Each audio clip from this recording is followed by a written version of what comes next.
The Franks were a Germanic tribe that emerged during the late Antiquity period and became a dominant power in Western Europe. Initially settling in the Roman province of Gaul, roughly modern-day France and some parts of Germany, they established a series of kingdoms under the Merovingian dynasty in the 5th century. The Franks are particularly noted for their conversion to Christianity under King Clovis I, which allied them with the Roman Church and distinguished them from other Germanic groups.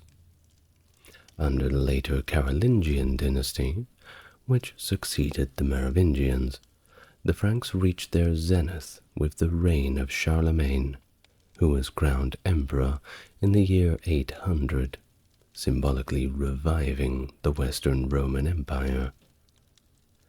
If you want to learn about them, then you've come to the right place. Hello and welcome to the channel. If you're new here, it's good to meet you.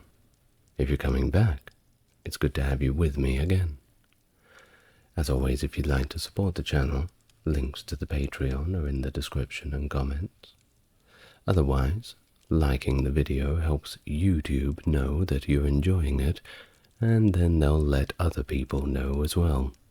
So, thank you in advance. Now, let's get on with our video for today. A history of the Franks.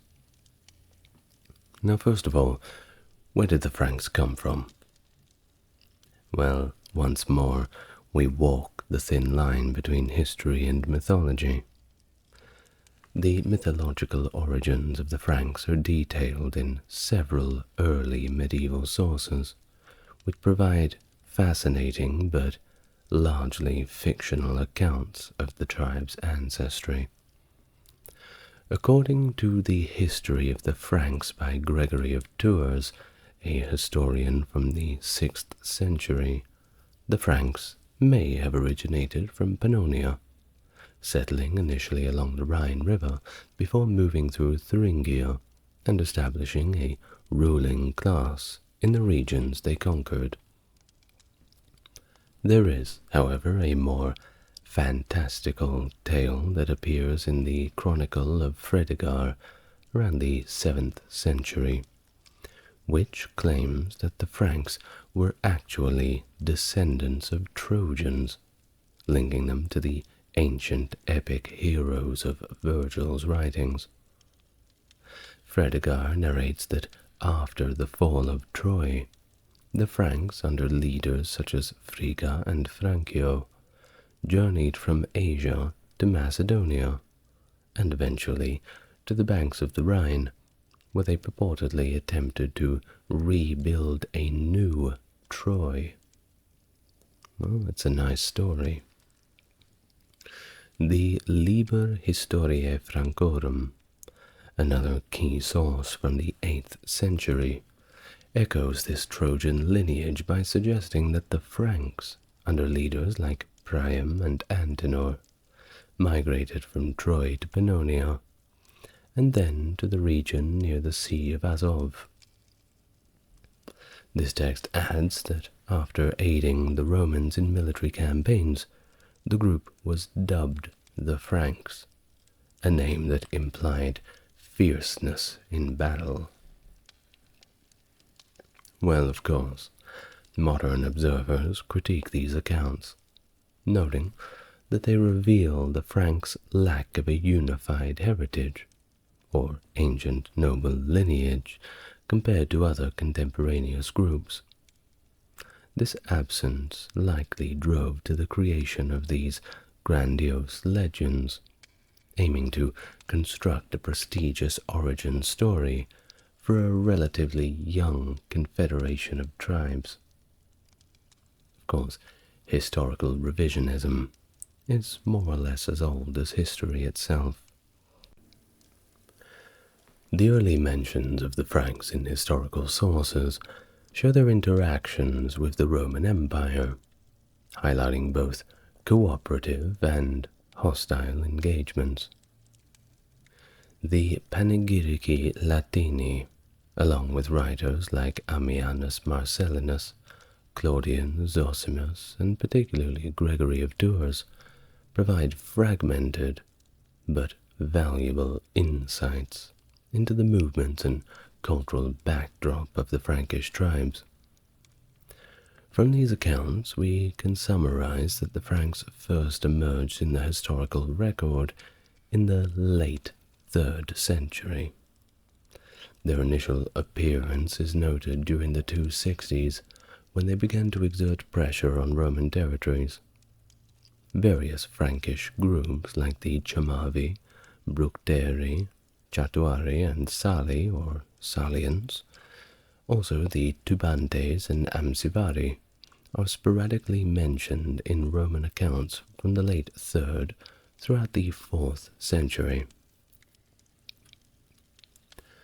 The Franks are often mentioned in Roman sources under 2 categories, that being the Laeti, for allies, and Deditici, the enemies or surrendered foes. Of course, to the Roman world, there's only 2 kinds of people, allies and enemies. Notable episodes include a group of Franks reaching as far as Tarragona in Spain around the year 260, where they caused significant disruption until the Roman forces repelled them, but that wasn't until a decade later. By the end of the 3rd century, the Roman leadership took a more aggressive campaigns against the Franks. The Emperor Maximian is recorded as having subdued the Salian Franks along with other groups in 288, relocating them within the empire's borders. Why did they do this? Well, 1, they wanted to utilize their manpower, but 2, if they were inside the borders, they could somewhat keep an eye on them and curb further incursions.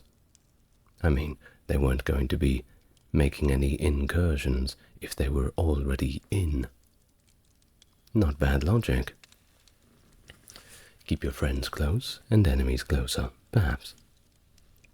Now, the strategic relocation of these tribes by Roman authorities, as recorded by Eumenius, who refers to the expulsions and resettlements constructed by Constantius, reflect Rome's broader policy of barbarian management through resettlement. Of course, the policy aimed at both fortifying the Roman borders and slowly assimilating these groups into Roman military and economic systems. Further, the Frankish presence along the Rhine is marked on the Tabula Petinguriana, a medieval copy of a Roman map, which identifies places occupied by the Franks, such as the region opposite to Nijmegen and Xanten, which is labeled as Francia. Now, the Salian Franks, mentioned by Ammianus Marcellinus in the context of Julian's campaigns in 358, played a foundational role in the history of the Frankish people and their expansion within the Roman Empire. As foederati, or federated groups, the Salians were allowed to settle in Texuandria, a region moved from their original settlements around the Rhine-Maas delta. This strategic relocation facilitated their role both within and eventually beyond the Roman imperial borders. By the 5th century, the Salians, along with other Frankish groups, began to exert control over the river Scheldt, disrupting maritime transport to Britain and showcasing their burgeoning power as both allies and threats within the Roman domains. Despite Roman efforts to pacify them, their presence as pirates persisted, showing the challenge the empire faced in controlling these martial groups. The Salians' southward push into what is now modern France marked the beginning of their significant territorial expansion. This movement is closely associated with the establishment of the Merovingian dynasty, which famously codified the Salian law, Lex Salica. This law is notably applied in the Neustrian region, indicating the new geographical and political realities shaped by the Salians beyond their original settlements. The Silva Carbonaria, or charcoal forest, served as a geographical boundary that the Salians crossed under the leadership of figures like Clodio, who extended Frankish control into areas such as Tournai, Artois, Cambrai, and the Somme region. Clodio's legacy, as recounted by Gregory of Tours, positioned him as an ancestor to the Merovingian kings, with Childeric and later his son Clovis expanding and consolidating the Frankish rule. Childeric collaborated with Roman forces, reflecting the complex interdependence between Roman authorities and their barbarian foederati. His activities in the Loire region and beyond contributed to the foundation of what would become the Frankish kingdom of Neustria, essentially the heartland of later medieval France. Clovis's reign further solidified this trajectory by unifying the Frankish tribes under his rule and extending his authority eastward past the Silva Carbonaria into Belgica, laying the foundation for the kingdom of Austrasia. This region later adopted the Ripuarian law, another Frankish legal code that was distinct from that of Salian law. The Rhineland Franks, often differentiated from the Salians, and sometimes known as Ripuarian Franks in modern scholarship, were situated along a crucial stretch of the Rhine, spanning from Mainz to Duisburg, including the region around modern-day Cologne. This area, historically tied to the Ubi tribe and encompassing parts of both Germania Inferior and Germania Superior, played its own role in the development of Frankish territories, and certainly a significant one. While the Rhineland Franks, like the Salians, appear in Roman records as both raiders and allies, depending on the time and context, documentation regarding their official settlement within the Roman Empire's borders remains somewhat unclear. They managed to establish control over key locations such as Cologne, and, over time, were possibly referred to as Ripuarians, a name likely deriving from river people, due to their proximity to the Rhine. Very creative. The term Ripuarians is often linked with the Lex Ripuaria, a Merovingian legal code. However, it's important to note that this code was applicable not just in Ripuarian regions, but across all Frankish lands, indicating a broader administrative application than what was initially being assumed. The distinction between Salian and Ripuarian Franks, while very useful, does not necessarily reflect the rigid historical or territorial divisions, but rather differentiations that emerged over time within the broader Frankish identity. Jordanes' account in his Getica, mentioning the Ripari alongside other groups like the Franchi and Saxones during the Battle of Chalons in 451 suggests a very complex interplay of tribal identities under Roman command.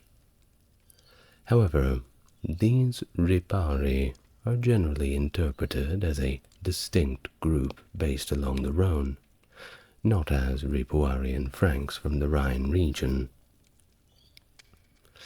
As part of the Merovingian realm, Ripuarian territories were integral to the Kingdom of Austrasia, a core component of Merovingian power. This kingdom encompassed not only areas associated with the Salian and Ripuarian Franks, but also extended into Roman Germania Inferior, and even parts of Gallia Belgica. Over time, Austrasia evolved to include regions that correspond to medieval Lower and Upper Lotharingia, with territories stretching from the Rhine's west bank across to the lands east of the river. Gregory of Tours provides a detailed account of the Frankish kingdoms in the 5th century, highlighting several small kingdoms around regions like Cologne, Tournai, and Cambrai. During this period, the Merovingian dynasty began to emerge as a dominant force, perhaps leveraging its connections with Roman military and administrative structures in northern Gaul. This period marked the integration of Frankish leaders into the Roman military hierarchy, which played a crucial role in their rise to power. In the mid-5th century, Childeric I, a Salian Frank, served as a military commander in Roman Gaul, alongside other leaders with equally diverse ethnic backgrounds. He was temporarily eclipsed by the Roman commander Aegidius, who maintained control over the Frankish kingship connected with the Roman forces along the Loire for about 8 years. The concept of a kingship during this era, inspired by figures such as Alaric I, represented a new form of leadership that set the stage for the Merovingian ascendancy. After Aegidius's death around 464 or 465, Childeric regained prominence, and his son, Clovis, continued to expand their influence. Clovis went on to achieve significant victories, including the defeat of Sigargius, a Roman ruler of the Kingdom of Soissons, in 486 or 487. Also the subjugation of other Frankish kings such as Chararic and Ragnacar. His conquests laid the groundwork for what would become a consolidated Frankish kingdom. By 509, Clovis had vanquished the Ripuarian Franks and established Paris as his capital, becoming the first king to rule over all the Frankish tribes. His realm was characterized by significant territorial expansion, including the defeat of the Visigoths at the Battle of Boilet and the eventual integration of regions like Burgundy, Provence, and Brittany by his successors. Clovis's death led to the division of his kingdom among his 4 sons, who managed to maintain a unified front long enough to conquer Burgundy in 534. However, the subsequent generations saw intense rivalry, particularly between the queens Brunhilda and Fredegunda, which fueled ongoing conflicts among the descendants of Clovis. These rivalries led to the formation of 3 distinct sub-kingdoms: Austrasia, Neustria, and Burgundy, each seeking to assert dominance over the others. The political center of the Frankish realm gradually shifted to the Rhineland, thanks in part to the influence of the Arnulfing clan in Austrasia. By 613, the realm was reunified under Clothar II, who issued the Edict of Paris to strengthen royal authority and curb corruption. His son, Dagobert I's reign marked the zenith of Merovingian power, which declined under subsequent kings, known as les rois fainéants, the do-nothing kings. The final shift in power occurred when Pepin the Short, a mayor of the palace, deposed the last Merovingian king, Childeric III, in 751 with ecclesiastical and aristocratic support, founding the Carolingian dynasty. This transition marked the end of the Merovingian era and the beginning of a new chapter in the history of the Frankish kingdom, namely the Carolingian Empire. The division of the Carolingian Empire after Louis the Pious's death was formalized in the Treaty of Verdun in 843, which partitioned the empire among his 3 surviving sons. This division reflected the complex dynastic, cultural, and religious tensions within the empire, and set the stage for the development of modern European states. Louis's eldest son, Lothair I, received the middle portion of the empire, which included parts of modern-day Italy, the Low Countries, and regions around the Rhine and Rhone rivers, effectively controlling the imperial title.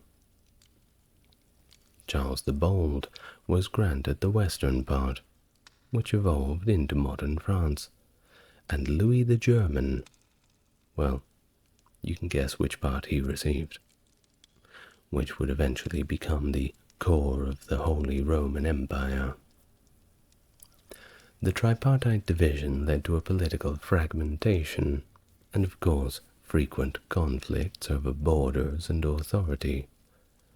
The lack of a strong central authority led to the rise of local powers such as the feudal lords, who often held more actual power in practical terms than the actual kings. As each region developed independently, distinct cultural, social, and linguistic identities began to form. The use of vernacular languages increased, and gradually Latin was eclipsed in many areas. Different parts of the Carolingian Empire developed different economic systems based on their geography and resources, influencing their future economic stability and development. The Carolingian Renaissance, which had flourished under Charlemagne, continued to influence these regions, albeit in varying degrees. Charlemagne's efforts to revive classical knowledge and improve education had lasting effects on the intellectual life of Europe. Oh, and by the way, I'm only just going to talk about Charlemagne a little bit in this, since we don't really have time. But I've already done an entire hour-long video on him, a complete biography, which you'll be able to find probably in the medieval history section of the playlist.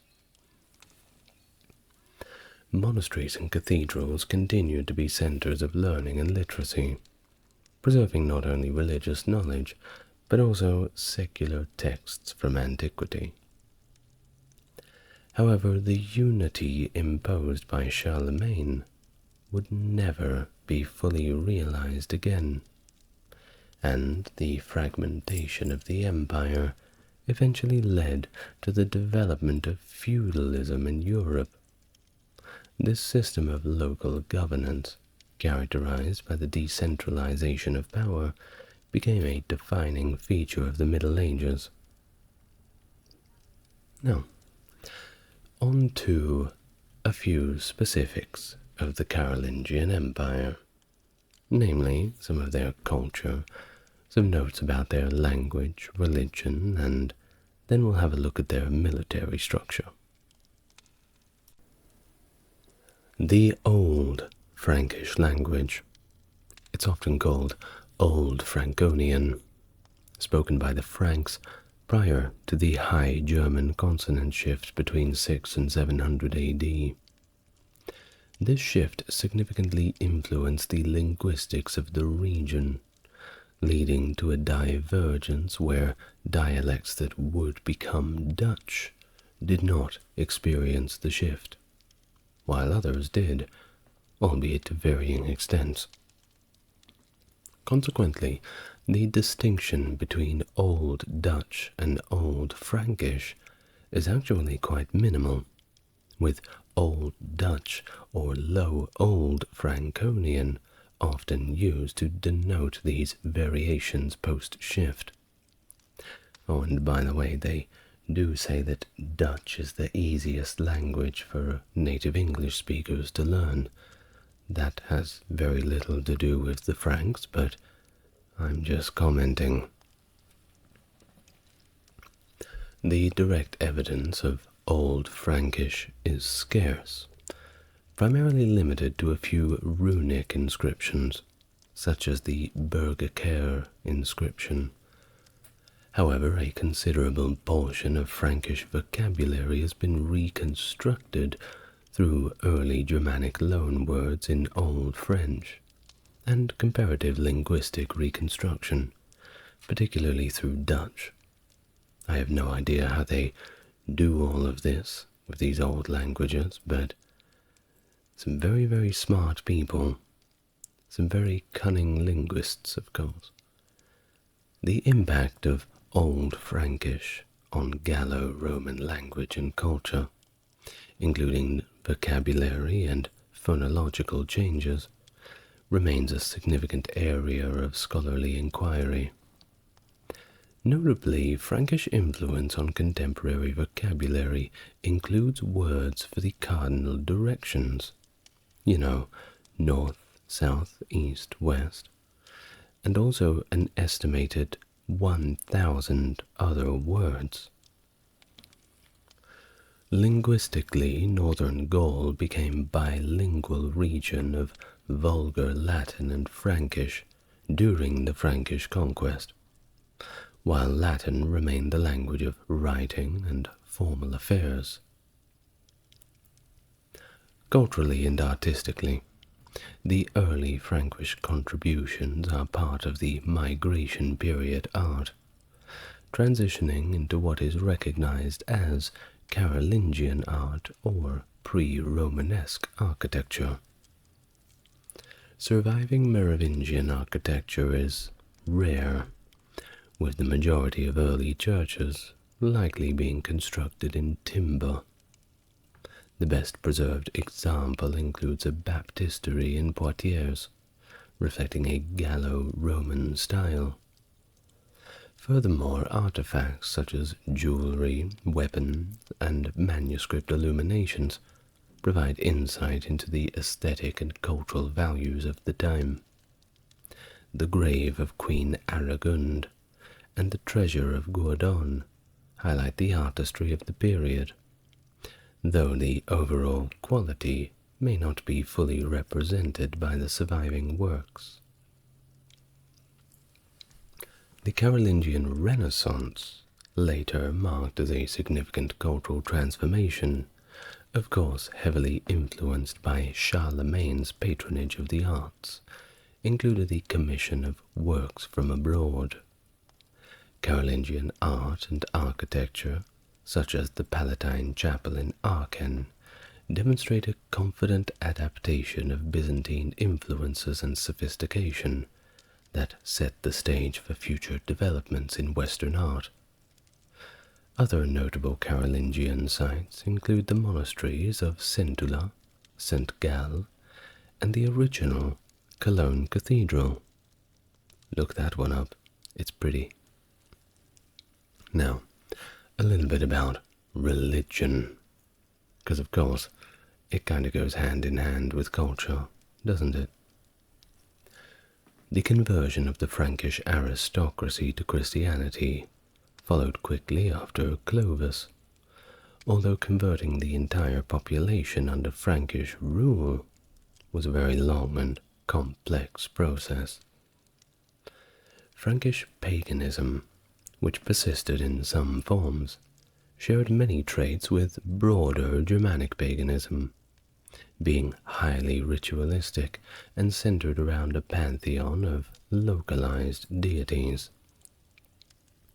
Among these was possibly the Cnut, a mythological water god linked to the Merovingian lineage. Frankish religious practices were deeply entwined with their daily lives and linked to specific regional cult centers, beyond which their gods held no sway or authority. Archaeological evidence, such as the burial of Childeric I, where his body was adorned with cloth decorated with bees, suggests a symbolic connection in pagan rituals, potentially linking the angon, a type of spear that means sting, hinting at a martial deity or spirit. The fleur-de-lis, a symbol later associated with the French royalty, may also derive from this weapon. The pivotal moment for Frankish Christianity came, of course, with Clovis, who converted to Catholicism in 496 after his marriage to the Burgundian Catholic Clotilde, and a decisive military victory, believed to be divine intervention. This event led to the baptism of Clovis and thousands of his warriors, significantly aligning the Frankish kingdom with the Catholic Church, unlike other Germanic tribes, which were promptly Arian. Now, Arian was just a different point of view. You had Arian Christianity and then the Roman Catholic Christianity. Arianism, of course, was the one that fell out of favor. Clovis's conversion facilitated a smoother leadership between the Church and the Frankish state, which was, of course, pivotal for the spread of Christianity in Western Europe. Despite the swift conversion of the Frankish elite, the complete Christianization of the populace was gonna take some time. And by some time, I mean centuries. And, of course, they had to overcome considerable resistance. You know what that means. Ragnar, a Frankish noble who initially supported Clovis's rise, later rallied a massive group of pagans against his conversion. This, of course, led to his execution. The ongoing Christianization efforts were largely advanced through the establishment and expansion of monastic networks across the kingdom. The Merovingian Church, of course, faced its own challenges, including integrating with the existing Gallo-Roman ecclesiastical structure, Christianizing pagan customs, and defining a new theological foundation for Merovingian kingship that had pagan roots. Of course, it's easy to get people to slightly change their pagan customs rather than give them up completely. This is how we get a lot of our modern sort of festivals around different things. We effectively co-opted the old ways and changed the flavor, but not the recipe, let's put it like that. Well, The Church also had to manage the influence of Irish and Anglo-Saxon missionaries and meet the administrative demands of the papacy. Monasticism flourished, endorsed by the wealth of the Merovingian elite, and driven by waves of Hermeticism, which eventually led to the widespread adoption of the Benedictine rule. The relationship between the Church and the Merovingian kings was often quite strained, particularly as kings sometimes displayed pagan practices, such as polygamy. It's hard to give that one up. The transition from the Galician to the Roman Rite was actually encouraged by Rome, and the eventual rise of the Carolingian mayors of the palace, crowned by the Pope, marked a significant realignment of the Church towards a more stable governance under a Christian emperor. Well, of course, they developed their own legal system as well, so let's take a look at that. The legal systems of the Franks, like that of any other Germanic tribe, was originally based solely on oral traditions, with laws memorized and recited by officials known as Rakembergs, similar to the law speakers found in Scandinavian cultures. By the 6th century, these laws began to be recorded in written form, marking a significant transition in the administration of justice among the Franks. They were governed by primarily two legal codes, the Salic law for the Salian Franks and the Ripuarian law for the Ripuarian Franks. These legal systems reflected the distinct tribal origins and settlements of the Frankish people. The Gallo-Romans and the clergy in regions south of the River Loire continued to be governed by traditional Roman law, indicating a coexistence of Germanic and Roman legal principles in this area, and I hazard to say that the Romans thought that theirs was quite a bit better. Now, Germanic law, including that of the Franks, primarily focused on individual rights and personal justice, rather than state interests. This approach to law emphasized the importance of resolving disputes at a more personal level, with cases involving personal property or injury receiving meticulous attention. This focus on individual and personal issues in Frankish legal practice shows the fundamentally different priorities and social structures compared to those of the Roman legal system, which was more centrally organized and focused around the state. The Frankish legal tradition underscores a societal framework where personal honor, property rights, and community standings were of the greatest importance. Now, let's do a little bit about the military history and how the Franks composed their armies. The integration and influence of Germanic tribes, including the Franks within the Roman military framework, significantly shaped the development of military practices in late antiquity. In fact, the participation of Germanic peoples in the Roman army dates back to the time of Julius Caesar, but their role became increasingly prominent following the collapse of Roman authority in Gaul around the 260s AD. One of the first notable instances of Germanic leadership in the Roman military post-collapse was the revolt led by the Batavian commander Postumus. Postumus, declaring himself emperor, effectively created a separatist Gallo-Roman empire that restored order and was supported by Germanic soldiers. It was a period that marked the beginning of a trend where Germanic military leaders gained substantial influence and command within what remained of the Roman territorial control. A few decades later, another equally significant figure, the Menapian Carausius, formed a Batavian British rump state, relying heavily on Frankish military support.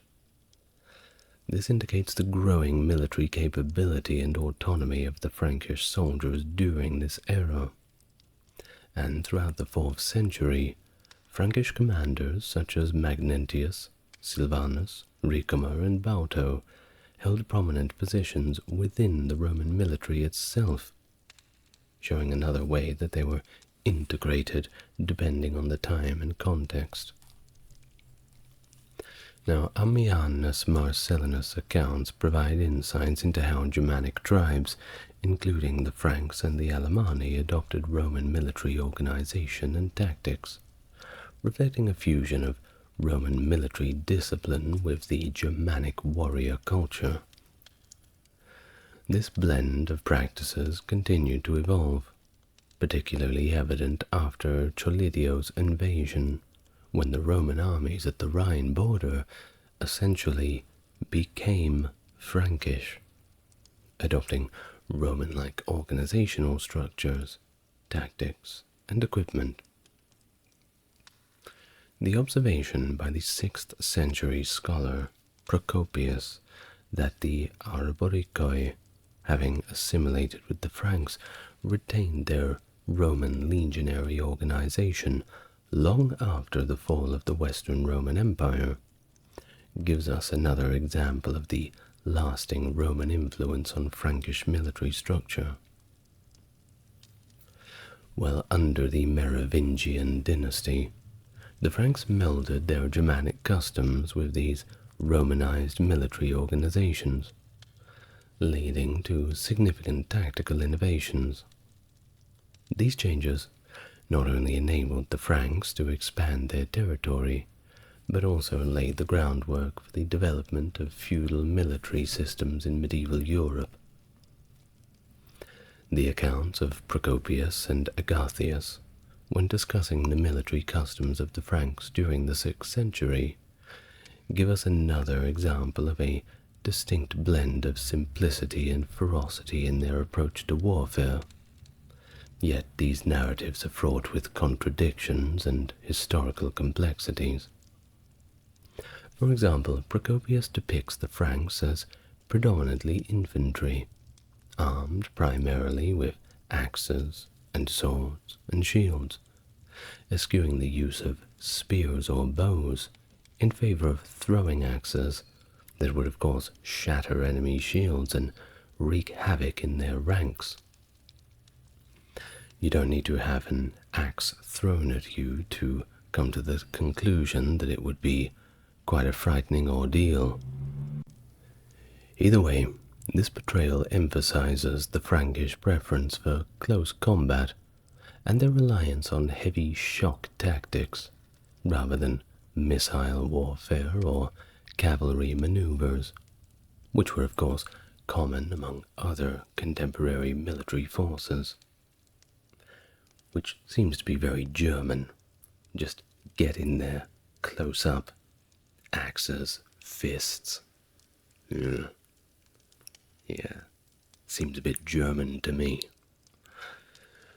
Well, Agathias corroborates some aspects of this depiction, noting that the Franks' disdain for body armor and sophisticated military attire, suggesting a warrior culture that valued mobility and shock over protection. Lightly armored means light on your feet. Smart. Both historians agree on the Frankish preference for infantry tactics, with Agathias specifically highlighting their skills in hand-to-hand combat and their ability to adapt to different combat situations, including the use of the angon, a type of spear that could be thrown or used in melee. Wonder where they got that idea from. However, These Byzantine sources contradict each other on the use of the spear and present an image that doesn't really align with archaeological finds or contemporaneous Gallic sources like Sidonius Apollinaris and Gregory of Tours. These later sources, along with legal codes such as the Lex Ribuaria, provide evidence of a more diversified Frankish military that indeed used spears, helmets, and possibly even some form of mail armor, suggesting a more complex and capable military organization than the Byzantine historians imply.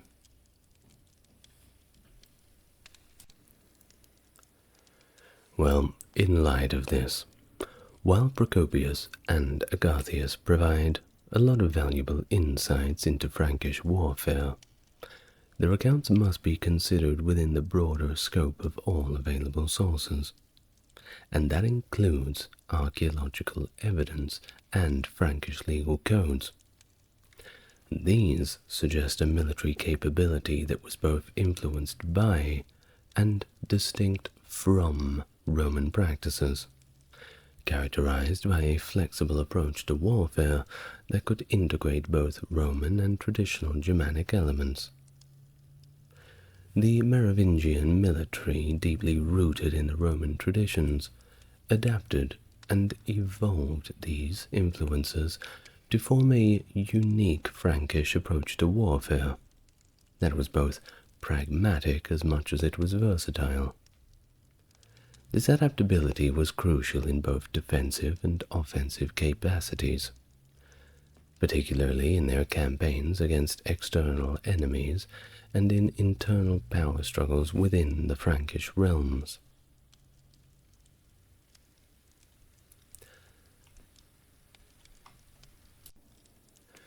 The militarized nature of the Merovingian society was evident in the institution of the Marchfeld, an annual assembly where plans for the upcoming campaign season were laid out. These gatherings served not only as strategic planning sessions, but also as demonstrations of royal power and opportunities to affirm loyalty among the Frankish nobility. The focus on displaying military strength showed once again the importance of an armed force in maintaining and extending Merovingian rule. In terms of equipment, the Merovingian forces were well equipped, at least by the standards of the time, drawing heavily on the legacy of the late Roman military system. The elite units and the retinues of nobles would typically wear coats of mails and helmets, and were armed with swords, lances, and shields. These items were not just tools of war, but also kind of like symbols of status within the warrior aristocracy. The influence of Alanic cavalry tactics, which came a lot later, highlighted the integration of diverse military traditions within the Merovingian domain. They also demonstrated considerable tactical flexibility, incorporating siege engines and fortified positions in civil conflicts, while focusing on mobility and rapid strikes in internal campaigns. And, well, what about naval capabilities? Well, though less emphasized in historical records, they were significant, at least comparatively, especially in operations against the Danish incursions. The campaign by Theodoric I in 515 illustrates the strategic use of naval power in protecting and extending Frankish interests along the European coastlines. The Merovingians also incorporated soldiers from conquered or allied regions, such as the Saxons and the Wends, who brought their own weapons and also their own fighting styles into the Frankish military apparatus. This integration, of course, helped in forging a more diverse and versatile military force, capable of operating across the varied terrains of the Frankish Empire. Baldwin IV, the Leper King. The formidable noble that led his army into the glory of the chaotic era of the Crusades.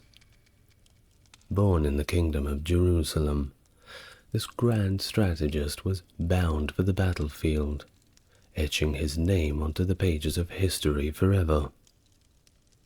Despite his crippling leprosy, his soldiers rallied around their king, in a time where the cross made its valiant stand against the crescent.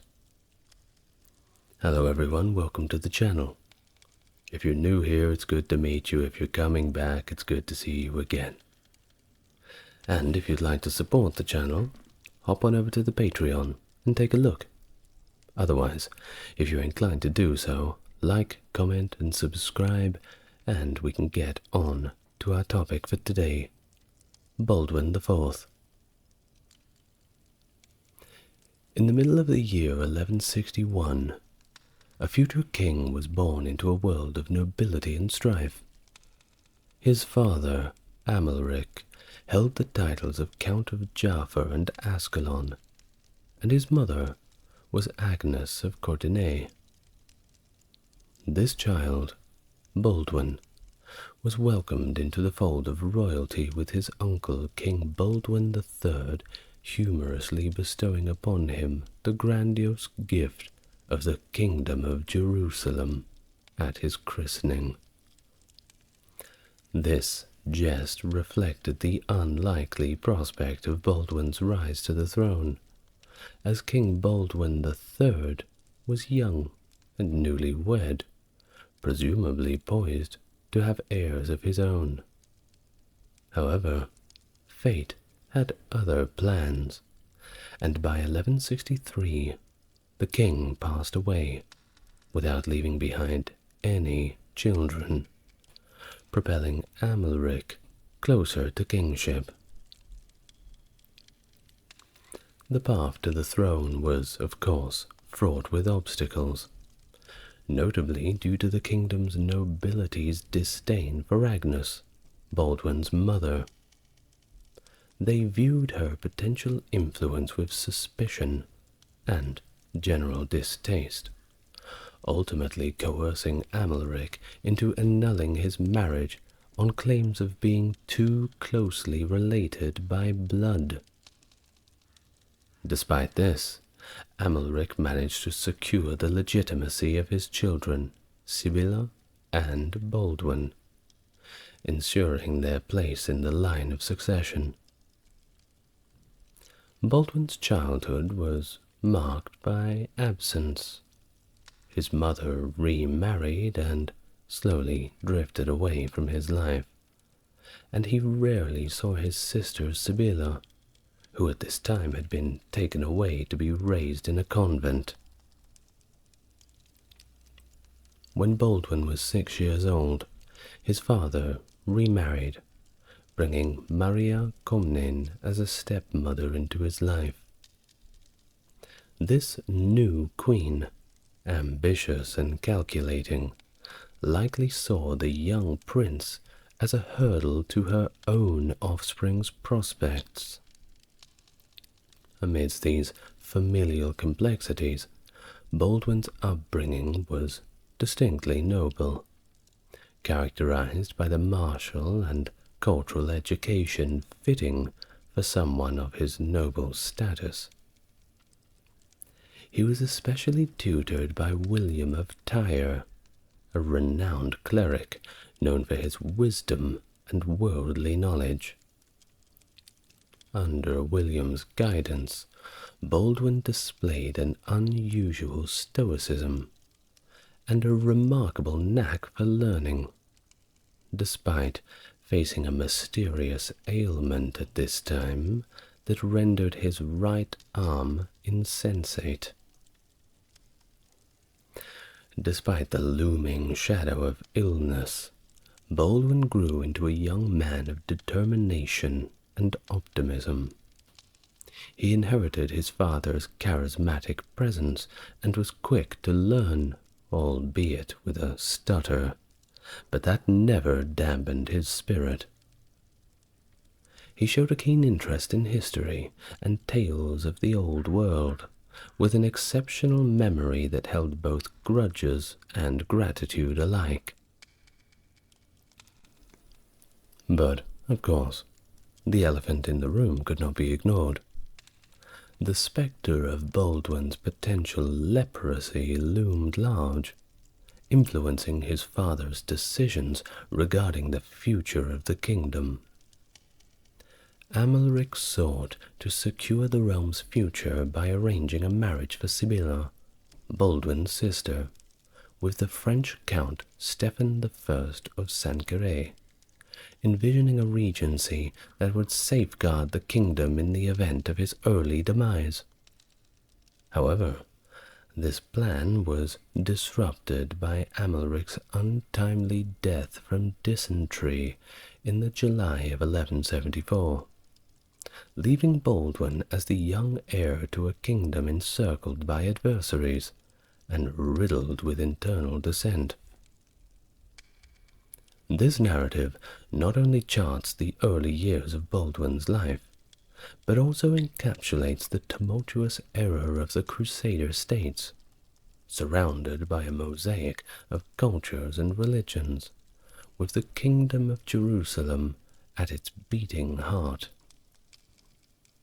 Baldwin's story is one of a young prince navigating the complexities of a royal succession, familial dynamics, and a debilitating condition, all set against the backdrop of the medieval Levant's political and military intrigues. Following the death of Amalric, the destiny of the kingdom of Jerusalem hung in a delicate balance. The High Court, the kingdom's assembly of nobles and clergy, gathered to ponder over succession to the throne. Despite no formal diagnosis at the time, whispers, concerns, and a good deal of raised eyebrows regarding young Baldwin's health began to circulate, fueled by the royal physician's suspicions that he may indeed have contracted leprosy. The kingdom faced a dire lack of male successors, and Baldwin was the only son of Amalric. Though the king had daughters from his second marriage, only Isabella had survived infancy. While the laws did not really bar women from ascending to the throne, the only other female heirs, Sibylla and the toddler Isabella, were simply considered unsuitable due to their ages and marital statuses, particularly since the latter was about 4 years old. Can't really have a 4-year-old king or queen in a tumultuous Crusader state. Now, the potential male heirs to the throne, all cousins of Amalric, were deemed politically incompatible for various reasons. Prince Bohemond III of Antioch was preoccupied with his own dominion far to the north. Baldwin of Antioch served the Byzantine Emperor Manuel I Komnenos, and Raymond III of Tripoli was virtually a foreigner to the king's barons, having spent the last 9 years in Muslim captivity. Well, after 3 days of intense deliberation, the High Court arrived at a consensus. Baldwin IV, despite the looming shadow of his illness, was named king. This decision carried an implicit understanding a suitable husband would be sought for Sibylla to ensure the succession, should Baldwin IV's health deteriorate. The coronation of Baldwin was conducted with an urgency that broke from the established traditions. Rather than waiting for a Sunday, as was customary for crowning medieval rulers, Baldwin was crowned on the 15th of July, 1174, in the Church of the Holy Sepulchre. This date was symbolically chosen to coincide with the 75th anniversary of the First Crusade's capture of Jerusalem, imbuing Baldwin's ascension with a sense of historical continuity and a sprinkling of divine favor. This moment marked the beginning of a new chapter for the young king and his embattled kingdom, set against the backdrop of the Crusader state's perpetual struggle for survival in the Holy Land. Now, until Baldwin reached the age of majority, the kingdom's stewardship fell to a series of regents, beginning with Miles of Blancy and transitioning to Count Raymond III of Tripoli, a closer kinsman to Baldwin. The period was marred, of course, by intrigue and violence, including the murder of Miles. Baldwin, despite his youth and deteriorating health, found himself shouldering the responsibilities of his station, especially in the regent's absence. The return of Baldwin's mother, Agnes, to court during Raymond's regency marked a significant turn in the young king's personal life. Historians and contemporary sources, particularly William of Tyre, have cast Agnes in a contentious light. Yet her rekindled relationship with Baldwin evolved into one of genuine affection and mutual support.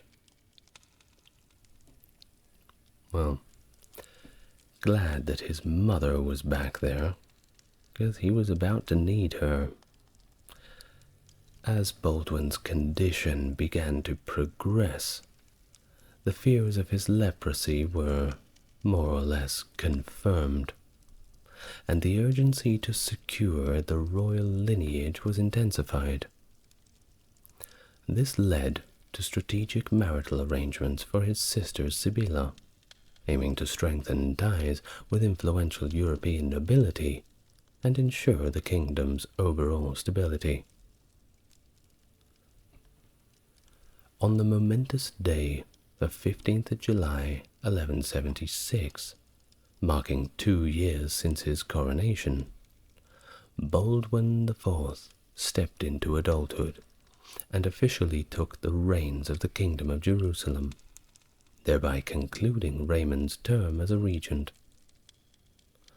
With the guidance of his mother, Baldwin appointed his maternal uncle, Jocelyn of Courtenay, as seneschal, a move that not only solidified familial alliances through Jocelyn's marriage to Agnes and Millie, but also signified a strategic shift in the kingdom's governance and foreign policy, especially towards the Egyptian ruler Saladin. We'll get back to him later. Now, under Baldwin's leadership, a proactive stance replaced Raymond's more cautious diplomacy. Rejecting a peace treaty with Saladin, Baldwin aligned with Jocelyn's perspective that the Sultan's expanding influence posed a threat necessitating containment. This period marked Baldwin's foray into direct military engagement, demonstrating remarkable personal courage, along with tactical acumen, despite his obvious physical limitations. Notably during a raid around Damascus and an intervention in Saladin's conflict with the Order of Assassins in the Bekaa Valley. Amidst these military endeavors, the kingdom's political landscape was also in flux. The marriage of William of Montferrat to Baldwin's sister Sibylla, despite noble descent, underscored the precarious balance of power and the complex interplay of local and foreign interests. Baldwin's proposal to resign the throne, although declined by William, illustrated the young king's dedication to the realm's stability over his personal ambition.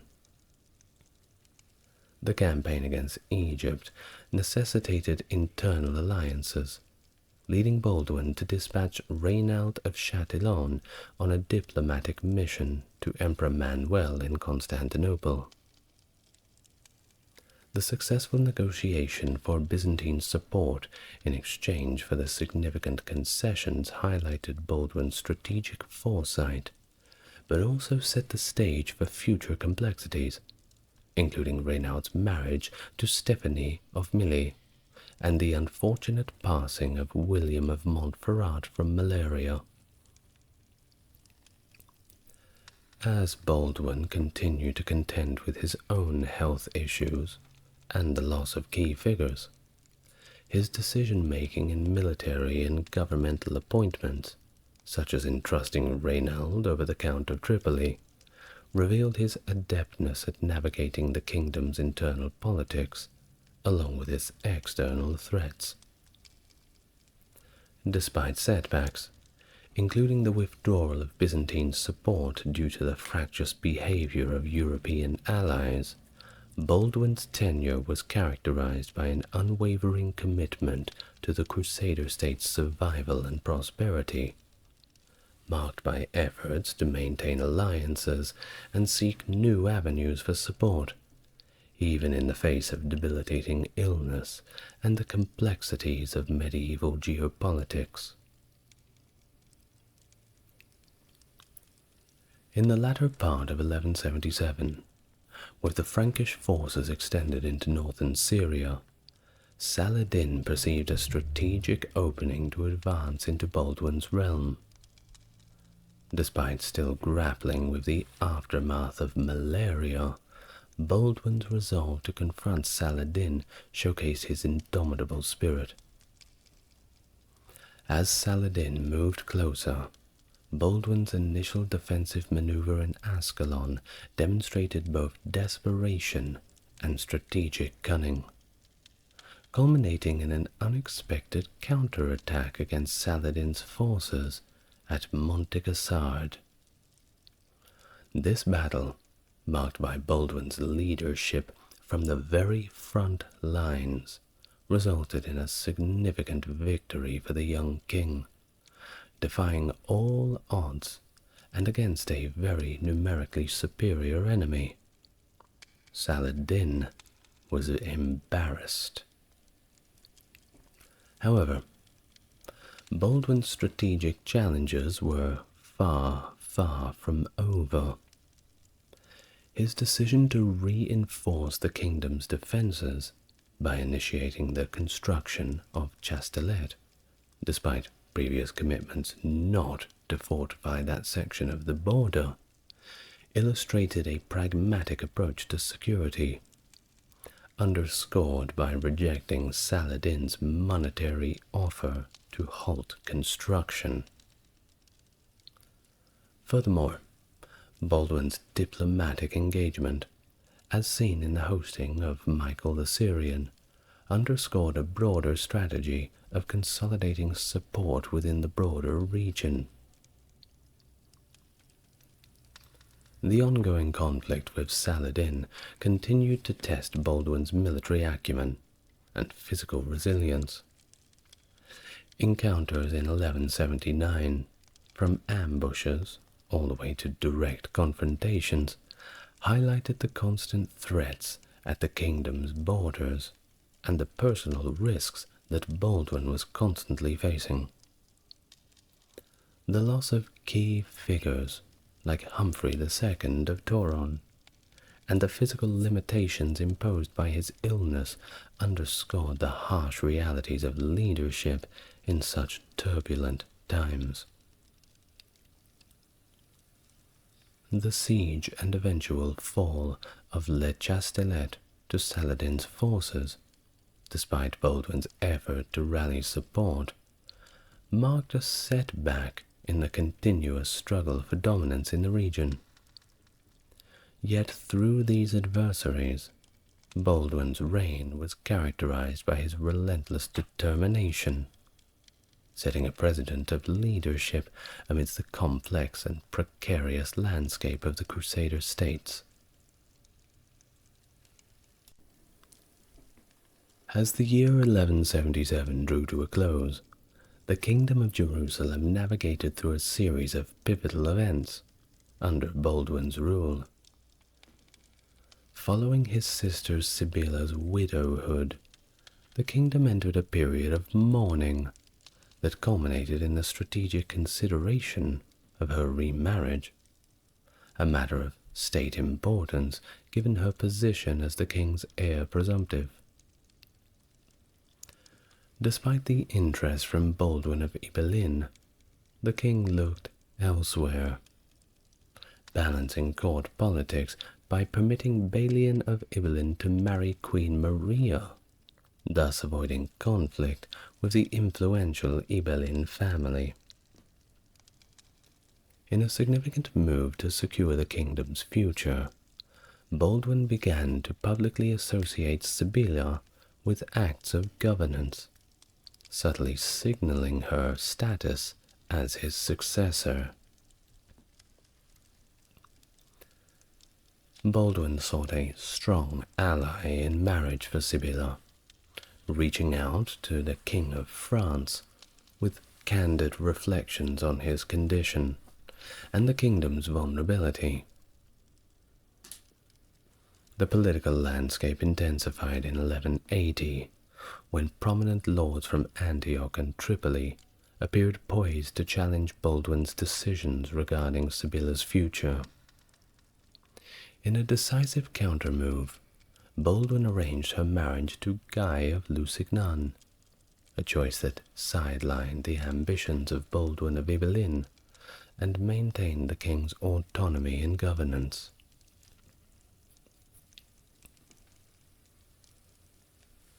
Baldwin's reign was characterized by such internal divisions within his court, contrasting the traditional, cautious approach of native barons and the Hospitallers with more aggressive stance on Western newcomers and the Templars. Despite historiographical debates over the nature and origins of these factions, the period following Sibilla's marriage to Guy saw the king navigating these complexities, ultimately leaning towards his maternal relatives and allies. In a bid for peace along the ongoing conflicts and his deteriorating health, Baldwin sought a truce with Saladin, allowing both sides to refocus their efforts elsewhere. This period also saw Baldwin reinforcing his domestic position by securing strategic marital alliances for his siblings, notably arranging for his half-sister Isabella's betrothal to Humphrey IV of Duron, further entrenching his political strategy and safeguarding the kingdom's future.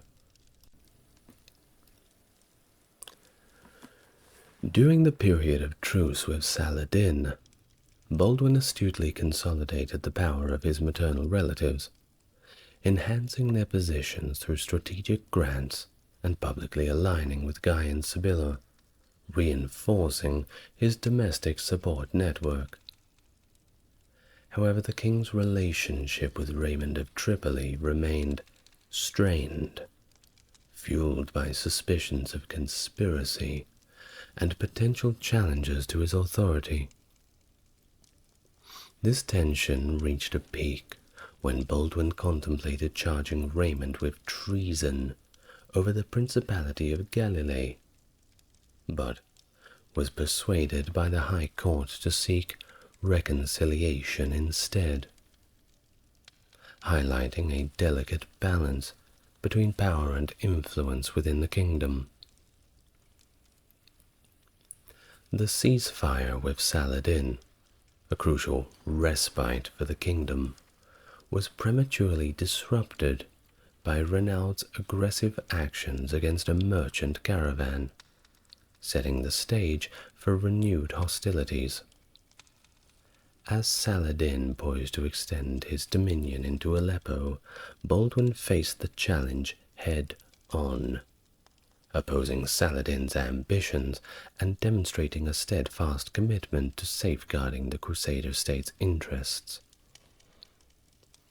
The ensuing military campaigns underscored Baldwin's tactical acumen.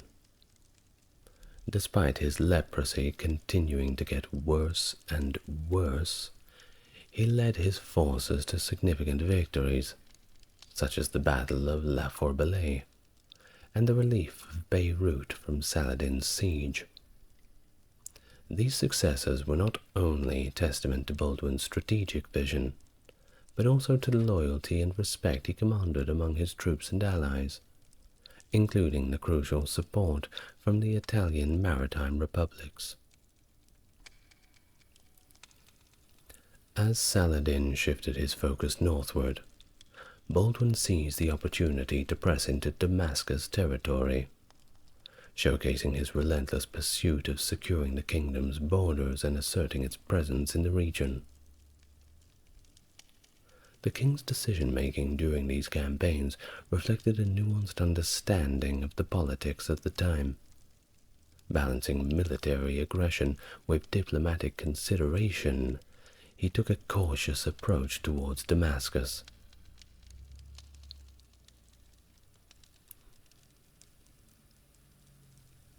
As Baldwin's health deteriorated significantly by 1183, leaving him unable to walk or even use his hands, and eventually leading to blindness due to corneal drying from an inability to blink, his resilience in the face of adversity continued to define his reign.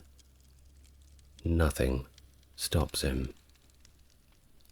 Despite this incapacitating condition, he remained undimmed, particularly evident when he was forced to confront yet another military challenge posed by Saladin's movements southward after the latter's conquest of Aleppo in June.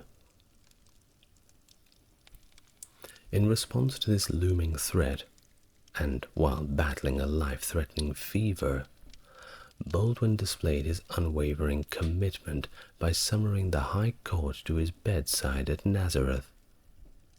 In a pivotal decision, he entrusted the regency to his brother-in-law, Guy of Lusignan, effectively making Guy the steward of the kingdom, while retaining the royal title and direct control over Jerusalem himself.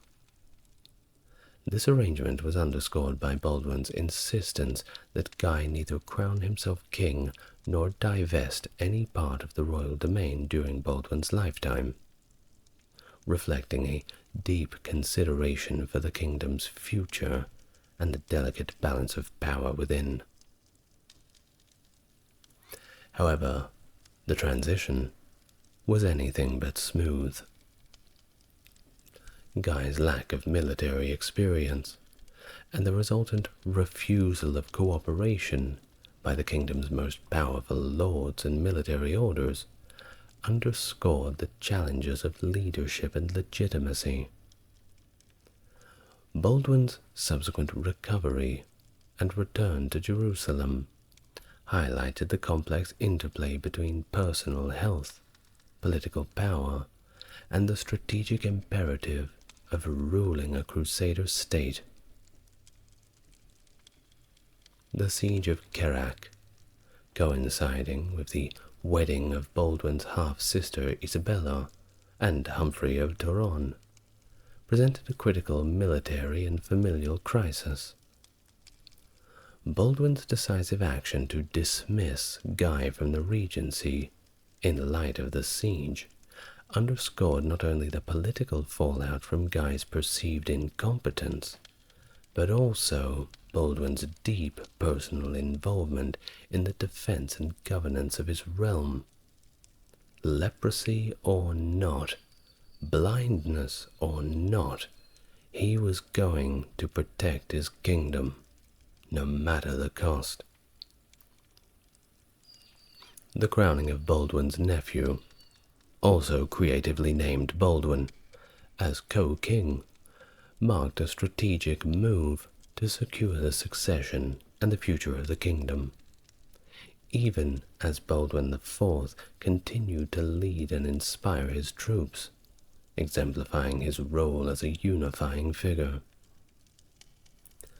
The lifting of the siege of Kerak, with Saladin's withdrawal upon hearing of Baldwin's approach, not only underscored the king's enduring influence, but symbolized a moment of triumph and unity for the beleaguered kingdom, even as the shadows of Baldwin's reign began to draw to a close. In his final years, Baldwin faced even more complex challenges concerning the regency for his young nephew, a dilemma that was only intensified by his determination to exclude Guy of Lusignan, Sibylla's husband, from claiming it. He'd already proved that he couldn't handle the job. Baldwin contemplated annulment of their marriage as a strategy to preempt Guy's regency. Engaging in discussions with Patriarch Heraclius about potentially declaring their marriage unlawful on the grounds of coercion. However, Sibylla stood by her husband. Her staunch support for Guy thwarted Baldwin's plans, highlighting deep personal loyalties that complicated the politics in the kingdom. Their marriage was not something to be bought and sold. At least, Sibylla would not allow that. Baldwin's resolve to assert his authority over Guy led to a dramatic confrontation at Ascalon. When Guy repeatedly excused himself from answering Baldwin's summons due to his ill health, and ultimately refused the king entry into the city, it was a blatant challenge to Baldwin's authority. The scene of Baldwin, physically weakened, but still determined, being denied entry at the gates of Ascalon before the eyes of its inhabitants, underscored the intense personal and political strife that had now gripped the kingdom. Baldwin's subsequent actions in Jaffa and Acre, aimed at curtailing Guy's power, revealed the depths of the conflict between royal authority and noble autonomy.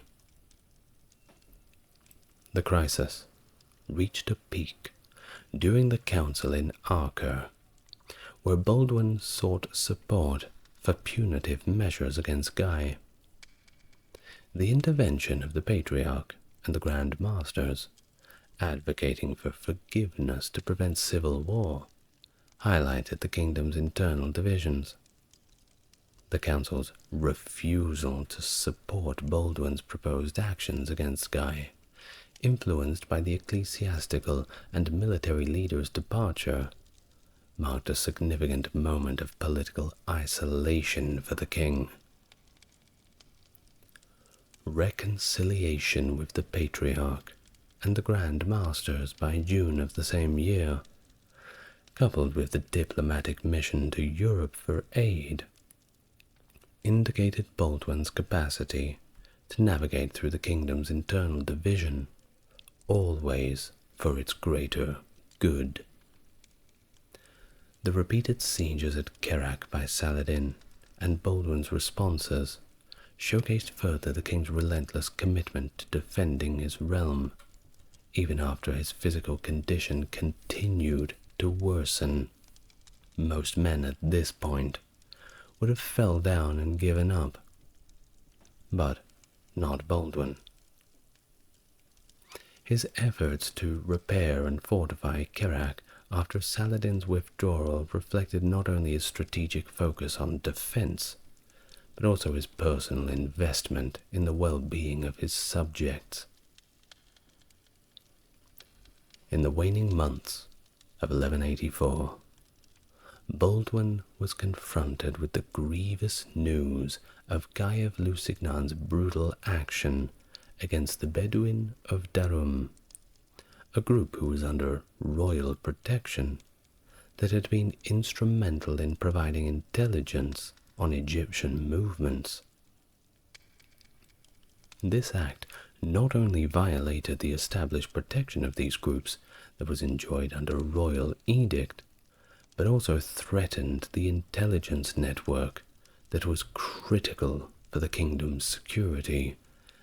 Guy had proved again how he was not the guy for the job. No pun intended. Actually, pun intended.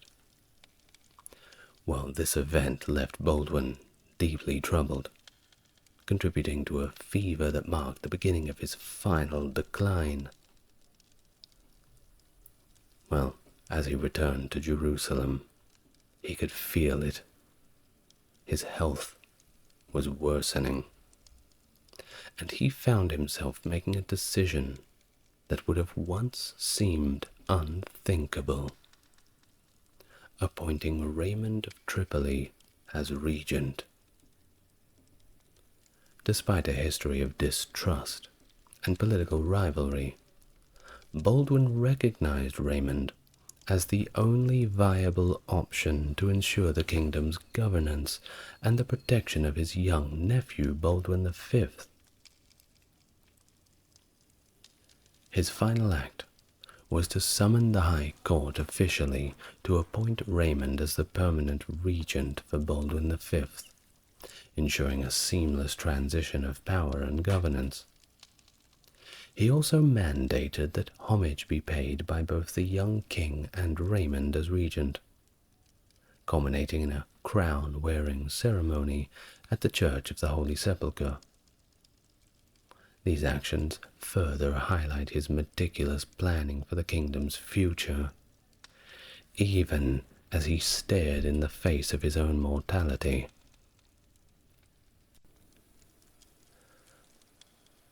Baldwin IV's death in early 1185 marked the end of a reign that was characterized by remarkable resilience in the face of personal illness and a kingdom under constant threat. He was respectfully laid to rest in the Church of the Holy Sepulchre, near his father, symbolizing a lineage of kingship that had navigated a complex and often perilous landscape. His passing ushered in a brief period of rule by his nephew Baldwin V, before the succession passed to Sibylla, and then unfortunately to Guy, setting the stage for the dramatic events that would lead to the kingdom's downfall following the Battle of Hattin. I don't want to blame Guy for it, but I'm going to blame Guy for it anyway.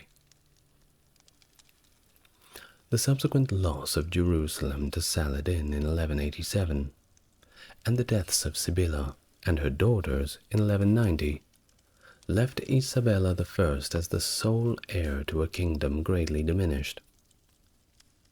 The legacy of Baldwin's reign, though marked by military and political strife, also reflects a profound dedication to the ideals and the survival of the Kingdom of Jerusalem, even in the face of these insurmountable odds.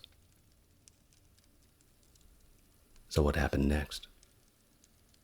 Well, the aftermath of Baldwin's reign, culminating in the Christian defeat at Hattin, indeed cast a shadow over his legacy, prompting historians to delve into the complexities and discord of his time on the throne. However, remember this: it's critical to recognize that under Baldwin's leadership, the Kingdom of Jerusalem not only maintained its territorial integrity, but experienced economic growth and spiritual enrichment.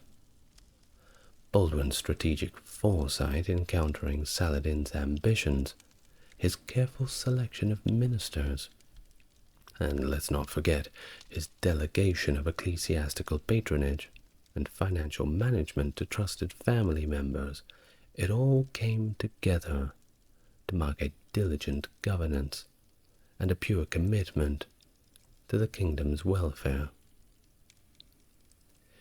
His decision not to abdicate until a suitable successor was in place, despite immense personal toll of his illness, exemplified his dedication to the continuity and unity of the kingdom. All of this resolve was instrumental in preserving the fragile peace and cohesion within the realm during these chaotic and tumultuous times. The contrasting perspectives on leprosy during Baldwin's era, from Pope Alexander III's harsh judgment to a more compassionate Christian viewpoint that saw Christ in those afflicted, reflect the broader societal debates of the time. Baldwin's reign, in turn, played a role in gradually shifting attitudes towards leprosy within the kingdom, showcasing a remarkable level of acceptance and support from his subjects, despite the prevalent stigmas. You imagine all those young kids out there with leprosy, finally having someone to look up to, finally having a role model. If the king can have this, look just like me, and be so respected, well, maybe I can make something of myself too. His personal virtues, particularly his chastity and martial success against Saladin, not only bolstered his public image but were also seen as manifestations of divine favor. The legacy of Baldwin is a testament to the multifaceted nature of leadership during the Crusades, where personal adversity, political acumen, and spiritual convictions intersected to shape the course of history. His tenure as king, marked by courage, honor, and deep commitment to his realm, well, it all remains a compelling chapter in the narrative of the Crusader states, offering valuable insights into the challenges and triumphs of medieval kingship.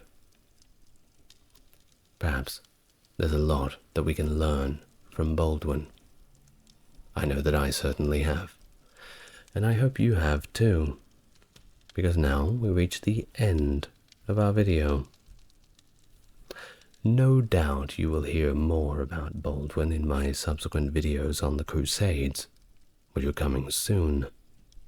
I've also made videos on Saladin and Richard the Lionheart, and some other figures are on the list of this time. In the late 12th century, a fraternity emerged in Acre, formed by German merchants from Bremen and Lübeck, which laid the groundwork for what would later become the Teutonic Order. After taking over a hospital after the city's capture, this group initiated their mission to care for the sick, under the moniker of the Hospital of St. Mary of the German House in Jerusalem, receiving Pope Clement III's blessing. This order swiftly became influential, leveraging control over Acre's port tolls, and eventually became more than just a hospital charity. Despite challenges, the order persisted, maintaining its historical motto, help, defend, and heal, and continuing its charitable events across all of Central Europe. Hello everyone, welcome to the channel. If you're new here, it's good to meet you, and if you're coming back, it's great to see you again, and you already know who I am. If you'd like to support the channel, head on over to the Patreon, where all the videos are ad-free. Otherwise, if you enjoy the content, like, subscribe, and leave your thoughts in the comments down below. Now, without further ado, on to today's topic, the Teutonic Order, also known as the Teutonic Knights.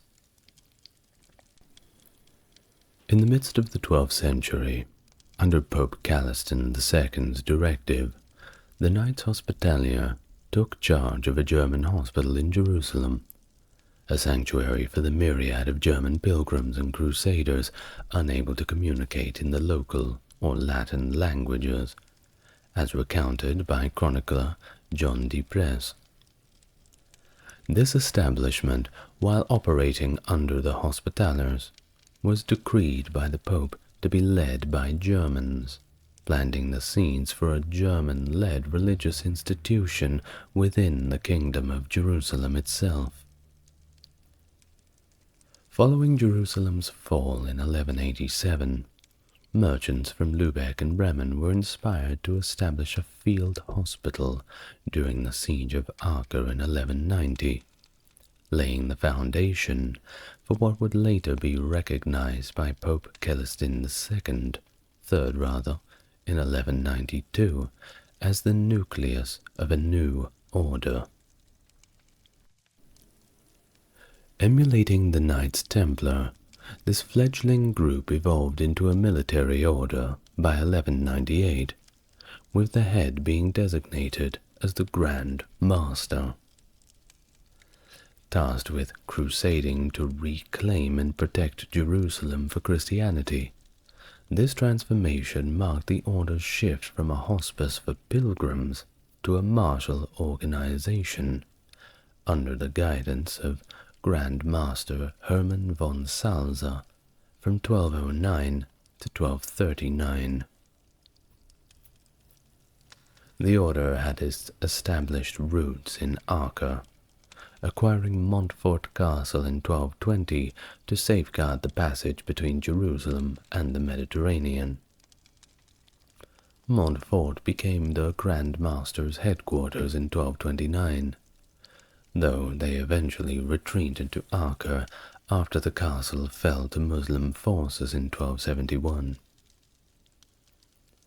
Their reach extended across the Holy Roman Empire, including modern-day Germany and Italy, as well as Francocratia and the Kingdom of Jerusalem, bolstered by many land donations. The relationship with Frederick II, the Holy Roman Emperor, significantly elevated the status of Grand Master Hermann von Salza, making him a prince of the empire and allowing him to engage with other high-ranking nobles as a peer. Von Salza played a notable role during Frederick's coronation as King of Jerusalem in 1225, accompanying the emperor and publicly reading his proclamation in French and German. Despite these achievements and their esteemed status, the Teutonic Knights never quite matched the influence of their counterparts, the Knights Templar and the Knights Hospitaller, at least in the Crusader states. In 1211, the arrival of the Teutonic Knights in Transylvania marked a pivotal moment, as King Andrew II of Hungary welcomed their assistance, offering them the district of Burzenland with unprecedented privileges, such as exemption from fees and the right to administer their own justice. This arrangement stemmed from Andrew's connections with the family of Hermann von Salza, through marital negotiations involving his own daughter and the Thuringian Landgrave's son. Under the leadership of a knight named Theodoric, or perhaps Dietrich, the order took on the mantle of protecting Hungary's southeastern frontier from the Cumans, constructing numerous forts and introducing German settlers among the existing Transylvanian Saxon community. Their aggressive expansion and fortification efforts, including the construction of stone castles by 1220, however, ignited envy and suspicion among the Hungarian nobility and clergy, who had been previously more or less indifferent to these lands. The return of King Andrew from the Fifth Crusade to a kingdom simmering with discontent over the campaign's cost and failures exacerbated tensions even further. Nobility pressure to retract the knight's privileges had led Andrew to reassess the initial agreement, although initially he stopped short of revoking their rights. Amidst the rising uncertainty about their future under Prince Bela's impending rule, the knights sought to place themselves directly under papal authority in 1224, a move that, unfortunately for them, backfired rather spectacularly. When King Andrew found out about this, he promptly expelled them from the country in 1225. While the ethnic German settlers brought by the order were allowed to stay, becoming part of the Transylvanian Saxons, Hungary was left vulnerable. You see, the expulsion of the knights, who had provided a robust military defense, left the region ill-prepared against the subsequent Cuman incursions, once again threatening the peace and security of the southeastern borders. In 1226, amidst the crusading zeal that swept through Western Europe, Duke Conrad I of Masovia, from northeastern Poland, sought the help of the Teutonic Knights to secure his borders against the pagan Baltic Old Prussians. He offered Kelmo land as a base for their operations, a proposal that Hermann von Salza, the Grand Master, saw as an opportunity to hone his knight's skills for future battles in the Holy Land, get a little bit of practice in before the real game begins. The Golden Bull of Rimini, issued by Emperor Frederick II, granted the order special imperial rights over Prussia, including that aforementioned Kelmo land under the guise of papal sovereignty. In a significant expansion of their influence, the knights absorbed the smaller order of Dobirzin in 1235, further cementing their presence in the region and somewhat bolstering their numbers. The campaign to subjugate Prussia unfolded over 50 years, marked by intense violence and resistance from native Prussians who fiercely opposed their conquerors, going as far to execute captured knights in very barbaric medieval rituals. We're talking public executions, racks ripped apart by horses, all manner of medieval imagination. Despite all of this brutality, the conquest eventually led to the formal submission of some Prussian nobles, who saw their privileges reaffirmed by the Treaty of Christberg. However, the repeated Prussian uprisings between 1260 and 83 resulted in the displacement, or resettlement, of much of the Prussian nobility, eroding the rights of free Prussians and leading to a gradual assimilation of the remaining nobles with the German settlers. This period also saw varying degrees of integration and resistance among the Prussian populace, with frontier regions experiencing more freedoms compared to the more settled areas. The imposition of Christianity, while officially aimed at integrating Prussian society into Western Christendom, was met with mixed responses. The local bishops resisted the incorporation of pagan practices into the new faith, whereas the Teutonic rulers found it easier to manage a populace that had the opportunity to retain some of its pagan traditions, albeit in a form that the Christians found a little more palatable. Look at Christmas, for example. Think of things like that.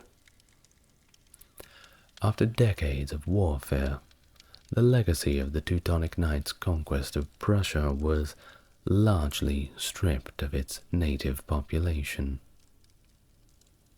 either through death or deportation, fundamentally altering the region's demographic and cultural landscape forever. In the wake of their military campaigns in Prussia, the Teutonic Order governed the region as a monastic state, enjoying a status akin to that of the Knights Hospitaller in Rhodes and Malta, under the dual auspices of papal and Holy Roman Imperial charters. This era saw Prussia become a bastion of the Order, as it sought to recover from the demographic devastations of plague and warfare that had decimated the native Prussian population. To replenish their numbers and bolster the region's development, the Order actively promoted immigration from across the Holy Roman Empire, drawing Germans, Flemish, and Dutch settlers, as well as from Masovia, bringing in Poles who would later be known as Masurians.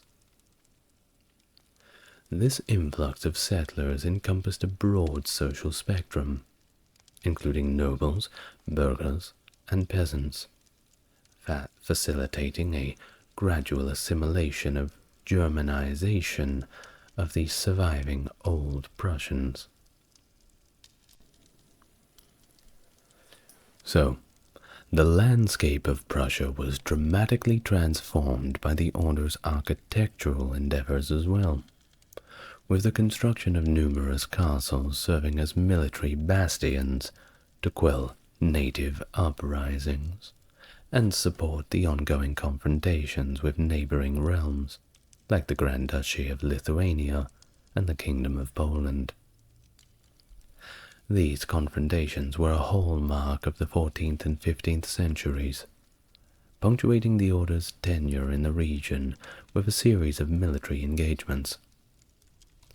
Furthermore, the establishment of major towns and cities on the ruins of former Prussian settlements marked the landscape with symbols of the Order's dominion and the new Christian order that they imposed.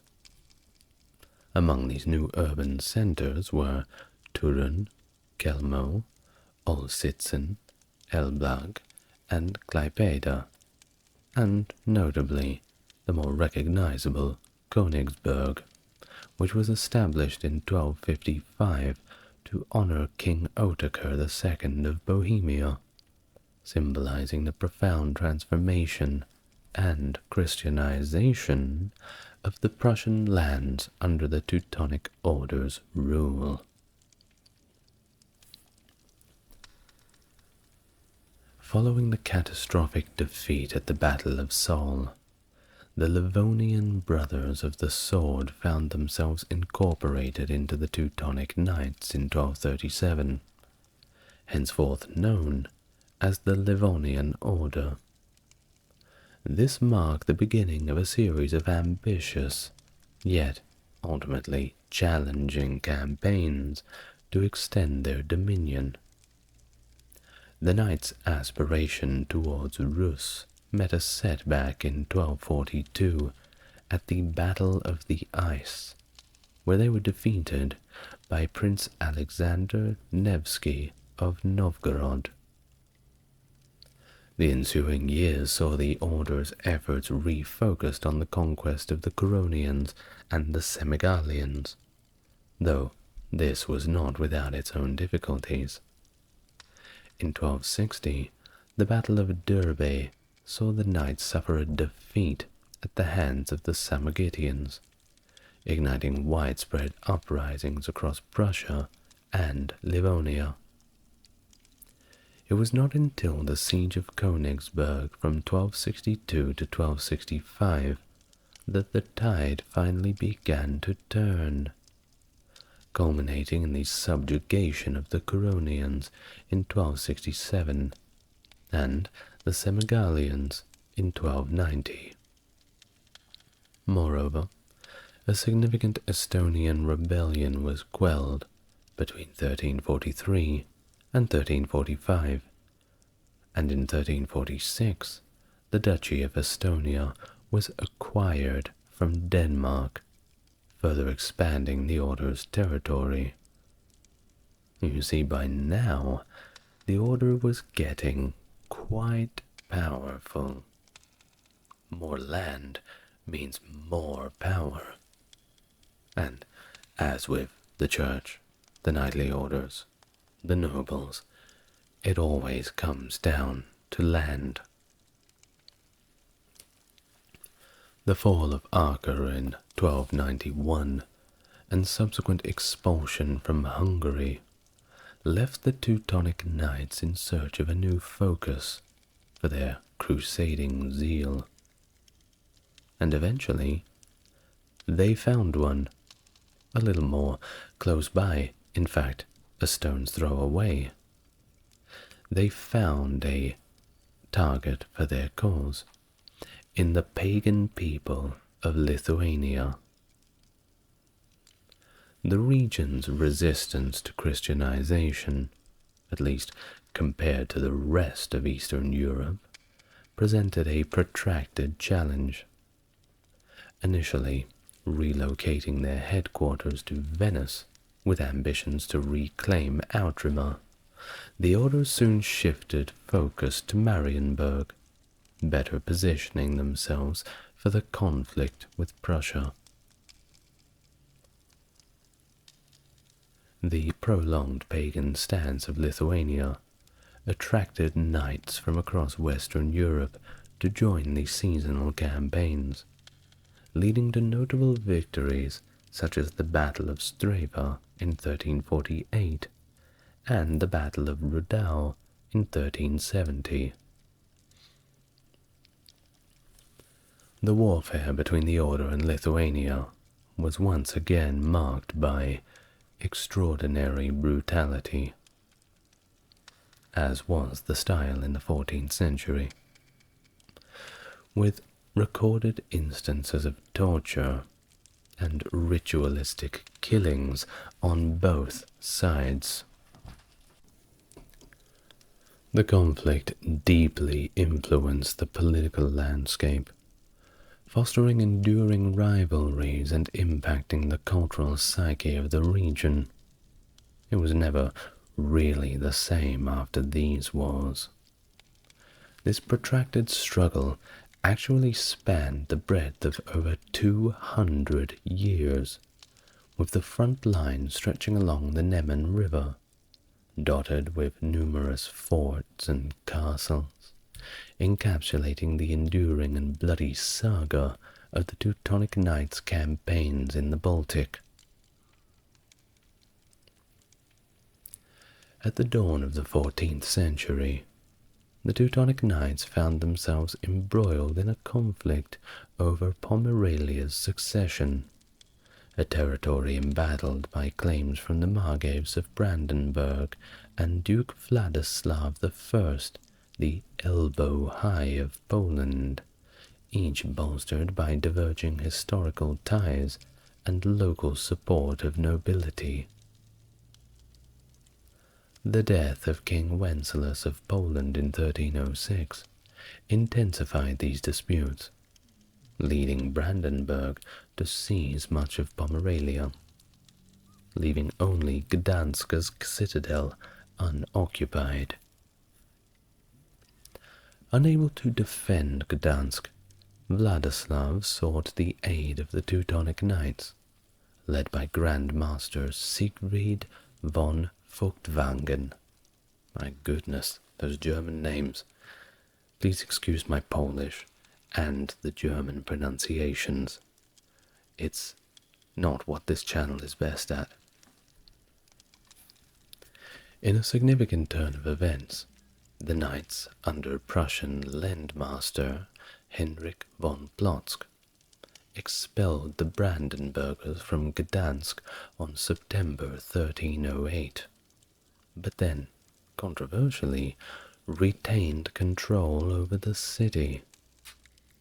Reports of a massacre vary widely, with figures ranging from 60 to as many as 10,000 victims, reflecting the contentious and unresolved nature of the event. The subsequent Treaty of Soldin in 1309 saw the knights secure claims to Gdansk and other strategic locales from Brandenburg, solidifying their dominion and facilitating a crucial land bridge between their monastic state and the Holy Roman Empire, while concurrently serving Poland's Baltic access. This acquisition of Gdansk not only intensified the enmity between the knights and Poland, but it also signified a pivotal moment in the Order's history. Amid the persecution of the Knights Templar, which was really reaching a zenith at this point, the Teutonic Knights shifted their headquarters from Venice to Marienburg in 1309. They did this to attempt to safeguard their autonomy.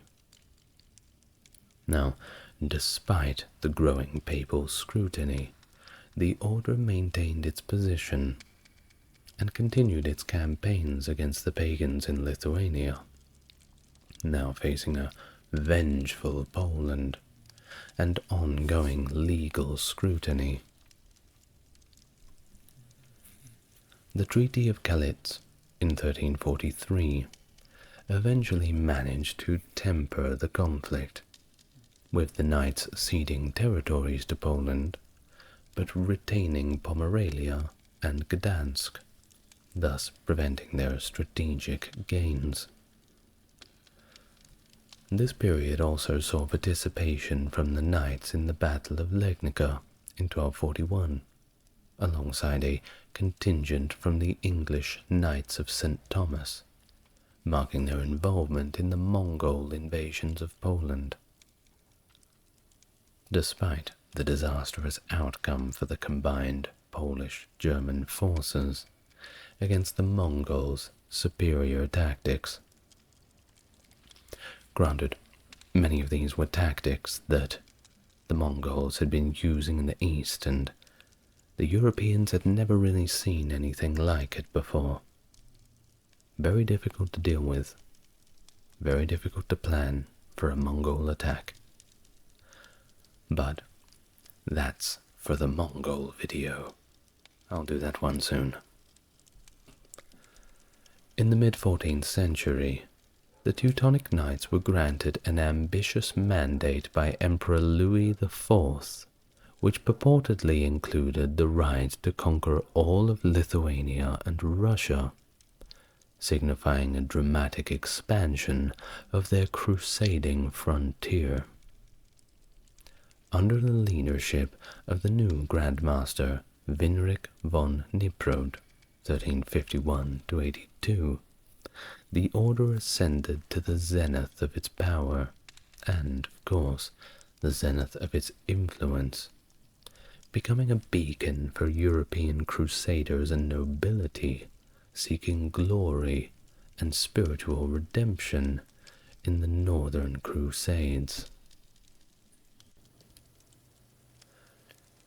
The strategic island of Gotland, plagued by piratical exploits of the Victual brothers, was ceded to the Teutonic Knights by King Albert of Sweden. This move, intended to eradicate the pirate threat, saw Grandmaster Konrad von Jungingen successfully reclaim Gotland in 1398, securing the Baltic Sea for merchant traffic and further extending the order's influence. However, the politics of the time shifted dramatically in 1386 with the baptism and subsequent marriage of Grand Duke Jogaila of Lithuania to Queen Jadwiga of Poland, transforming him into King Vladislav II Jagiello of Poland and establishing a personal union that presented a formidable challenge to the Teutonic Knights. Initial attempts by the order to exploit divisions between Vladislav and his cousin Vytautas ultimately backfired, leading to a consolidation of opposition against them. Jogaila's conversion marked the beginning of Lithuania's official Christianization, undermining the crusading pretext under which the Teutonic Knights had justified their expansionist policies. Despite the nominal Christian status of both Prussia and Lithuania, hostilities with Poland and Lithuania persisted, fueled by territorial ambitions and deep-seated rivalries. Old memories certainly die hard. The creation of the Lizard Union in 1397 by Prussian nobles in Kelmo land underscored the growing internal dissent against the order's governance. By 1407, the Teutonic Order had reached the pinnacle of its territorial expansion, commanding a vast dominion that included Prussia, Pomerania, Samogotia, Gotland, Osel, the Neumark, and more, further consolidated by the pawn of Neumark from Brandenburg in 1402. This extensive realm underscored the order's significant, albeit contested, role in the medieval geopolitical theater of Northern Europe. The pivotal moment for the Teutonic Knights came in 1410 with the Battle of Grunwald, where a unified Polish-Lithuanian force under Vladislav II Jagiello and Vytautas delivered a crushing defeat to the order. This battle saw the fall of Grandmaster Ulrich von Jungingen, along with the majority of the order's top officials, challenging the myth of their invincibility. Although the subsequent siege of Marienburg by the victorious Allies failed, largely due to the strategic defense led by Heinrich von Plauen, the first Peace of Thorn in 1411 allowed the order to maintain its territorial holdings. Nonetheless, the image of the order as a formidable force, a undefeatable band of warriors, well, that was significantly tarnished at this point. And once you've lost your reputation, it's very hard to get it back. In the aftermath, the Teutonic Order faced declining influence along with internal discord, exacerbated by the financial strain of a hefty indemnity imposed by Poland and Lithuania, leading to discontent among the cities over lack of representation. Heinrich von Plauen's attempts at authoritarian reforms eventually led to his ousting, with Michael Kuckmeister von Sternberg stepping in as the new Grand Master. Yet, he too struggled to reverse the order's fortunes. The Golub War so the order cede small border areas and relinquish claims to Samogitia in the Treaty of Melno of 1422. This further ate away and diminished their power. Seems that it was all bad news at this point for the Teutonic Knights. Now the order's internal strife was mirrored by the broader situation and broader conflicts of the era, including feuds among knights from different regions and the destructive raids of the Hussites during the Hussite Wars. Despite attempts to repel these invasions, the knights were bested by the Bohemian infantry, highlighting their waning military capability.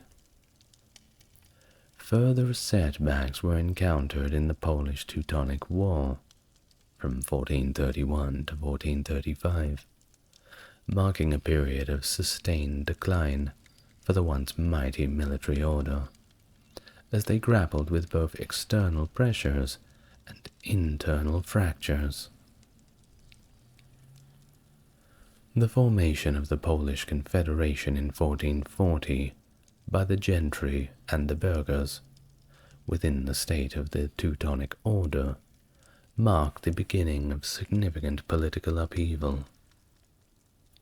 By 1454, the dissatisfaction with the order's rule had grown to such an extent that the Confederation began an open rebellion, seeking annexation by the Polish crown. King Casimir IV Jagiellon of Poland welcomed this appeal, formally incorporating the region and setting the stage for the 13 Years' War between the Order and Poland.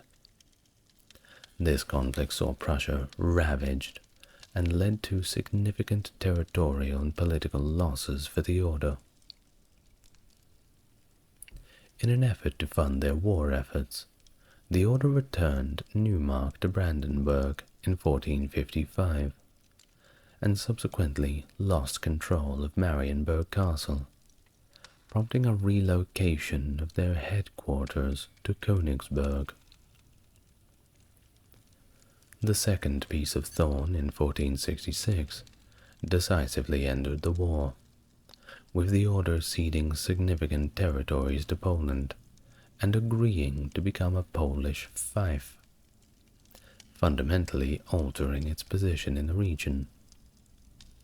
From this point forward, Grand Masters were required to pledge allegiance to the Polish king, diminishing the Order's sovereignty. Effectively, at this point, they'd become agents of the Polish monarchy. The decline of the Teutonic Order's power in Prussia culminated in 1525 with Grand Master Albert of Brandenburg's conversion to Lutheranism. Secularization of the Order's Prussian holdings, and ultimately the acceptance of the Duchy of Prussia as a personal vassal of the Polish crown through Prussian homage. This event, right here, effectively ended the Order's rule over Prussian lands, though it had retained some territories within the Holy Roman Empire and Livonia, but these were very small territories, and they weren't going to hold them for very long. The subsequent German Peasants' War and the Livonian War further eroded the Order's holdings, with the Livonian branch seeing partition and secularization. Post-1525, the Order refocused on its possessions in the Holy Roman Empire, establishing a complex administrative structure centered in Bad Mergentheim.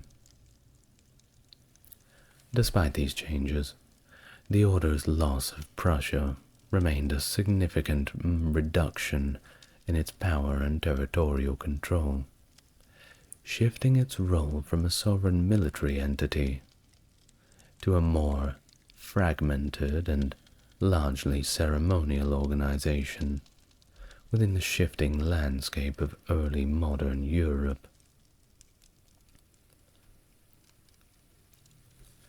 After Albert of Brandenburg's departure from the Teutonic Order to establish himself as the Duke of Prussia, Walter von Kronberg took up the mantle as Deutschmeister in 1527, ascending to Grand Master by 1530.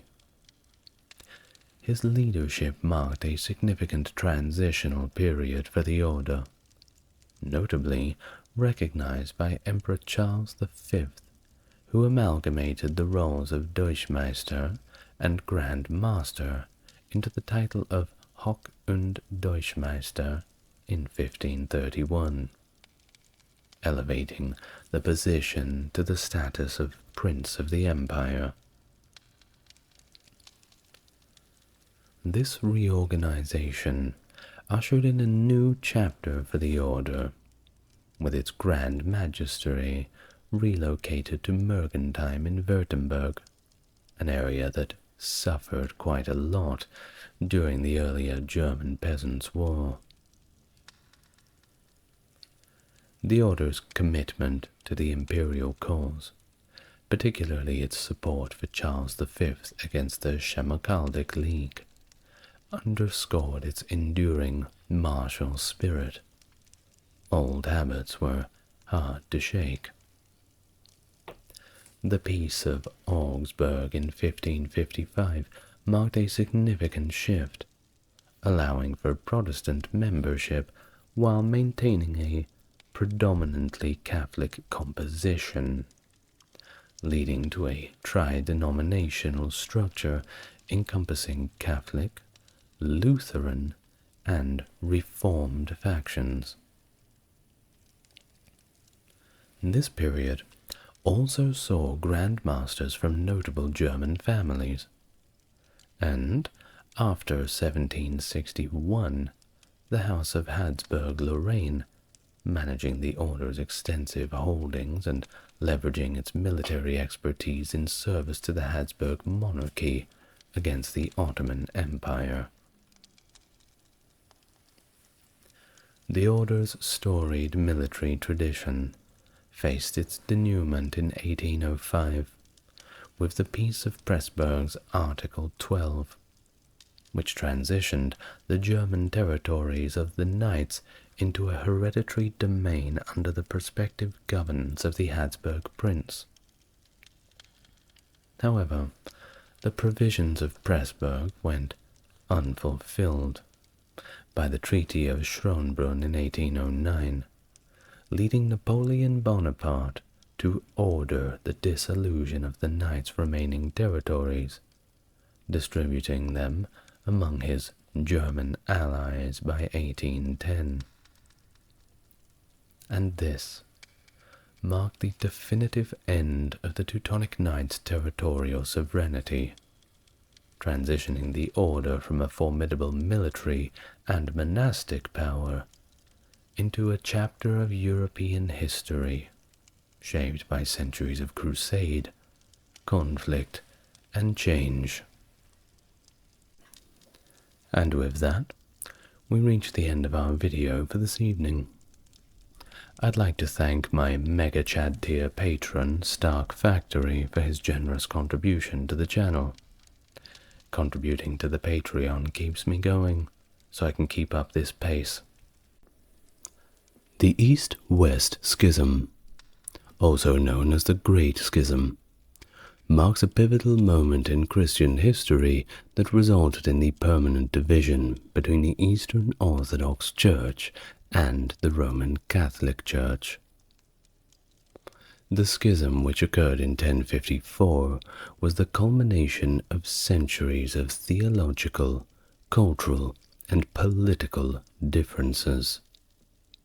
The formal mutual excommunications between the Patriarch of Constantinople and the legates of the Pope in 1054 are often cited as the symbolic event that truly crystallized the split.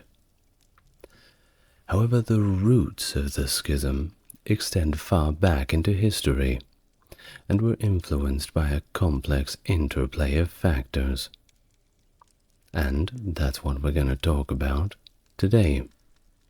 Hello everyone and welcome to the channel. If you're new here, it's good to meet you, and if you're coming back, it's great to see you again. If you want to support the channel, you may only follow the links to the Patreon in the comments and description. Otherwise, if you feel inclined to like, comment and subscribe, that also helps quite a lot. Now, without further ado, let's begin our video for today. The East-West Schism. Let's go back all the way to the beginning. Some scholars suggest that the divergence between the East and Western churches began long before the formal excommunications. While the Photian Schism in the 9th century marks a significant point of separation, tensions between the East and the West can be traced back even further, with some pointing to events as early as the 4th century.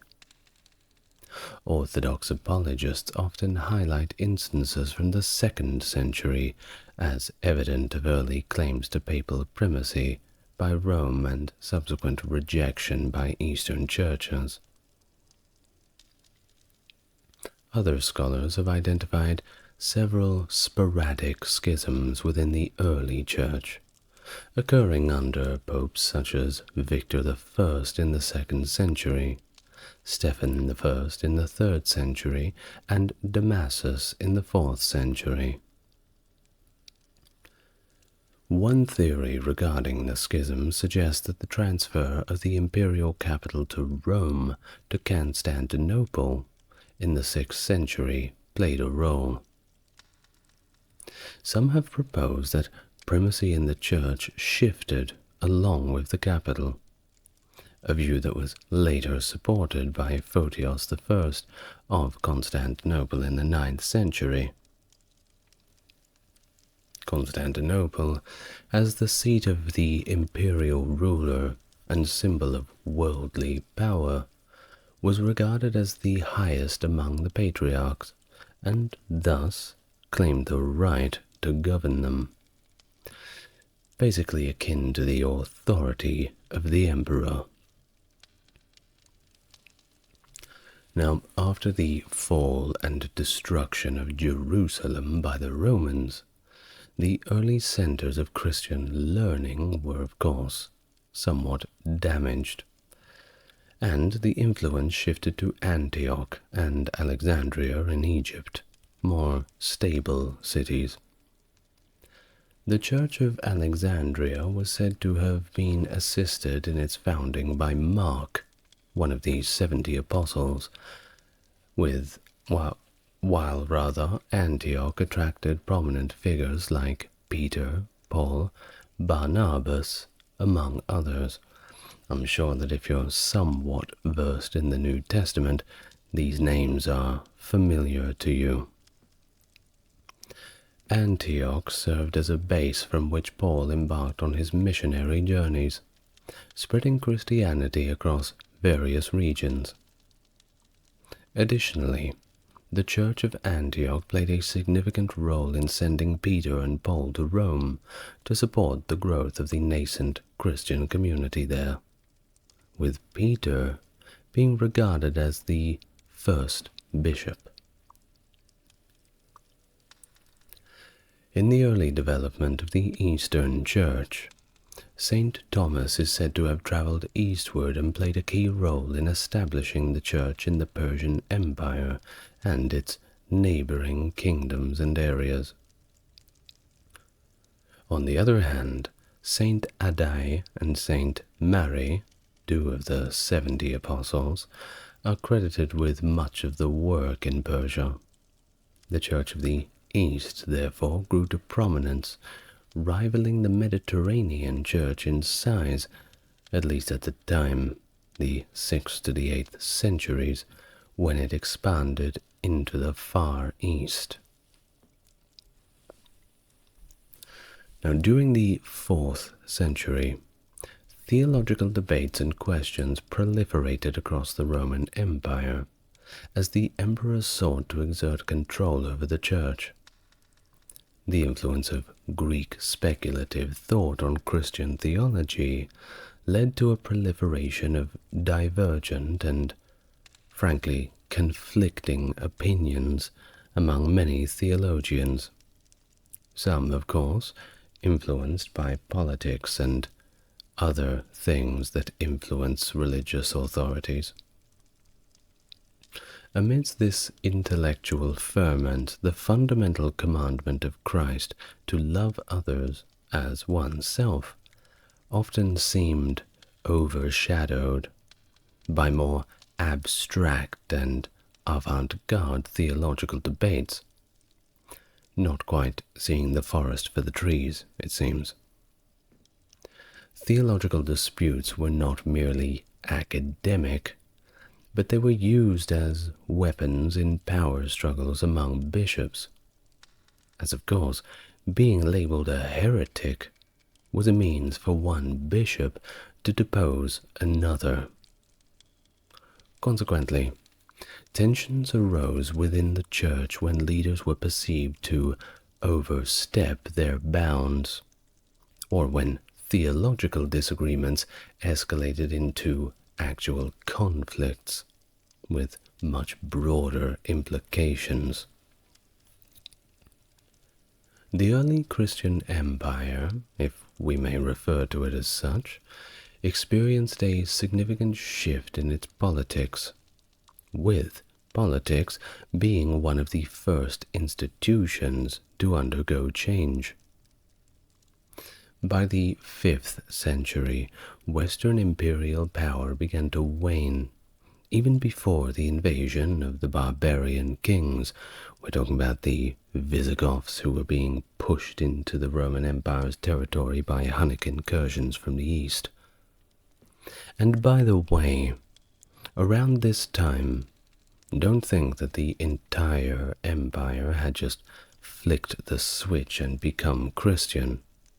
That was simply not the case.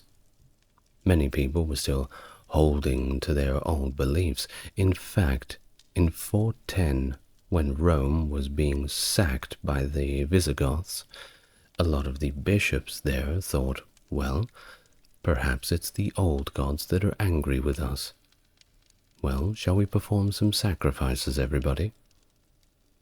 So, of course, in living memory, people were still having some old nostalgia. Now, this decline in secular authority was accompanied by a rise in the power and influence of the Pope, which was a relatively new office as well. And this resulted in a blurring of the lines between secular and ecclesiastical authority. Prior to ecumenical councils, Rome held a prominent position in Christianity, owing to its status as the capital of the Roman Empire. Of course, it's the eternal city, right? Well, while bishops from the eastern and southern Mediterranean regions recognized the persuasive leadership of the Bishop of Rome, they did not view him as infallible, nor acknowledge any judicial authority over them. The Bishop of Rome did not like this. While Rome's claim to special authority over other churches was rooted in its connection with the apostles Peter and Paul, the important ones. Despite gaining increasing recognition as a center of Christianity in the first 3 centuries, historical documents from that period do not unequivocally assert or recognize the papal primacy of Rome.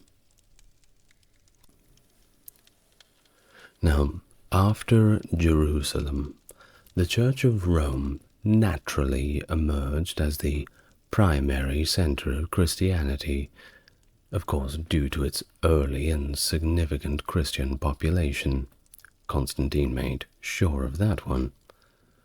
The city was closely associated with the Apostle Paul, who preached there and was actually martyred there, as well as the Apostle Peter, who met a similar fate. In Orthodox liturgy, that's the Eastern Orthodox liturgy, Peter and Paul are revered as the wisest apostles and princes of the Church of Rome. Peter is traditionally regarded as the founder of the Church of Rome, and the bishops of Rome are considered his successors, a direct line of command all the way down. Now, Father Thomas Hopko, a prominent Orthodox theologian, emphasizes the special honor accorded to the Church of Rome among the earliest Christian communities. According to him, the Roman Church held a place of honor among other churches due to its foundation to the teachings and martyrdom of Peter and Paul, as well as its location in the capital city of the Roman Empire, which was still considered the center of the civilized world at the time, at least by the Romans.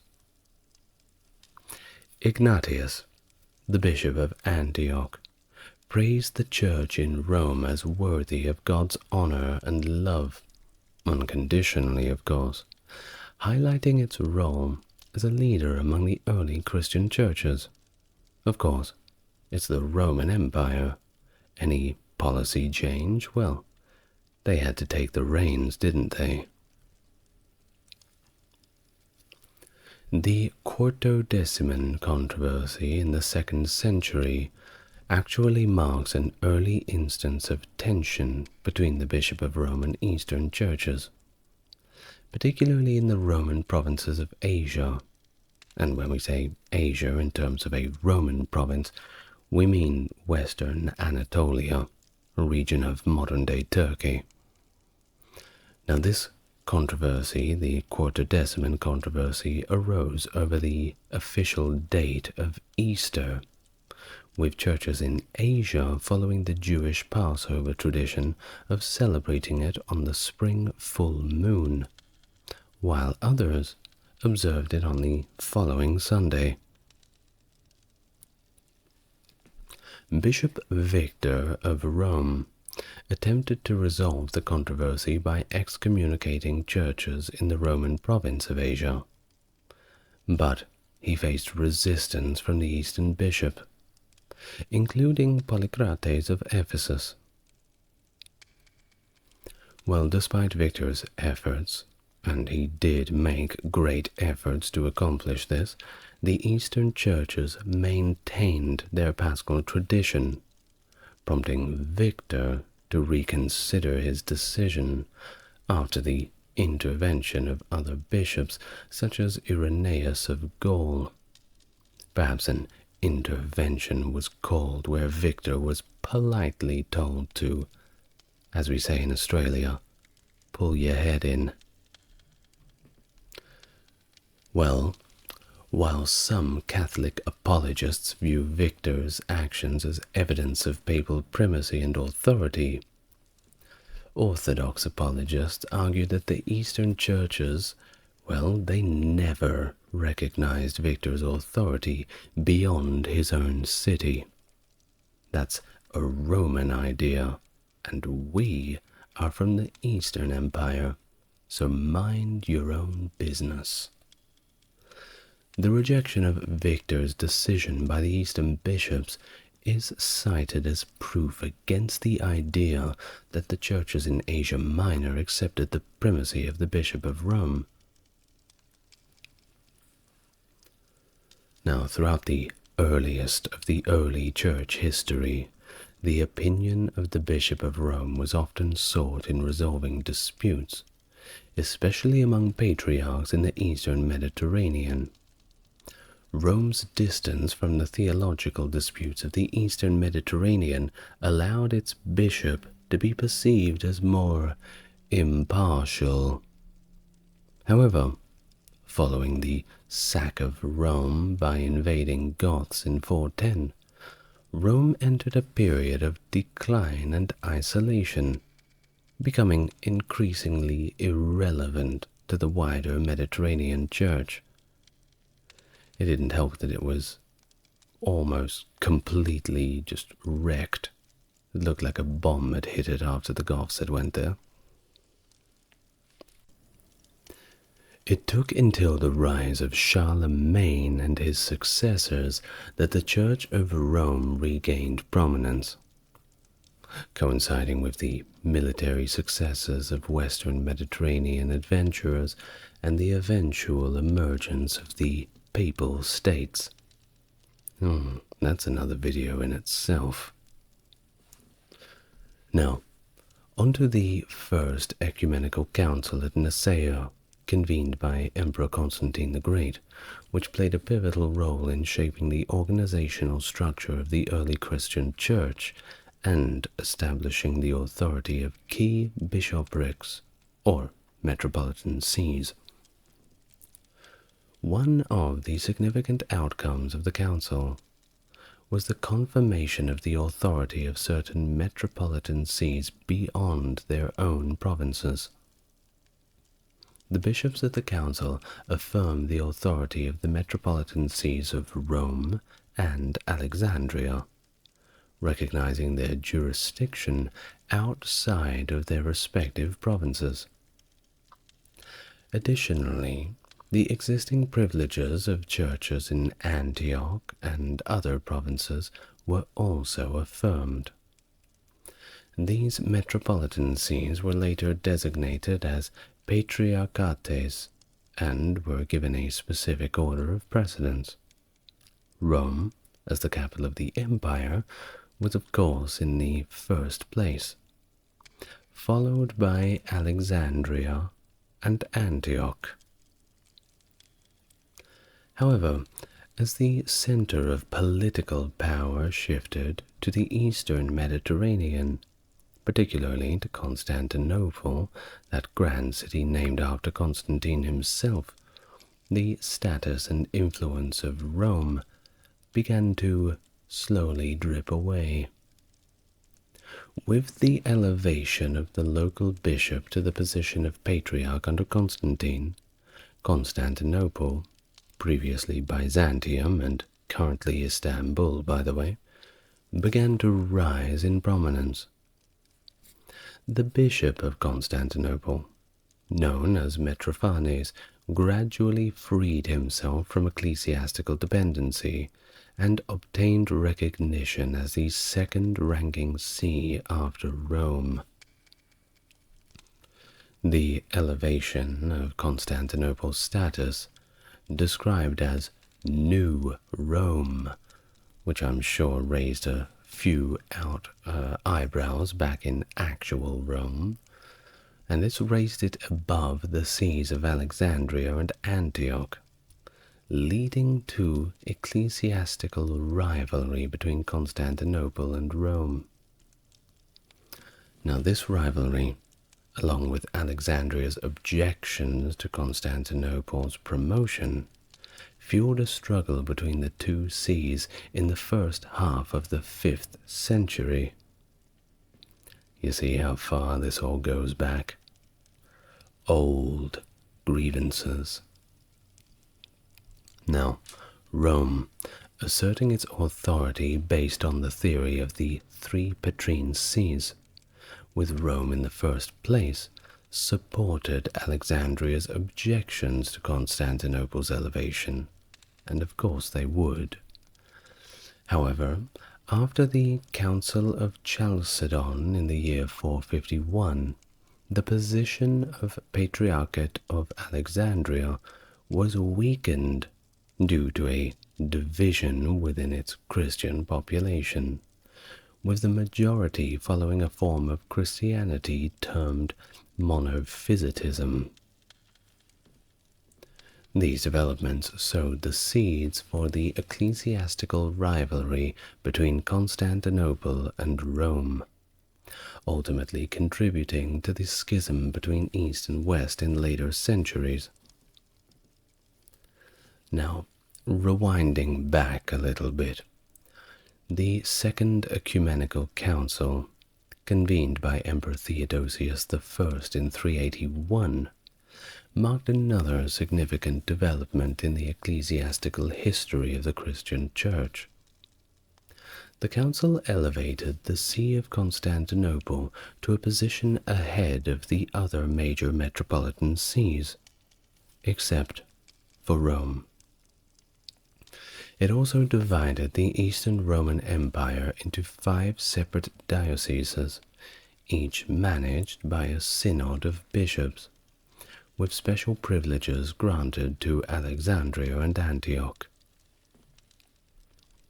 Following this council, tensions arose between the bishoprics of Rome and Constantinople, particularly regarding their respective positions of authority within the Church. In 382, a synod in Rome under Pope Damasus I protested against the elevation of Constantinople and reaffirmed Rome's status as the Apostolic See. Successive popes, such as Siricius, Innocent I, Boniface, and Celestine, asserted increasing authority for the See of Rome, claiming jurisdiction over major judicial cases and emphasizing the primacy of Rome in matters of ecclesiastical discipline. Now, Pope Leo I and his successors continued to assert Rome's authority, rejecting certain decisions of ecumenical councils such as the Council of Chalcedon. Remember that one?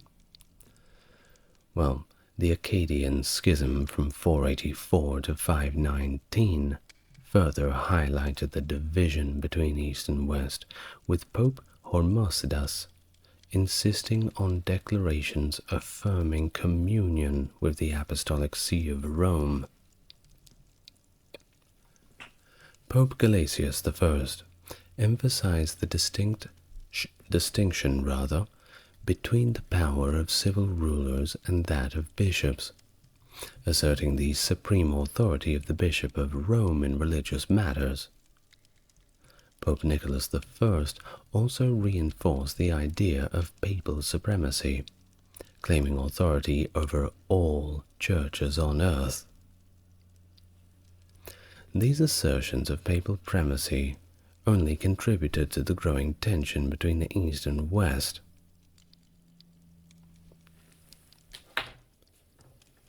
The Fourth Ecumenical Council, held at Chalcedon in 451, further solidified the authority of the Patriarch of Constantinople within the Byzantine Empire.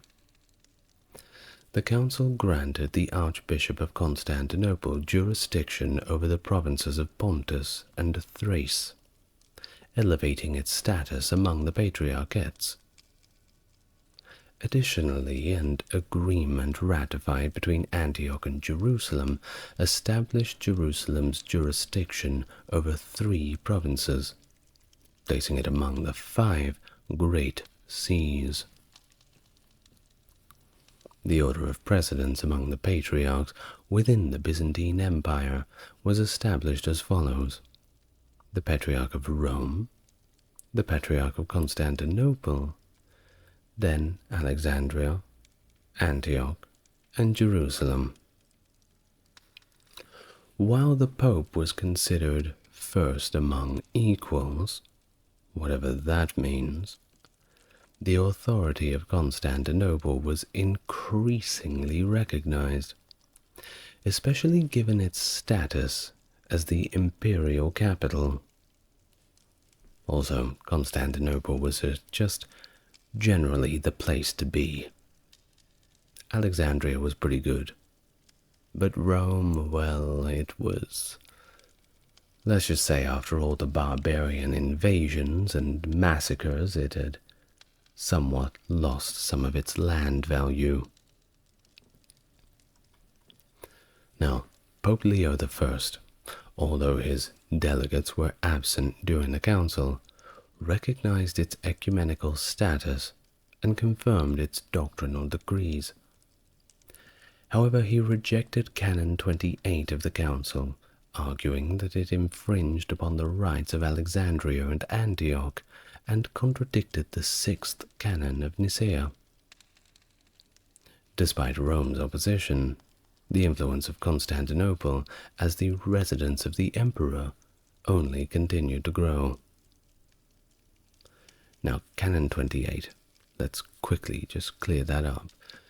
Canon 28 of the Council was particularly contentious as it recognized Constantinople's authority over bishops in dioceses, quote, among the barbarians. Now, that could be interpreted in many ways.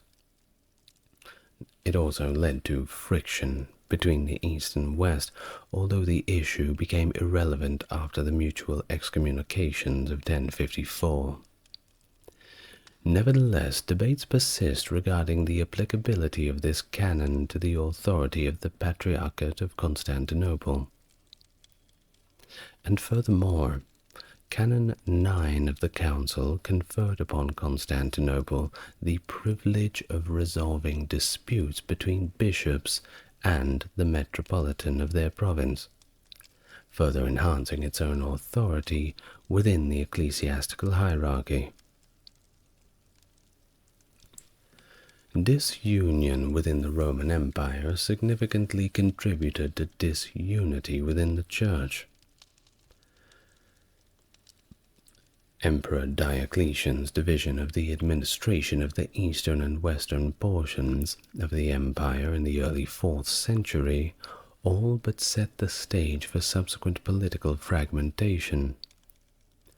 While leaders like Constantine aimed to reunite the empire, somewhat naively, it remained divided, with Theodosius the Great being the last emperor to rule over a united Roman Empire. And following his death in 395, the empire permanently split into western and eastern halves, each under its own emperor. The sack of Rome in 410 by the Visigoths further isolated Rome from the churches in the eastern and southern Mediterranean. Full video on that if you're interested. Go and have a look in the, I think it's in the Roman History playlist, should be. Now, this isolation of Rome suited many of the patriarchs and bishops in those regions. The Western Roman Empire eventually collapsed in the 5th century, as it was overrun by Germanic tribes, and Odoacer, the bearded barbarian, declared himself king of all Italy in 476, and the Romans were all too dead to dispute it. Meanwhile, the Eastern Roman Empire, or Byzantine Empire, continued to thrive, recovering territories in Western Mediterranean in the 6th century, before eventually losing them all again. Bad luck, I suppose. The collapse of civil government in the West left the Church with significant influence in many areas, with bishops often assuming secular administrative roles. Christianity in these regions became subject to the laws and customs of various Germanic peoples. Linguistic and cultural differences between the East and West further exacerbated these divisions. It was bad enough already without all of those linguistic faux pas. Latin was dominant in the West, while Greek prevailed in the East. The decline in individuals proficient in both languages made communication between the two halves of the Church increasingly difficult. That being said, if you were versed in both Latin and Greek, you could do very well for yourself. The linguistic and cultural divergence led to different approaches to religious doctrines and the development of distinctive rites. This growing divergence laid the groundwork for what would become the later schism, although it didn't occur until much later.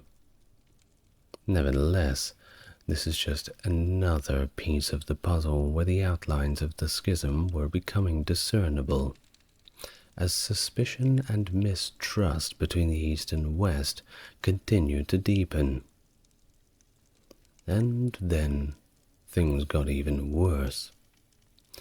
The conquest of Muslim Arabs by 661 significantly impacted the territories of the Patriarchates of Alexandria, Antioch, and Jerusalem, which were only partially and temporarily recovered thereafter.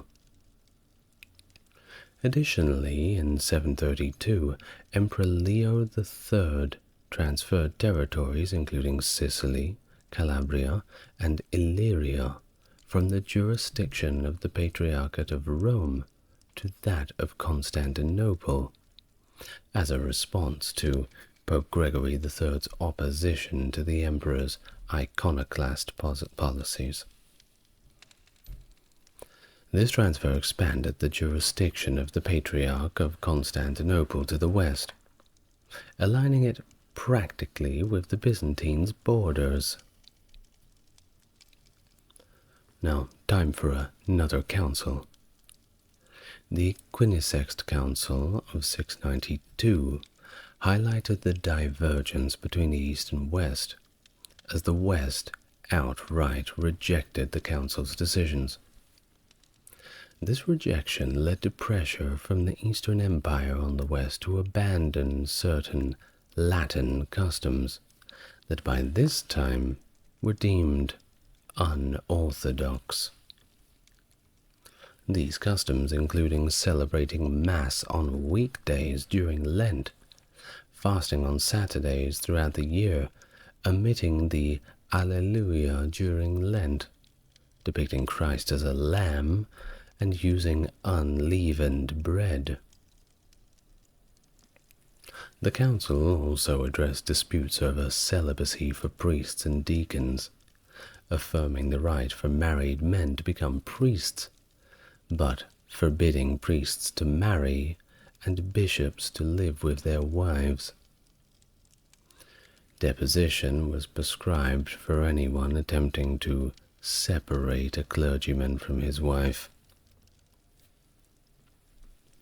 Now Pope Sergius I, although a loyal subject of the empire, rejected this council, stating his preference to, and I quote, die rather than consent to erroneous novelties.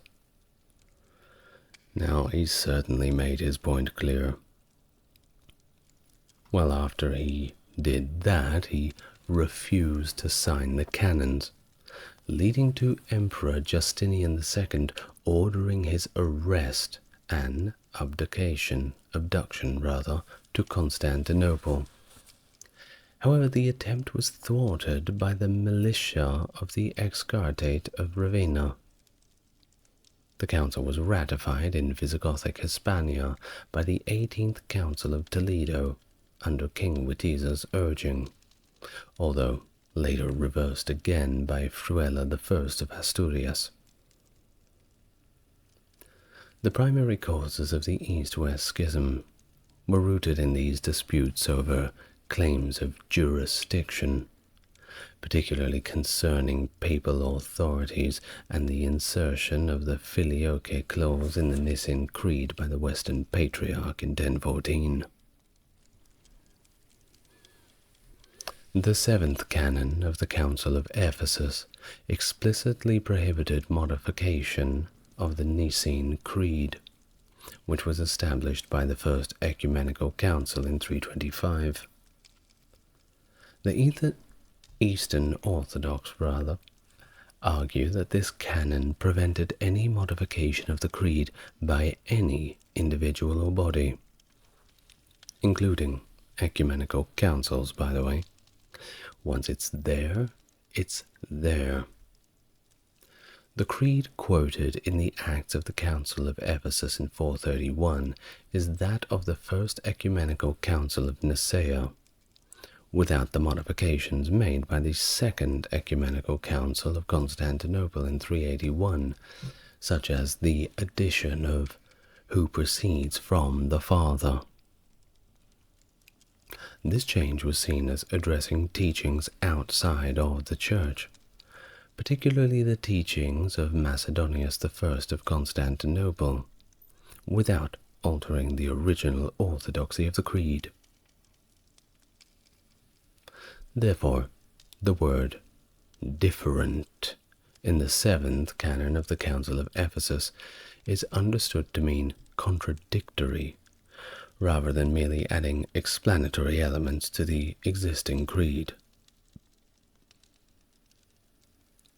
Additionally, there were other catalysts for the schism, including variants over liturgical practices, although these were considered less significant compared to the disputes over papal authority and the Nicene Creed.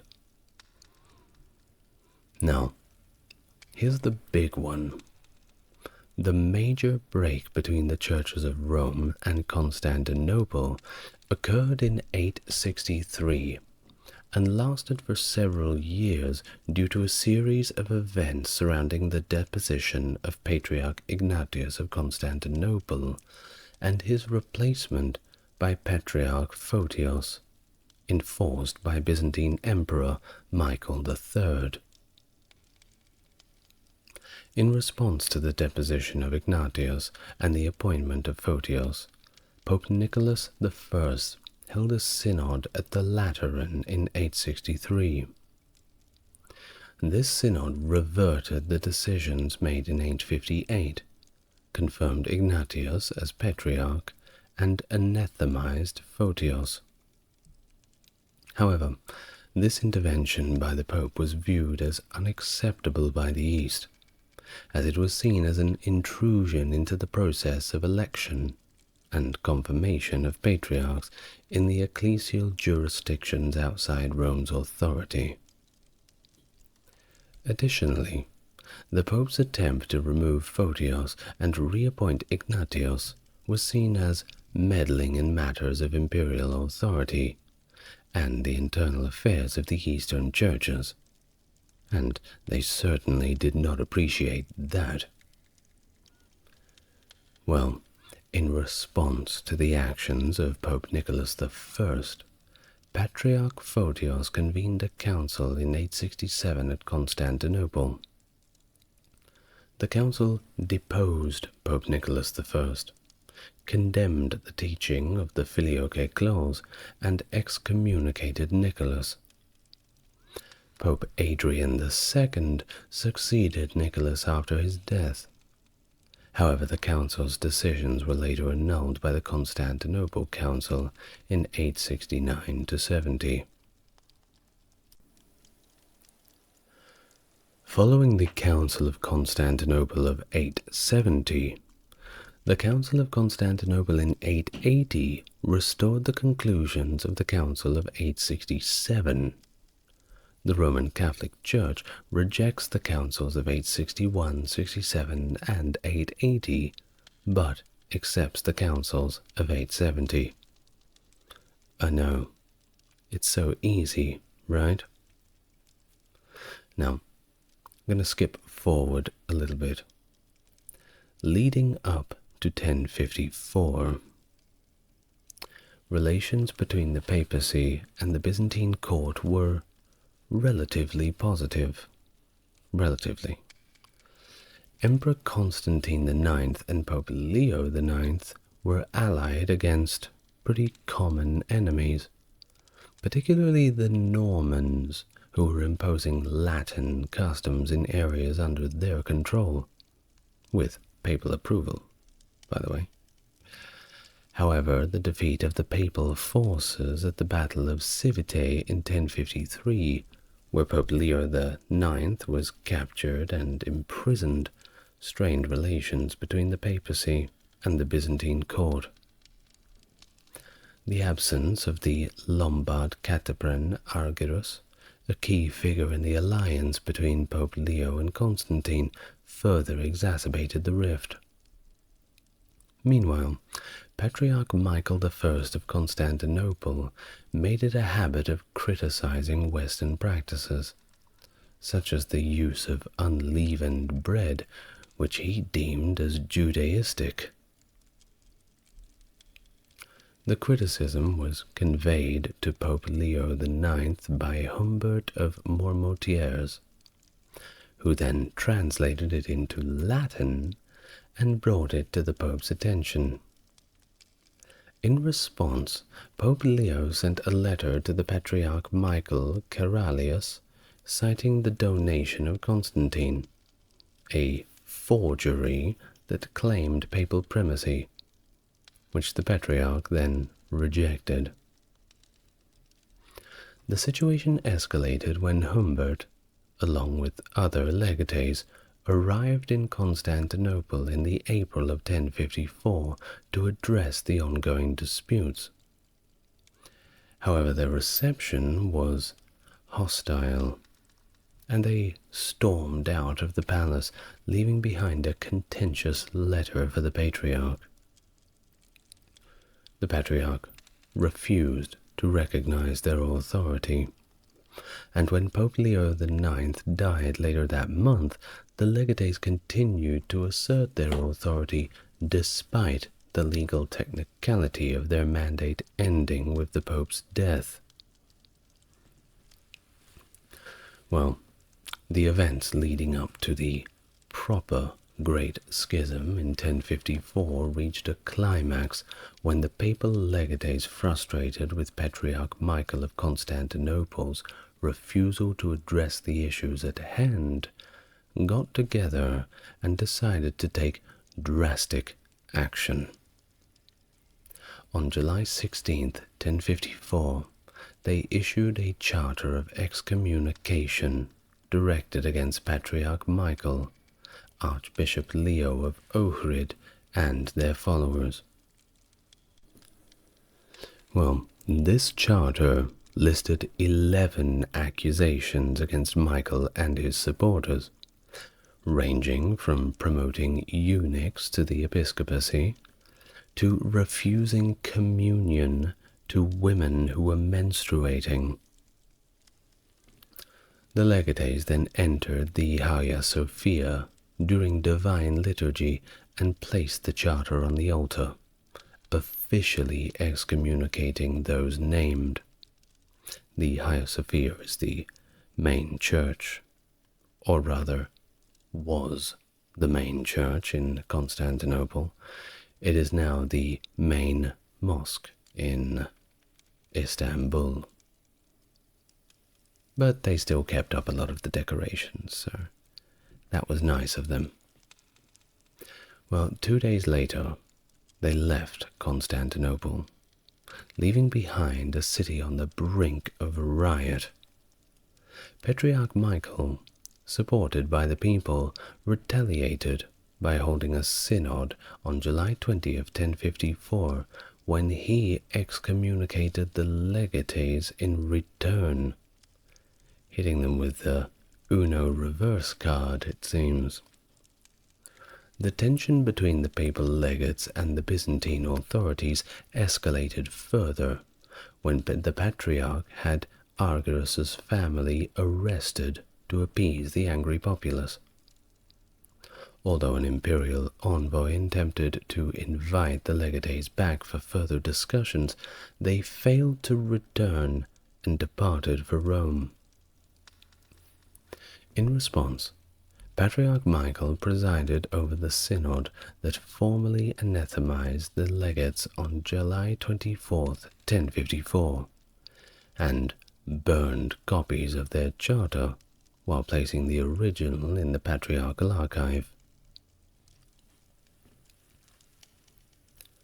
The events surrounding the Great Schism of 1054, particularly the actions of Cardinal Humbert and Patriarch Michael I, were marked by confrontations and mutual excommunications. However, these actions did not immediately lead to a complete and irreversible schism between the East and Western churches. Cardinal Humbert's choice as a papal legate was criticized, as both he and Patriarch Michael I were described as men of stiff and intransigent temper. Their initial encounter was unfriendly, and the Patriarch refused to engage further with the legates. Eventually, Cardinal Humbert simply lost patience and issued that charter of excommunication against Patriarch Michael. Well, it was more of a game of, oh yeah, well how about this? Each trying to outdo each other. Now, although these events are the ones that were often cited as the consummation of the schism in 1054, it's important to note that the schism was not finalized by these mutual excommunications.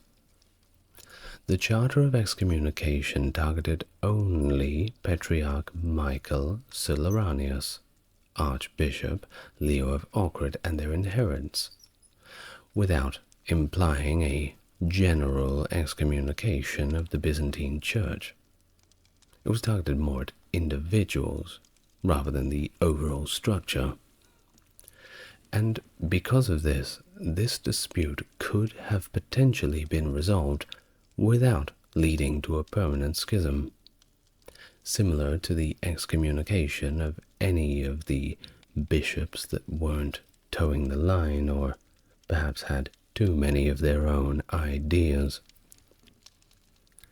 Well, the schism began to deepen when other Eastern patriarchs rallied behind Cerularius, a move bolstered by the support of Emperor Michael. However, some have questioned the validity of the charter, given that Pope Leo had passed away at the time, raising doubts about the legate's authority to issue such a document at all. Well, either way, the significance of the events in 1054 was not immediately recognized by many contemporary historians and church members. Despite the formal actions taken by leaders on both sides, ordinary Christians in the East and West remained blissfully unaware of any substantial change in their relations. Intercommunication between the two churches continued, and the perceived division between them was not yet fully realized. Imagine this. Something as, to me, comical. Correct me if I'm wrong, any very orthodox Christians who are viewing this. But just imagine that if you had a friend and he was in Rome, you were in Constantinople, and you went to see him, you knock on the door, and he says, "I'm not letting you in." You say, "Why not?" And he says, "Because you make your bread differently to I." Don't you think that just sounds so ridiculous? I'm sure the problems were a little bit more deeper than that, but I would assume that the majority of people would see a lot of these issues as somewhat trivial, the bigger picture being a lot more important.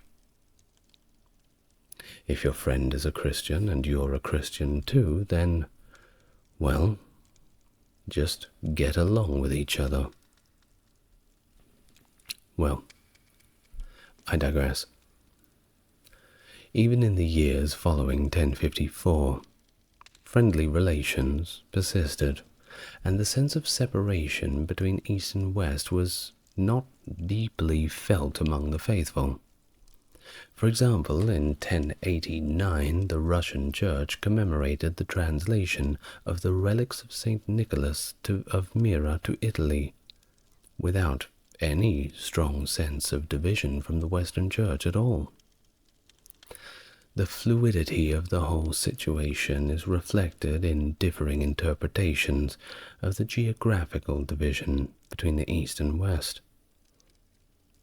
Some areas, such as southern Italy, were interpreted differently in maps drawn up in the West, compared to those in regions where Eastern Orthodoxy predominated. Well, additionally, even in regions where rulers officially aligned with one church, there were instances of individuals and communities adhering to the other side. Efforts to reconcile the churches were made by both popes and patriarchs in the centuries following the events of 1054. However, various factors and historical developments over time only contributed to a widening of the separation between the East and Western churches. And you can certainly see it in so many aspects, how different the Eastern Orthodox Church is to the Catholic Church, and to the rather more, I call it, Americanized Christianity that we see in the United States. Everybody has their own beliefs, certainly. Vlad the Impaler, or Vlad Dracula, as he's commonly known, was a significant figure in Wallachian history, serving as the voivode of Wallachia, modern-day Romania, 3 times between 1448 and his death in 1477. Born around 1428 or perhaps 31, Vlad is renowned for his firm leadership and ruthless tactics, in particular his use of impalement as a form of punishment. His reign was marked by conflicts with the Ottoman Empire, which he fiercely resisted, earning him a reputation for brutality, but also as a defender of Christian Europe against Islamic expansion. The epithet, the Impaler, derives from that preferred method of execution, where his victims were hoisted up and impaled onto stakes. This gruesome practice was intended to instill fear among his enemies and maintain order within his realm. However, it also earned him infamy in later accounts of his reign, becoming the inspiration of the character of Count Dracula in Bram Stoker's famous novel. Despite his harsh methods, Vlad, or as he's also known, Vlad III, is considered by many to be a national hero of Romania, admired for his determination to defend Wallachia against its enemies and his efforts to resist foreign domination. His legacy is certainly a complex one, with interpretations of his rule varying widely between admiration for his patriotism and condemnation for his extreme cruelty. Nonetheless, Vlad the Impaler remains a prominent figure in Romanian history and folklore, symbolizing both the struggle for independence while also nurturing the darker aspects of human nature. Hello everyone and welcome to the channel. If it's your first time here, it's good to meet you, and if you're a returning viewer, it's great to have you back. If you'd like to support the channel, consider heading over to the Patreon, where all the videos are ad-free. Otherwise, like and comment on the video with your thoughts. And if you are so inclined, subscribe to the channel if you'd like to hear more of these style videos. Now, without further ado, let's get on to our topic for today, Vlad the Impaler. Vlad III, known as Vlad the Impaler or Vlad Dracula, was the second legitimate son of Vlad II Dracul, who himself was an illegitimate son of Mircea I of Wallachia.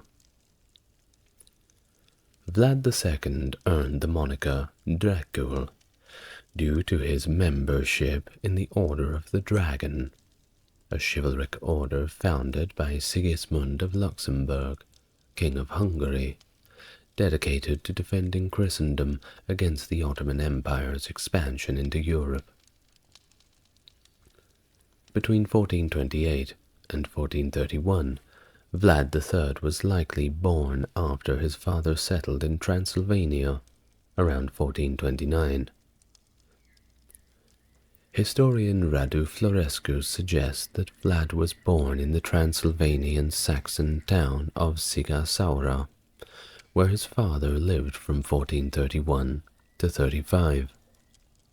The identity of Vlad's mother still remains uncertain, with some historians proposing she was either a daughter or relative of Alexander I of Moldavia,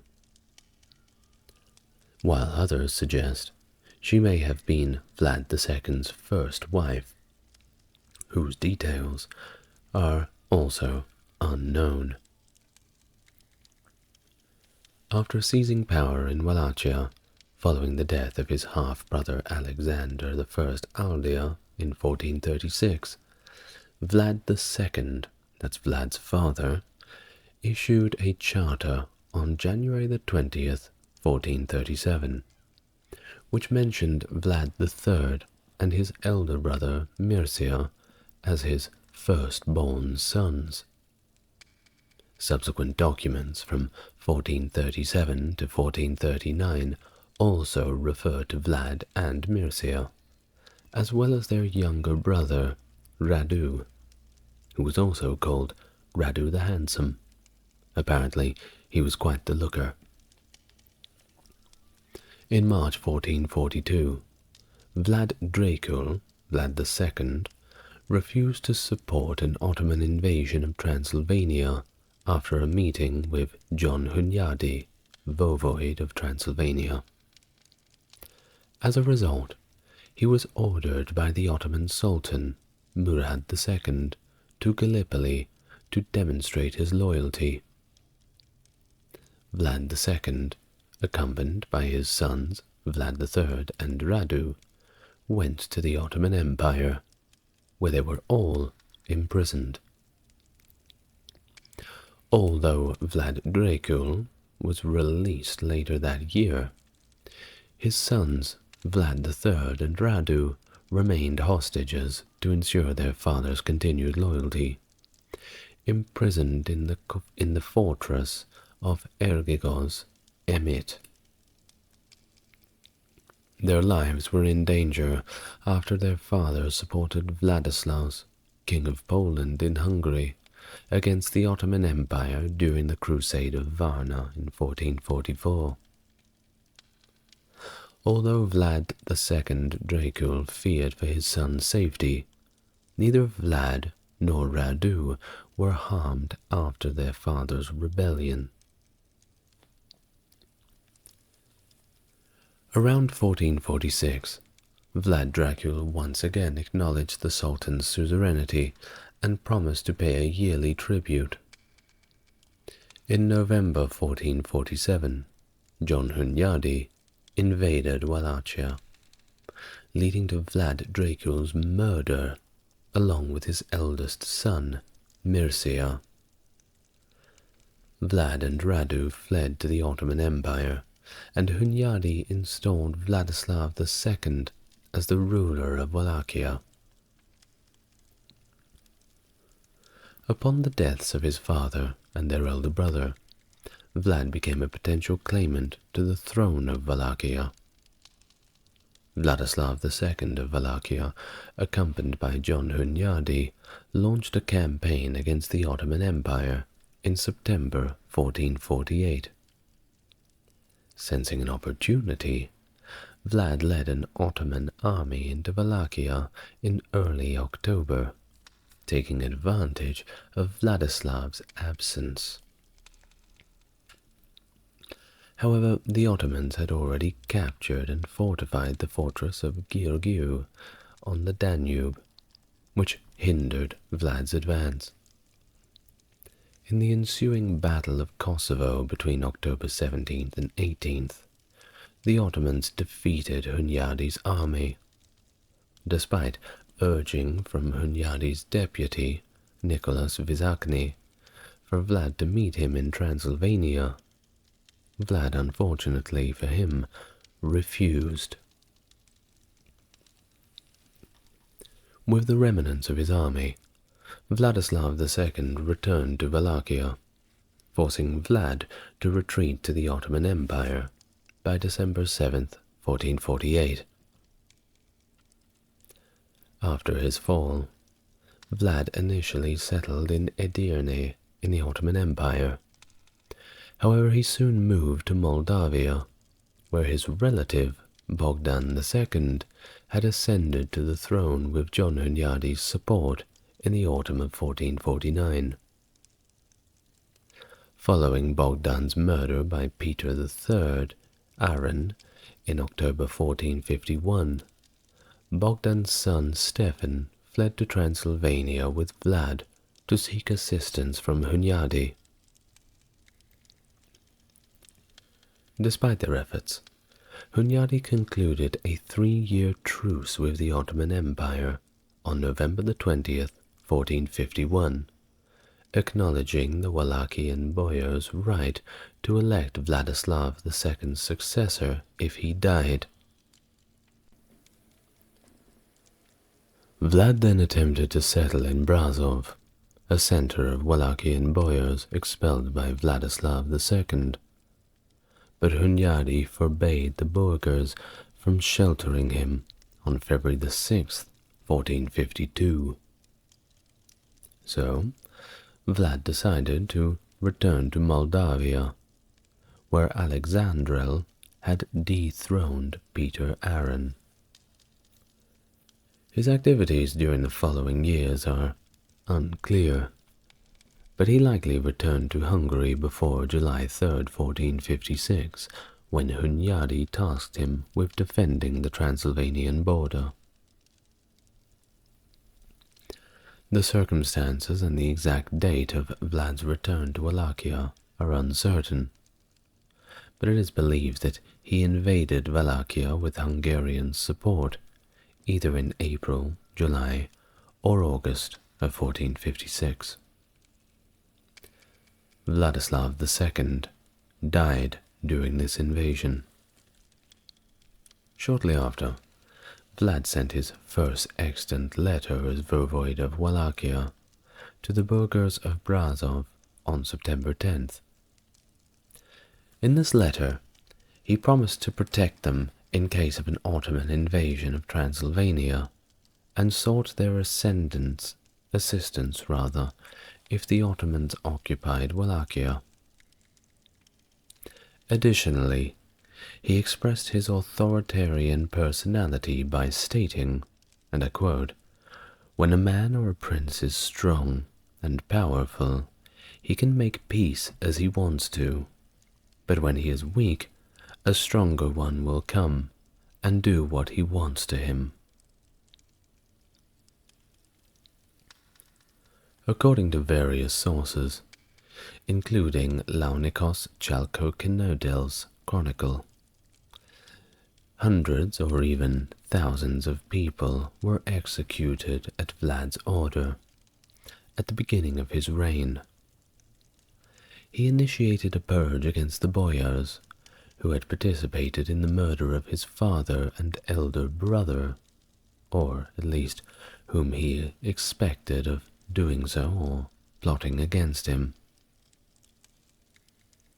Chalkokondyles, that Launikos Chalkokondyles, noted that Vlad quickly effected a great change and utterly revolutionized the affairs of Wallachia by granting the money, property, and other goods of his victims to his supporters.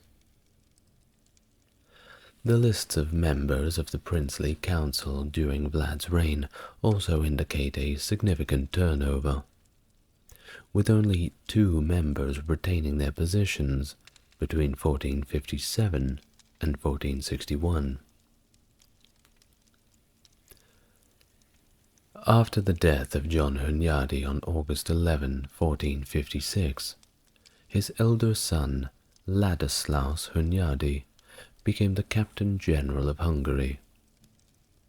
Ladislaus accused Vlad of having no intention of remaining faithful to the King of Hungary, and ordered the burghers of Brasov to support Vladislav II's brother, Dan III, against Vlad. Additionally, the burghers of Sibiu supported another pretender, identified as Vlad's illegitimate brother, Vlad Kalugarul, who took possession of Amlas, traditionally held by the rulers of Wallachia in Transylvania. Following Ladislaus V of Hungary's execution of Ladislaus Hunyadi on March 16, 1457, Ladislaus Hunyadi's mother, Elizabeth Siliagi, and her brother, Mikhail Siliagi, incited a rebellion against the king. In the midst of this civil war in Hungary, Vlad assisted Stefan, son of Bogdan II of Moldavia, in his move to seize Moldavia in June 1457 rather. Vlad also raided Transylvania, plundering villages around Brasov and Sibiu. The earliest German stories about Vlad describe him as carrying men, women, and children from a Saxon village to Wallachia and impaling them all. This attack against the Transylvanian Saxons, who remained loyal to the king, bolstered the position of the Siliagis. Vlad's representatives played a role in peace negotiations between Michael Siliagi and the Saxons, resulting in a treaty where the burghers of Brasov agreed to expel Dan from their town. Vlad also promised the merchants of Sibiu their freedom to conduct trade in Wallachia in exchange for similar treatment of Wallachian merchants in Transylvania. In a letter dated the December 1st of 1457, Vlad referred to Michael Siliagi as his lord and elder brother. Matthias Corvinus, Ladislaus Hunyadi's younger brother, was elected the King of Hungary on January 24th, 1458.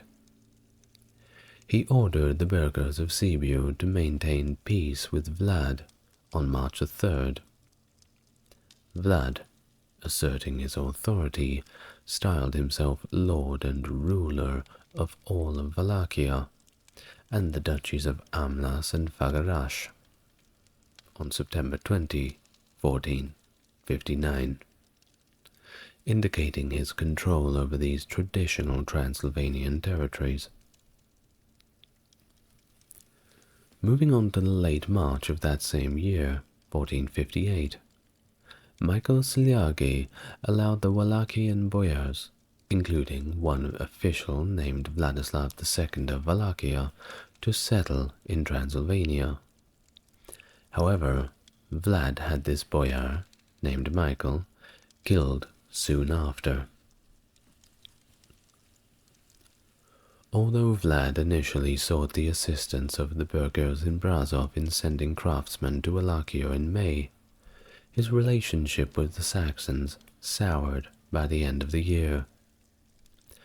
There are theories suggesting that conflict arose because Vlad prohibited Saxons from entering Wallachia, compelling them to send their goods to Wallachian merchants at compulsory border fairs.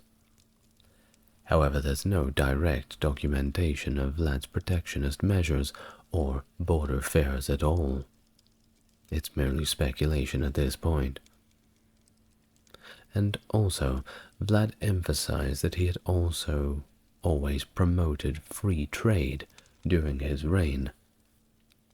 But that may have just been some kind words.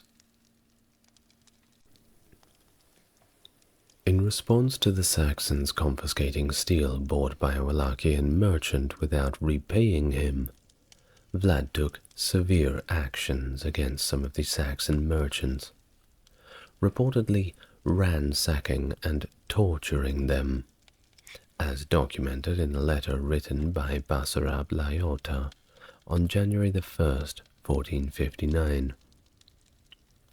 Basarab, claiming Wallachian heritage, settled in Sigisaura and asserted his right to rule Wallachia. However, Matthias Corvinus supported Dan III, who was in Brasov at the time, against Vlad. Dan III accused Vlad of gruesome acts, alleging that Vlad had impaled or burned alive Saxon merchants along with their children in Wallachia, though this could have just been propaganda, turn the public opinion against Vlad, or he could have actually done it. He probably did. Despite these accusations, Vlad continued his rule. He defeated and executed Dan III after the latter's invasion of Wallachia. Vlad then launched an invasion into southern Transylvania, destroying the suburbs of Brasov and ordering the impalement of captured men and women. Negotiations ensued, during which Vlad demanded the expulsion or punishment of Wallachian refugees from Brasov. Peace was eventually restored, as evidenced by Vlad's address to the burghers of Brasov as his brothers and friends on July 26, 1460. In the August of that same year, Vlad invaded the regions around Amlas and Fagarash to punish the local inhabitants who had supported Dan III against him. These actions underscore Vlad's iron-fisted rule and his determination to maintain control over Wallachia, despite opposition from various factions. Konstantin Mihailovic, a janissary in the Sultan's army, recorded that Vlad refused to pay homage to the Ottoman Sultan in an unspecified year. Similarly, Giovanni Maria degli Angiolelli, a Renaissance historian, wrote that Vlad had failed to pay tribute to the Sultan for 3 years. These records suggest that Vlad ignored the suzerainty of Mehmed II as early as 1459. However, both works were written decades after the events they describe. Tursun Beg, a secretary in the Sultan's court, stated that Vlad's defiance of the Ottoman Empire began when Sultan Mehmed II was away on a long expedition in Trebizond in 1461. According to Tursun Beg, Vlad initiated new negotiations with Matthias Corvinus, the King of Hungary. However, the Sultan was informed by his spies, prompting him to send his envoy, Thomas Katabelinos, to Wallachia with orders for Vlad to come to Constantinople immediately. Additionally, the Sultan secretly instructed Hamza, Bey of Nicopolis, to capture Vlad as he crossed the Danube. In response to the Sultan's actions, Vlad executed Hamza and Catobilonos upon discovering the Sultan's deceit. He then gave orders, in fluent Turkish by the way, to the commander of the fortress of Giurgiu to open the gates, allowing Wallachian soldiers to capture it. Subsequently, Vlad invaded the Ottoman Empire, devastating villages along the Danube River. He informed Matthias Corvinus of his military actions in a letter dated 11th of February 1462, where he claimed to have killed over 23,000 Turks and Bulgarians during the campaign. Vlad sought military assistance from Corvinus, citing his actions as necessary for the honor of the king, the Holy Crown of Hungary, and of course, the preservation of Christianity. Tensions between Moldavia and Wallachia had also escalated by 1462, as evidenced by a letter from the Genoese governor of Kaffa. These developments highlight Vlad's increasing defiance of Ottoman authority and his efforts to rally support from neighboring powers. Upon learning of Vlad's invasion, Mehmed II raised an army of over 150,000 soldiers, said to be second in size only to the one that occupied Constantinople in 1453, according to some sources at the time. The magnitude of his army suggests that the Sultan's primary aim was to occupy Wallachia. However, Mehmed had previously granted Wallachia to Vlad's brother, Radu, indicating that the Sultan's principal purpose may have been to simply change the ruler of Wallachia. The Ottoman fleet landed at Brela, the only Wallachian port on the Danube, in May. Subsequently, the main Ottoman army crossed the Danube under Mehmed's command at Nikopol, Bulgaria, on June the 4th, 1462. Outnumbered, Vlad adopted a scorched earth policy and retreated towards Targoviste. During the night of June 16th to 17th, Vlad launched a daring counterattack on the Ottoman camp in an attempt to capture or kill the Sultan himself. However, the Wallachians mistakenly attacked the tents of the viziers Mahmud Pasha and Isaac, failing to reach the Sultan's quarters. Despite this, Vlad and his forces managed to retreat from the Ottoman camp at dawn. Mehmed's army entered Targoviste at the end of June, only to find the town deserted. Well, almost deserted. They were horrified to discover what the Chalconkendiles described as a forest of the impaled. Thousands of stakes, bearing the carcasses of executed people, as far as the eye could see, many of them still alive and twitching around. Mehmed was reportedly quite taken back by the brutal tactics of Vlad, acknowledging his diabolical understanding of governing his realm and its people.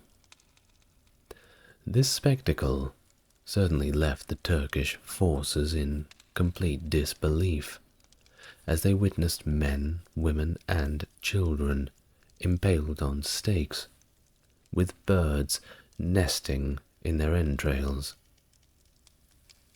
You can only imagine how much of a demoralizing effect this had on that army. Imagine if there was any chance that you may lose the battle against Vlad the Impaler, that you would join those in the forest of the impaled. Well, it's probably best that you go and fight a different war. That being said, at the time, the treatment of prisoners of war was, well, pretty terrible across the board. Tursun Beg's account reveals that the Ottomans faced challenges due to the summer heat and thirst during the campaign in Wallachia. Consequently, Sultan Mehmed decided to retreat from Wallachia and march towards Bralia. Meanwhile, Stephen III of Moldavia rushed to seize the important fortress of Gilia, where a Hungarian garrison was still stationed. Vlad also headed towards Gilia, but he left a troop of 6,000 soldiers to impede the Ottoman army's progress. Unfortunately, the Ottomans managed to defeat the Wallachian forces. During the siege of Gilia, Stephen of Moldavia was wounded and returned to Moldavia before Vlad arrived at his fortress. Although the main Ottoman army left Wallachia, Vlad's brother Radu and his Ottoman troops remained in the Baragan plain. Radu then sent messengers to the Wallachians, warning them of the possibility of another Ottoman invasion. Despite Vlad's victories against Radu and his Ottoman allies in subsequent battles, more and more Wallachians began to desert to Radu's side. Seeing his support dwindling, Vlad retreated to the Carpathian Mountains, hoping for assistance from Matthias Corvinus. However, Albert of Eastern Meso, the deputy of the Count of the Seychelles, suggested in mid-August that the Saxons recognize Radu's authority. Radu also made enticing offers of the burghers of Brasov, promising to confirm their commercial privileges and compensate them with a great amount of money, around 15,000 ducats reportedly. Matthias Corvinus then arrived in Transylvania in November 1462, and negotiations between him and Vlad lasted for several weeks. However, Corvinus was not inclined to wage war against the Ottoman Empire. At the king's command, his Czech mercenary commander, John Jiskra of Brandis, captured Vlad near Rukar in Wallachia. To justify Vlad's imprisonment of Pope Pius II and the Venetians, who had provided funds for a campaign against the Ottoman Empire, Corvinus presented 3 letters that were allegedly written by Vlad on the 7th of November 1462, addressed to Mehmed II, Mahmud Pasha, and Stephen of Moldavia. These letters purportedly offered Vlad's allegiance to the Sultan in exchange for being restored to his throne in Wallachia. But no one really believed this, at least in hindsight. Most historians believed the documents were simply a forgery to provide a pretext for Vlad's imprisonment. So, Vlad ended up becoming stuck in a dirty old dungeon through no fault of his own. He was initially imprisoned in the city of Belgrade. That's not the Belgrade you're thinking of. It's now Alba Iulia in Romania, before being transferred to Visegrad, where he remained for 14 years. There are no preserved documents referring to Vlad between 1462 and 75. but in the summer of 1475, Stephen III of Moldavia requested that Matthias Corvinus send Vlad to Wallachia to confront Basarab Leota, who had submitted to the Ottomans. Stephen aimed to install a ruler in Wallachia who had been an enemy of the Ottoman Empire, as Moldavians saw the Wallachians as similar to the Turks. According to Slavic stories about Vlad, he was released only after he agreed to convert to Catholicism. However, the authenticity of this claim is uncertain. After being released by Matthias Corvinus as the lawful prince of Wallachia, Vlad settled in Pest and later moved to Transylvania in the June of 1475, with the intention of settling in Sibiu. However, Mehmed acknowledged Basarab Leotia as the rightful ruler of Wallachia, leading Vlad to leave Transylvania for Buda in October of that same year.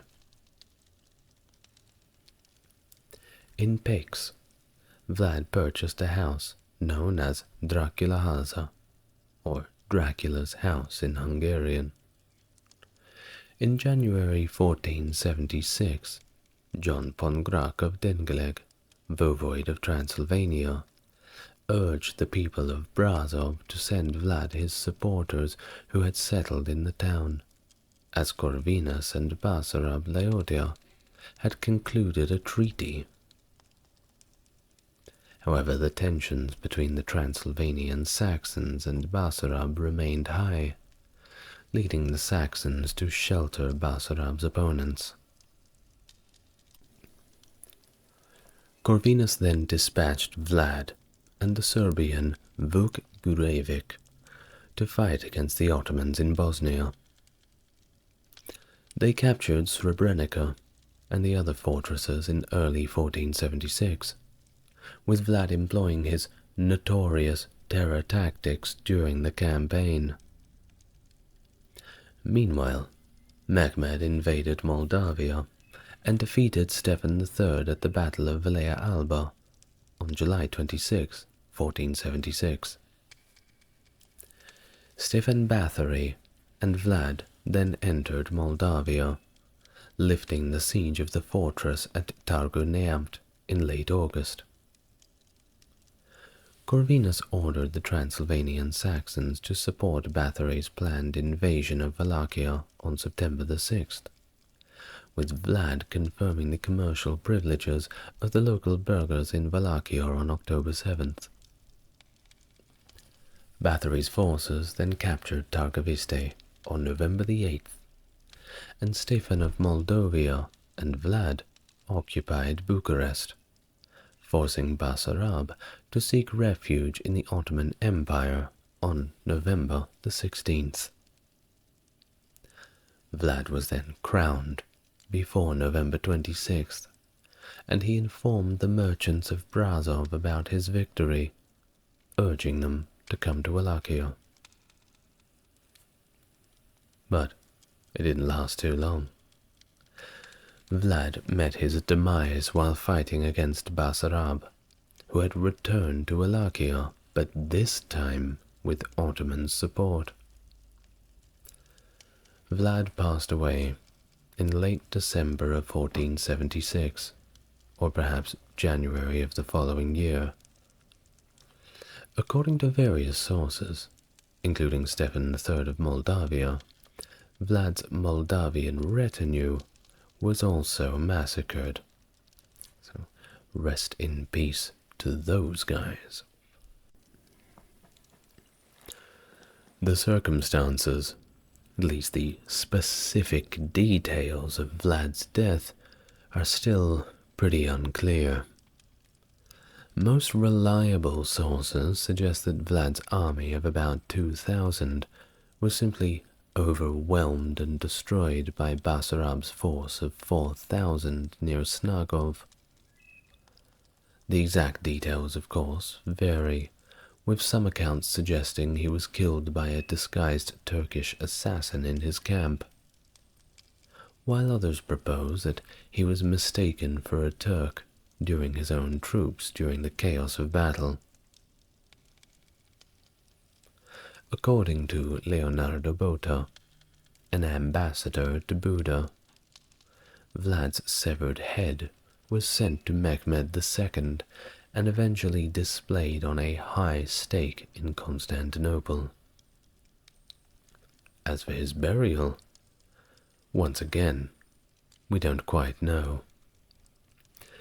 Popular tradition holds that Vlad was buried in the monastery of Snagov, but excavations in 1933 found no tomb below the supposed grave marker that was attributed to him, just an empty space. Historian Konstantin Rezhechevici suggests that Vlad was more likely buried in the first church of the Kamana monastery, which Vlad had established and was near the battlefield where he fell. The stories about Vlad's brutal acts began circulating during his lifetime, and were further promoted by the courtiers of Matthias Corvinus after Vlad's arrest. Papal legate Niccolo Modriciense had written about these stories to Pope Pius in 1462, which were later included in the Pope's commentaries. Michael Behem composed a poem titled Story of a Despot Called Dracula, Voivode of Wallachia, which was allegedly based on the conversation with a Catholic monk who had escaped from Vlad's prison. Behem's poem recounted various gruesome acts attributed to Vlad, including impaling monks and apparently a donkey. Gabriel Rengoni, Bishop of Eger, also recorded the rumor that Vlad used to like to catch rats in the prison for the purpose of mutilating them for his own enjoyment. Antonio Bonfini, in his Historia Pannonica, described Vlad as a man of extreme cruelty, seeking to justify both Vlad's removal and restoration by Matthias Corvinus. Bonfini's anecdotes about Vlad were further propagated by Sebastian Münster in his Cosmography, who also highlighted Vlad's reputation for a tyrannical form of justice. One particularly infamous story attributed to Vlad involves Turkish messengers who came to pay respects, but upon doing so, refused to remove their turbans, citing their cultural and religious customs. No big deal, right? Well, apparently Vlad thought hats inside were very rude, so to teach them a lesson, he allegedly nailed their turbans to their heads with spikes. If they wanted to keep them on, well, they could keep them on forever. These accounts just contributed to the enduring legend of Vlad the Impaler's brutality and ruthlessness. And of course, just like the whole story of the man who caught the fish, it gets bigger every time you tell it. Now, we also have some German sources who were equally as creative. Works containing stories about Vlad's cruelty were published in Low German in the Holy Roman Empire before 1480. These stories, allegedly written in the 1460s, describe Vlad's campaign across the Danube, but do not mention Mehmed's invasion of Wallachia in the same year. They provide detailed accounts of Vlad between the Transylvanian Saxons, suggesting their origin in the literary minds of the Saxons. The narratives, of course, depict Vlad as a demented psychopath, a sadist and a gruesome murderer, surpassing figures like Caligula and Nero in cruelty. However, caution is of course once again warranted in interpreting these stories, as Vlad's brutal acts were likely exaggerated, or perhaps even completely made up by Saxons in order to vilify him further. The advent of movable type printing contributed to the popularity of these stories, making them early bestsellers in Europe. If one thing has not changed in human psychology, it's that generally those horrible and really gruesome things, well, they always generate quite a lot of interest. For example, issues would always depict horrifying scenes. Editions from Nuremberg in 1499 and Strasbourg in the following year show Vlad dining at a table, having a nice dinner, completely surrounded by victims impaled on poles. One particularly gruesome account from the German sources describes Vlad having a large copper cauldron built with a wooden lid containing holes. Victims were placed into the cauldron with their heads protruding from the holes, and water was boiled beneath them until they succumbed. Vlad had allegedly also ordered women to be impaled together with their children, with the babies inserted head first into their mothers' wounded chests after death. The tale of the Voivode of Dracula is preserved in more than 20 manuscripts, dating from the 15th to the 18th centuries. These manuscripts, written in Russian, contain expressions not typical of the Russian language, but found in South Slavic idioms, indicating that the original text was recorded in a South Slavic language. It was likely written in Buda between 1482 and 86. Alright, next up, another Slavic one. The Skazania consists of 19 anecdotes, no longer than the German stories about Vlad, and it is considered a mixture of fact and fiction. While nearly half of the anecdotes highlight Vlad's brutality, they also emphasize with his cruelty contributed to strengthening the central government in Wallachia. For example, one anecdote recounts how Vlad's hatred of stealing promoted public order, contrasting with the German stories that focus on his cruel acts. One story recounted is that he placed I believe it was a pot of gold or some kind of expensive jewelry, in the middle of town, prompting anybody to take it if they wanted to, but just know that this is the property of Vlad. Of course, nobody touched it. Additionally, the Skazania criticizes Vlad for his conversion to Catholicism, and they attribute his death to this apostasy. Now, by modern standards, the mass murders committed by Vlad would likely be considered acts of genocide and war crimes. Romanian Defense Minister Jan Mirsopascu suggested that Vlad would have faced condemnation for crimes against humanity had he been put on trial at Nuremberg. But if you ask many other Romanians, they may tell you something different. In fact, many Romanians see him as kind of a folk hero who did what had to be done. Kievan Rus a federation of East Slavic tribes in Europe from the 9th to the mid-13th century, was centered around Kiev and founded by the Varangian prince Rurik. This medieval state laid the groundwork for the modern Slavic nations, including Russia, Ukraine, and Belarus. It was marked by the adoption of Christianity from the Byzantine Empire in the year 988 under Prince Vladimir the Great.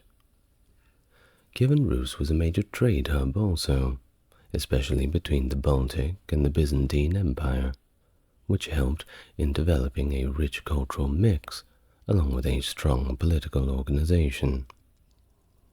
But it couldn't last forever. The state eventually declined due to internal disputes and was devastated by the Mongol invasions in the 13th century, leading to the rise of regional powers such as the Grand Duchy of Moscow. Hello, welcome to the channel. If you are new here, it's good to meet you, and if you're coming back for more, it's great to see you again. As always, if you want to support the channel, links to Patreon are in the description. Otherwise, a like, a comment, and if you're inclined to do so, subscribe. Helps YouTube know that more people need to see the video. So, thank you in advance. Now, with all that out of the way, let's get on to our full history of Kievan Rus. Please make yourself relaxed. Before the rise of Kievan Rus in the 9th century, the lands north of the Black Sea were predominantly inhabited by Eastern Slavic tribes, alongside other groups. What is known as the Ilmen Slavs settled around Novgorod, with the Krivichi in nearby territories stretching across West Dwina, Dnieper, and the Volga rivers. The Finnic Chud tribe resided further north in the Lagoda and Karelia regions. Further toward the south, in the modern-day Kiev area, lived the Poliana, with the Drevliana and Severiana neighboring them on either side of the Dnieper. The Vyatichi were to the northeast, and beyond them lay lands transitioning from Slavic settled forests to the steppes of the nomadic herdsmen. The identity of the Rus, whether they were Varangians, Norsemen, or Slavs, has also been a subject of considerable debate, and will likely continue to be so for a great foreseeable future.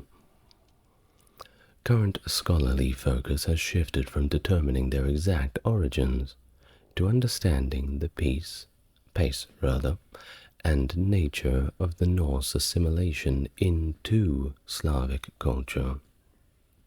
This discussion, of course, is hampered by a scarcity of contemporary sources, and it leads researchers to rely simply on archaeological findings, descriptions by foreign writers, and later historical legends and literature. The debate isn't just academic, but it's intertwined with the foundation of myths of modern nations in the region, often colored by nationalist agendas.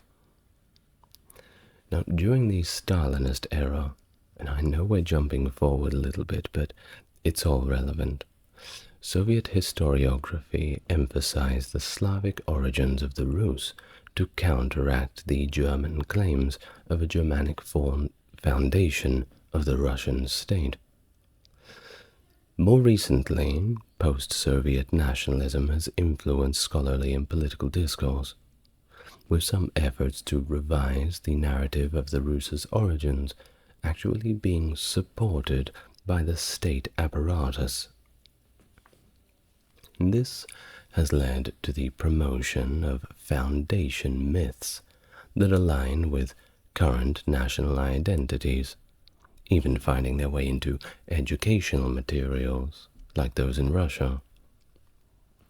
Such political involvement in historical interpretation gives us a complex relationship between history, identity, and state policy. And it just goes to show how the past can be reinterpreted to serve present-day objectives. Always be on the lookout for that one. Now, the question of the Rus origins, whether they were Norse traders and Vikings known as Varangians, or just Slavs, is another topic of debate, particularly against the backdrop of Russian and Ukrainian nationalist historiography.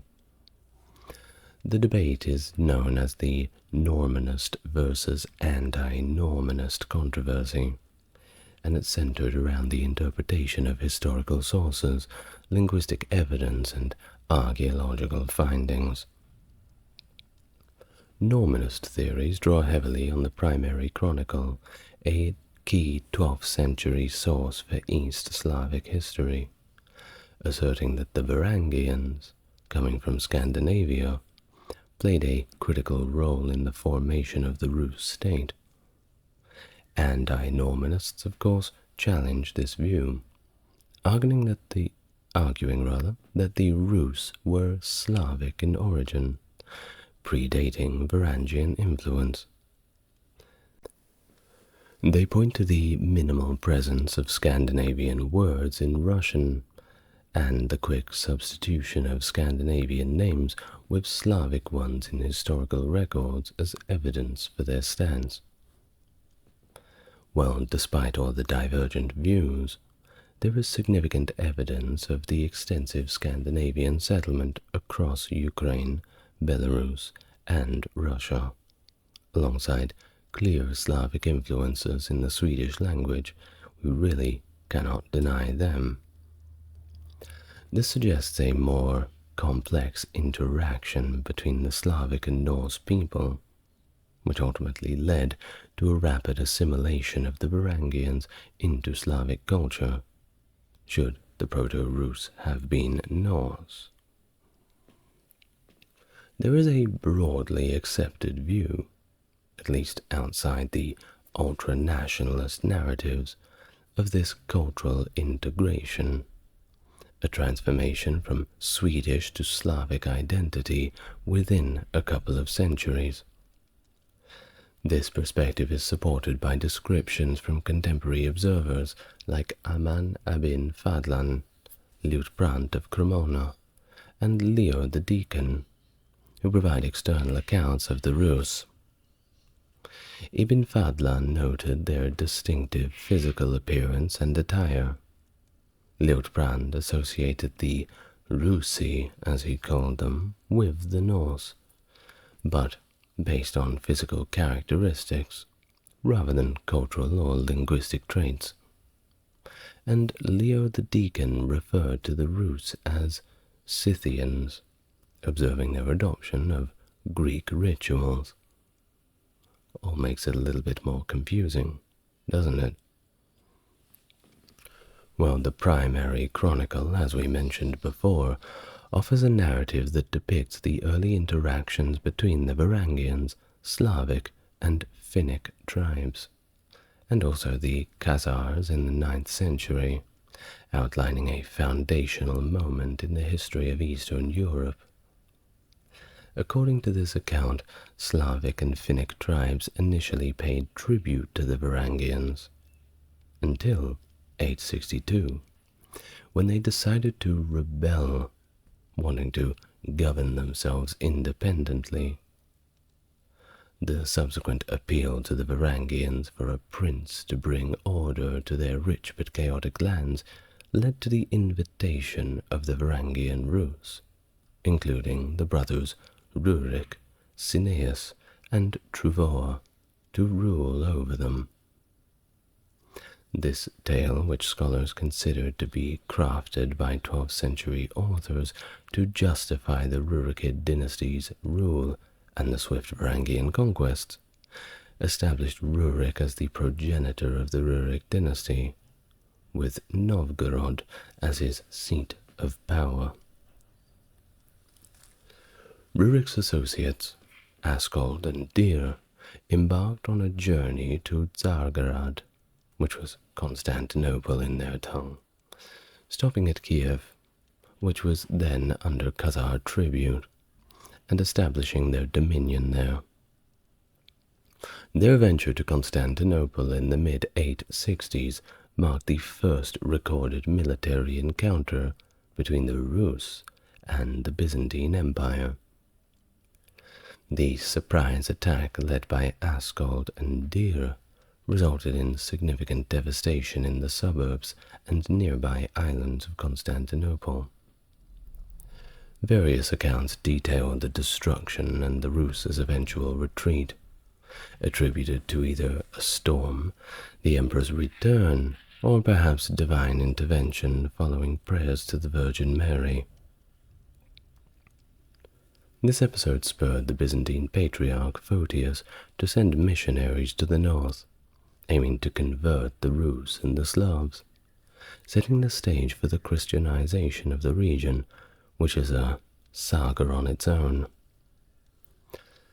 This narrative from the primary chronicle, while reflecting the historiographical traditions and political agendas of its times, shows the complexity of diplomacy, warfare, and the region's early interactions between the Varangians, the East Slavs, and the Byzantine Empire. Now, what about Rurik? Well, his leadership certainly did lay the groundwork for the expansion and consolidation of Rus territories, although it was a task continued by Prince Oleg after Rurik's death in the 9th century. Oleg's military expedition southward significantly extended Rus control, culminating in the capture of Kiev, which he declared mother of Rus cities. His actions not only established Kiev as a pivotal political center, but also shifted the focus of the Rus expansion and trade from Novgorod to Kiev, thereby securing key trade routes across Europe. Oleg's conquests of neighboring Slavic tribes and the imposition of tributes expanded the Kievan state's influence, directly challenging the Khazars' dominance in the region. His successful subjugation of tribes such as the Drevlians and the Sevarian marked a significant expansion of Rus control, and managed to secure very lucrative resources along with their trade routes. The expansion was, of course, strategic, aiming to monopolize the rich resources and trade routes that pass through Rus-controlled territories, and there were plenty of them. The prosperity of the Kievan state under Oleg's rule was significantly buoyed by its control over these major trade routes. Novgorod, positioned on the northern trade routes, linked the Baltic to the rich markets of Central Asia and the Middle East via the Volga and across the Caspian Sea. The southern route, from the Varangians to the Greeks, facilitated trade between the Baltic and Black Sea, and onwards to Byzantium, which was a crucial link for trade with the wider Mediterranean world.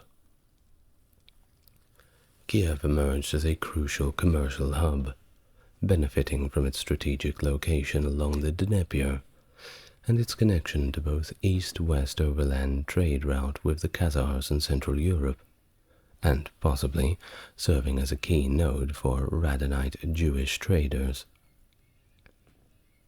This extensive network of trade routes enabled the flow of goods such as furs, beeswax, honey, and of course slaves, enriching the Rus state and funding its military expansions, architectural endeavors, and of course further urban development.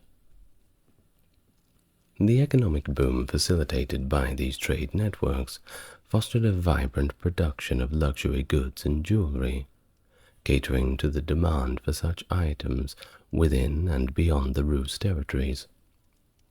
It's also likely led to the development of advanced financial practices, including credit and money lending systems, further strengthening the economic foundation of the Kievan state. Under Oleg's rule, the Rus established a formidable state that leveraged its strategic geographic position to dominate the trade routes of Eastern Europe, and laid the foundations in general for the prosperity and influence of the Kievan Rus in the region.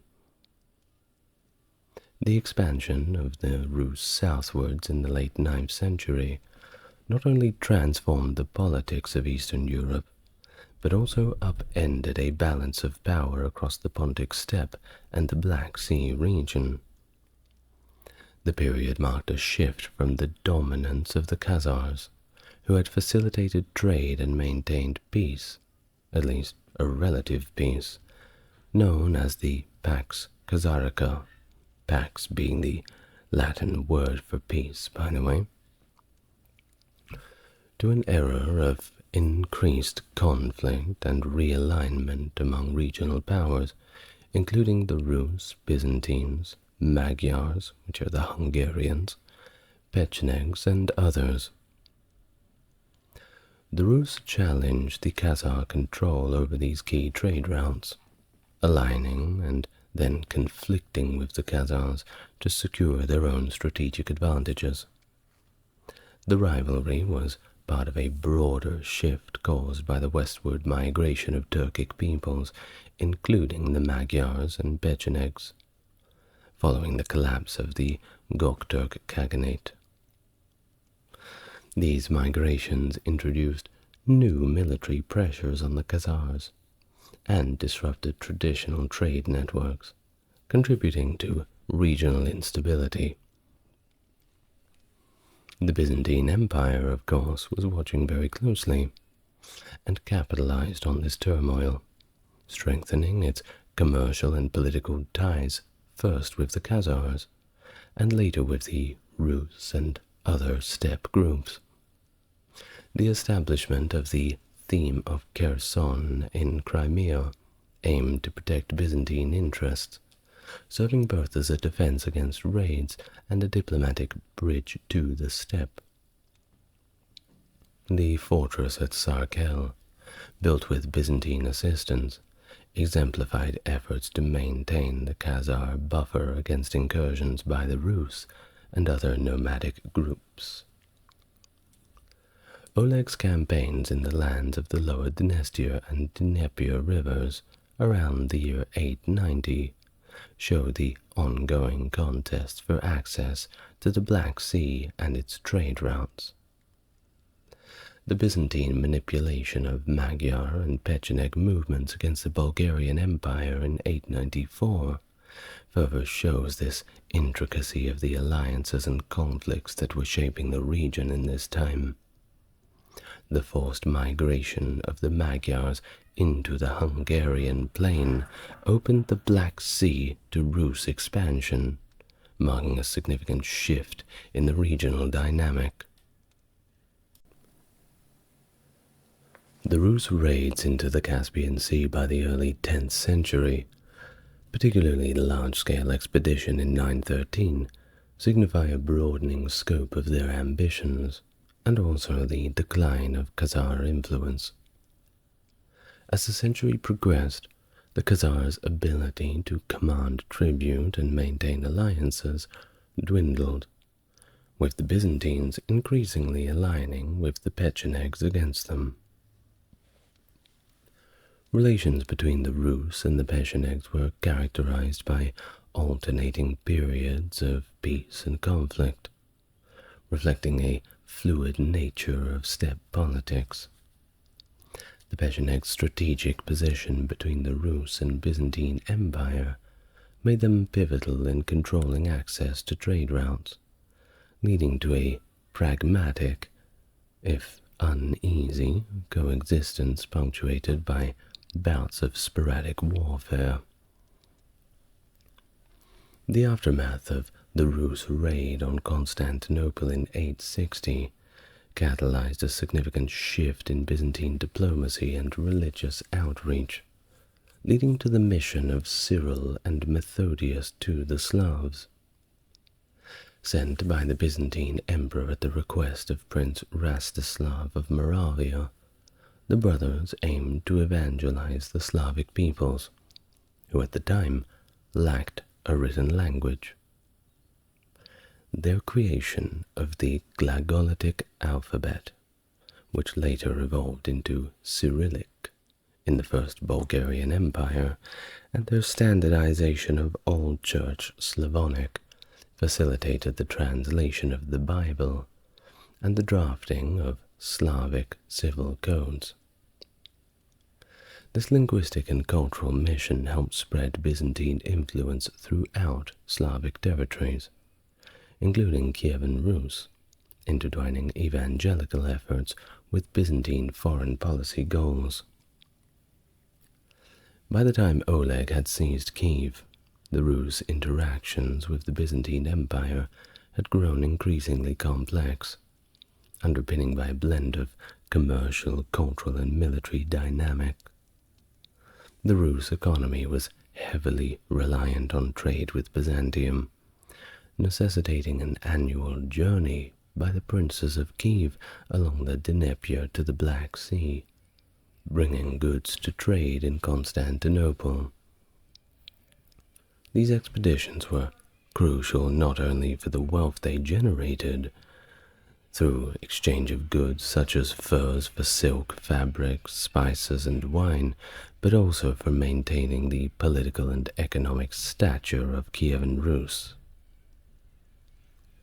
Disputes between the Rus and Byzantines often escalated into military confrontations, as evidenced by the Rus' attacks on Constantinople in 907, interpreted by the primary chronicle as an attempt to secure trade access. While Byzantine records of this event is lacking, the subsequent treaties in 907 and 911 between the two powers show the military and diplomatic pressure applied by the Rus. These agreements afforded the Rus merchants quarters, supplies, and tax-free trading privileges in Constantinople, illustrating the leverage the Rus wielded over Byzantium due to the latter's reliance on their trade. The primary chronicle's recounting of Oleg's demise is steeped in quite a bit of mythology, with his death actually foretold by a sorcerer to be connected to a horse. Maybe he'll fall off the horse, or be eaten by a horse, who knows? Well, despite Oleg's efforts to avoid this fate by sequestering the horse, he ultimately met his end through a snake bite, said to emerge through the carcass of the horse. Okay. Well, obviously this narrative blends the themes of destiny and inevitability of fate, which is common in historical myths, but I don't think we can really take it as historical gospel. Perhaps it is, but it certainly sounds a little far-fetched.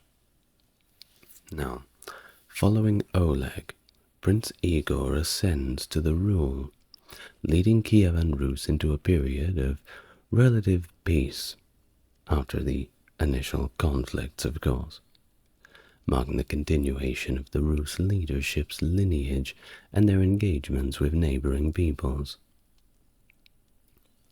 The year 941 saw Igor spearheading a significant Rus military expedition against Constantinople, driven by disputes likely tied to trading privileges. The timing of this assault, conducted with a formidable navy and Pecheneг allies, exploited the Byzantine Empire's preoccupations elsewhere, allowing the Rus to inflict considerable damage along the Bosphorus Asiatic shores.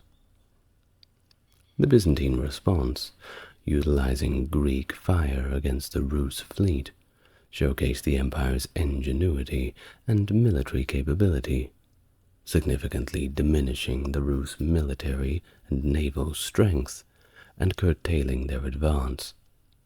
And it was overall a shift in the dynamics since the 911 treaty with Byzantium.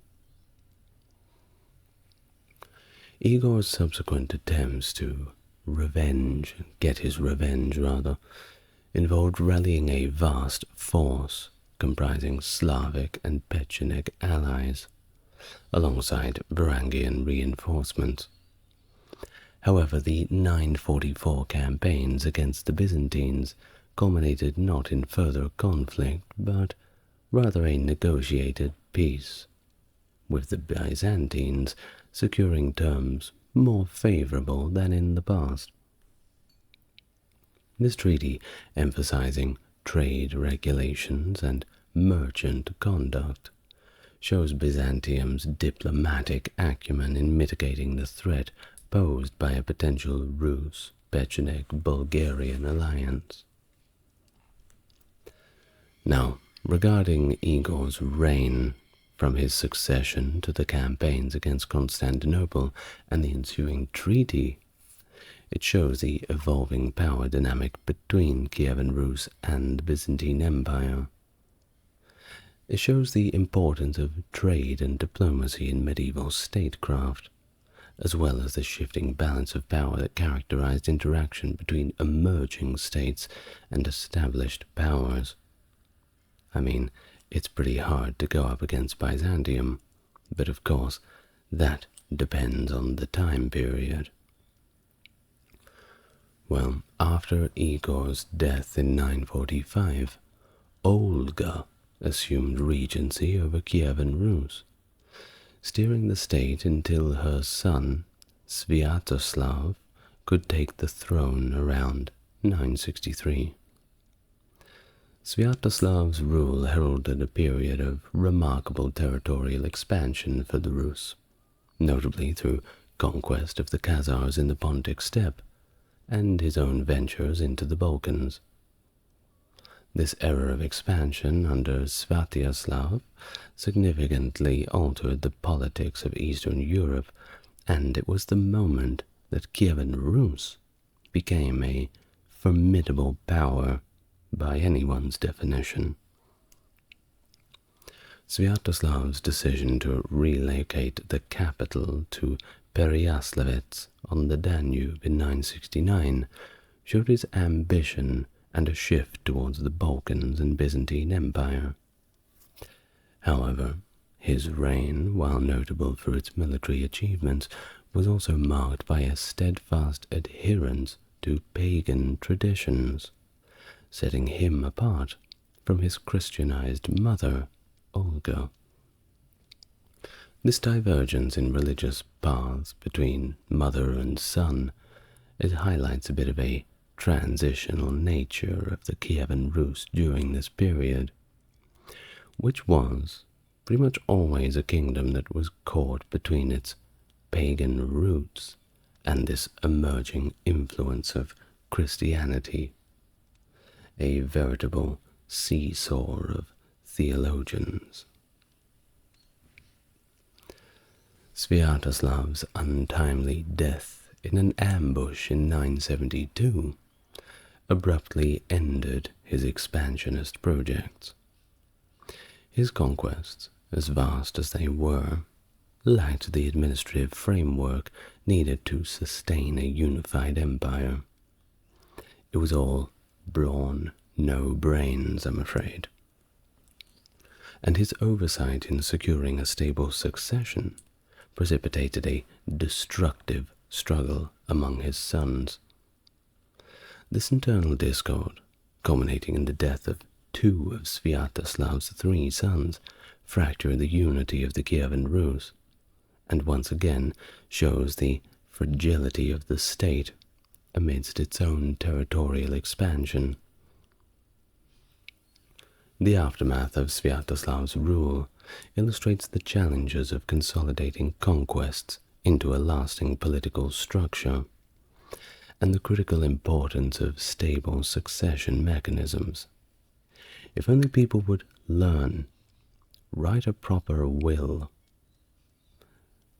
Now, the fratricidal conflict among his heirs didn't only just weaken Kievan Rus internally, but it diminished its standing and influence externally. People were beginning to talk, and of course this set the stage for even more political and territorial fragmentation. The snowball was beginning to roll down the hill. The emergence of the title Grand Duke within Kievan Rus is not precisely documented, yet it's recognized that the importance of Kiev Principality surged following Sviatoslav I's demise in 972. The intense struggle for power between Vladimir the Great and Yaropolk I showed once again Kiev's dominance, which persisted for another 2 centuries. The Grand Duke of Kiev wielded control over the territories around the city, with his relatives ruling over other cities and paying tribute, marking a period of consolidation and centralization of power within Kievan Rus. Which brings us to Vladimir the Great, whose ascent to power was dramatic. Fleeing to Scandinavia after his father's death, Vladimir garnered support from his uncle, Earl Hakon Sigurdsson of Norway, and returned with a formidable Viking force to reclaim Novgorod and Kiev from his half-brother, Yaropolk. This saga of exile, alliance, and conquest shows a volatile landscape of the time, and the vital role of martial prowess and strategic alliance. The Christianization of Kievan Rus, a pivotal moment in its history, was a gradual process and just as complicated, influenced by earlier religious developments in the region and diplomatic maneuvers. Despite the significant role played by Vladimir in adopting Christianity from Byzantium, the path towards Christianization had much earlier roots. From the 1st century Christianization of Greeks in the Black Sea colonies to the influence of Arian Christianity among the Goths, the region had a multifaceted religious history. Notably, several Kievan princes and princesses, such as Oler of Kiev, had embraced Christianity, indicating a gradual inclination towards the faith prior to Vladimir's formal adoption. Vladimir's decision to convert to Eastern Christianity, after dispatching emissaries to explore various faiths, was influenced significantly by the splendor and rituals that he observed in Constantinople. His marriage to Princess Anna of Byzantium further solidified the adoption of Christianity, strategically enhancing his relations with Byzantium and ensuring Kiev's access to crucial trade routes. The introduction of Cyrillic liturgy in Greek translations and into the religious and cultural life of Kievan Rus facilitated widespread conversion and integrated them into the broader Eastern Christian tradition. This transformative period in Kievan Rus under Vladimir's reign not only aligned it with the Byzantine world, but it also laid the foundational stones for its religious, cultural, and political future. The adoption of Eastern Orthodoxy had profound long-term effects, shaping the region's identity and historical trajectory well beyond the Great Schism of 1054. Yaroslav the Wise, ascending from the position of Prince of Novgorod, faced familial contention for control over Kievan Rus after the death of his father, Vladimir the Great, in 1015. His ascent to power was not without challenge, however. It was only in 1019 that he managed to secure Kiev, and took until 1036 for him to have undisputed rule over the entirety of Kievan Rus. Yaroslav's tenure was marked by a strategic focus on enhancing diplomatic relations and aligning Kievan Rus with the broader European politics, notably through matrimonial alliances. His efforts to bind his lineage with the ruling houses of Europe, marrying off his progeny to the royalty of Poland, France, Hungary, and Norway, and his granddaughter Eupraxia to Henry IV of the Holy Roman Empire, were aimed at bolstering the prestige and influence of Kievan Rus on the European stage. His domestic policies were equally transformative. He is credited with promulgating the first East Slavic law code, the Ruskaya Pravda, laying foundational legal principles that would govern the social and economic parts of the Kievan Rus. His patronage extended to the ecclesiastical domain as well, with the construction of the St. Sophia cathedrals in Kiev and Novgorod standing as monumental endorsements of Christianity, reflecting the spiritual and cultural flourishings under his reign. These architectural masterpieces were not only religious centers, but also symbols of the state's authority and its deepening Christian identity. Moreover, Yaroslav's contributions to education and monasticism, including the development of the Kiev-Pechersk Lavra by his sons, underscore his commitment to fostering a literate and morally guided society. His reputed establishment of a school system further highlights the value he placed on learning and the dissemination of knowledge, advancing the intellectual capital of the Kievan Rus for years to come. Thus, his legacy is that of a ruler who adeptly navigated the challenges of his times, steering Kievan Rus towards greater internal cohesion, religious and cultural advancement, and an elevated status within the medieval European order.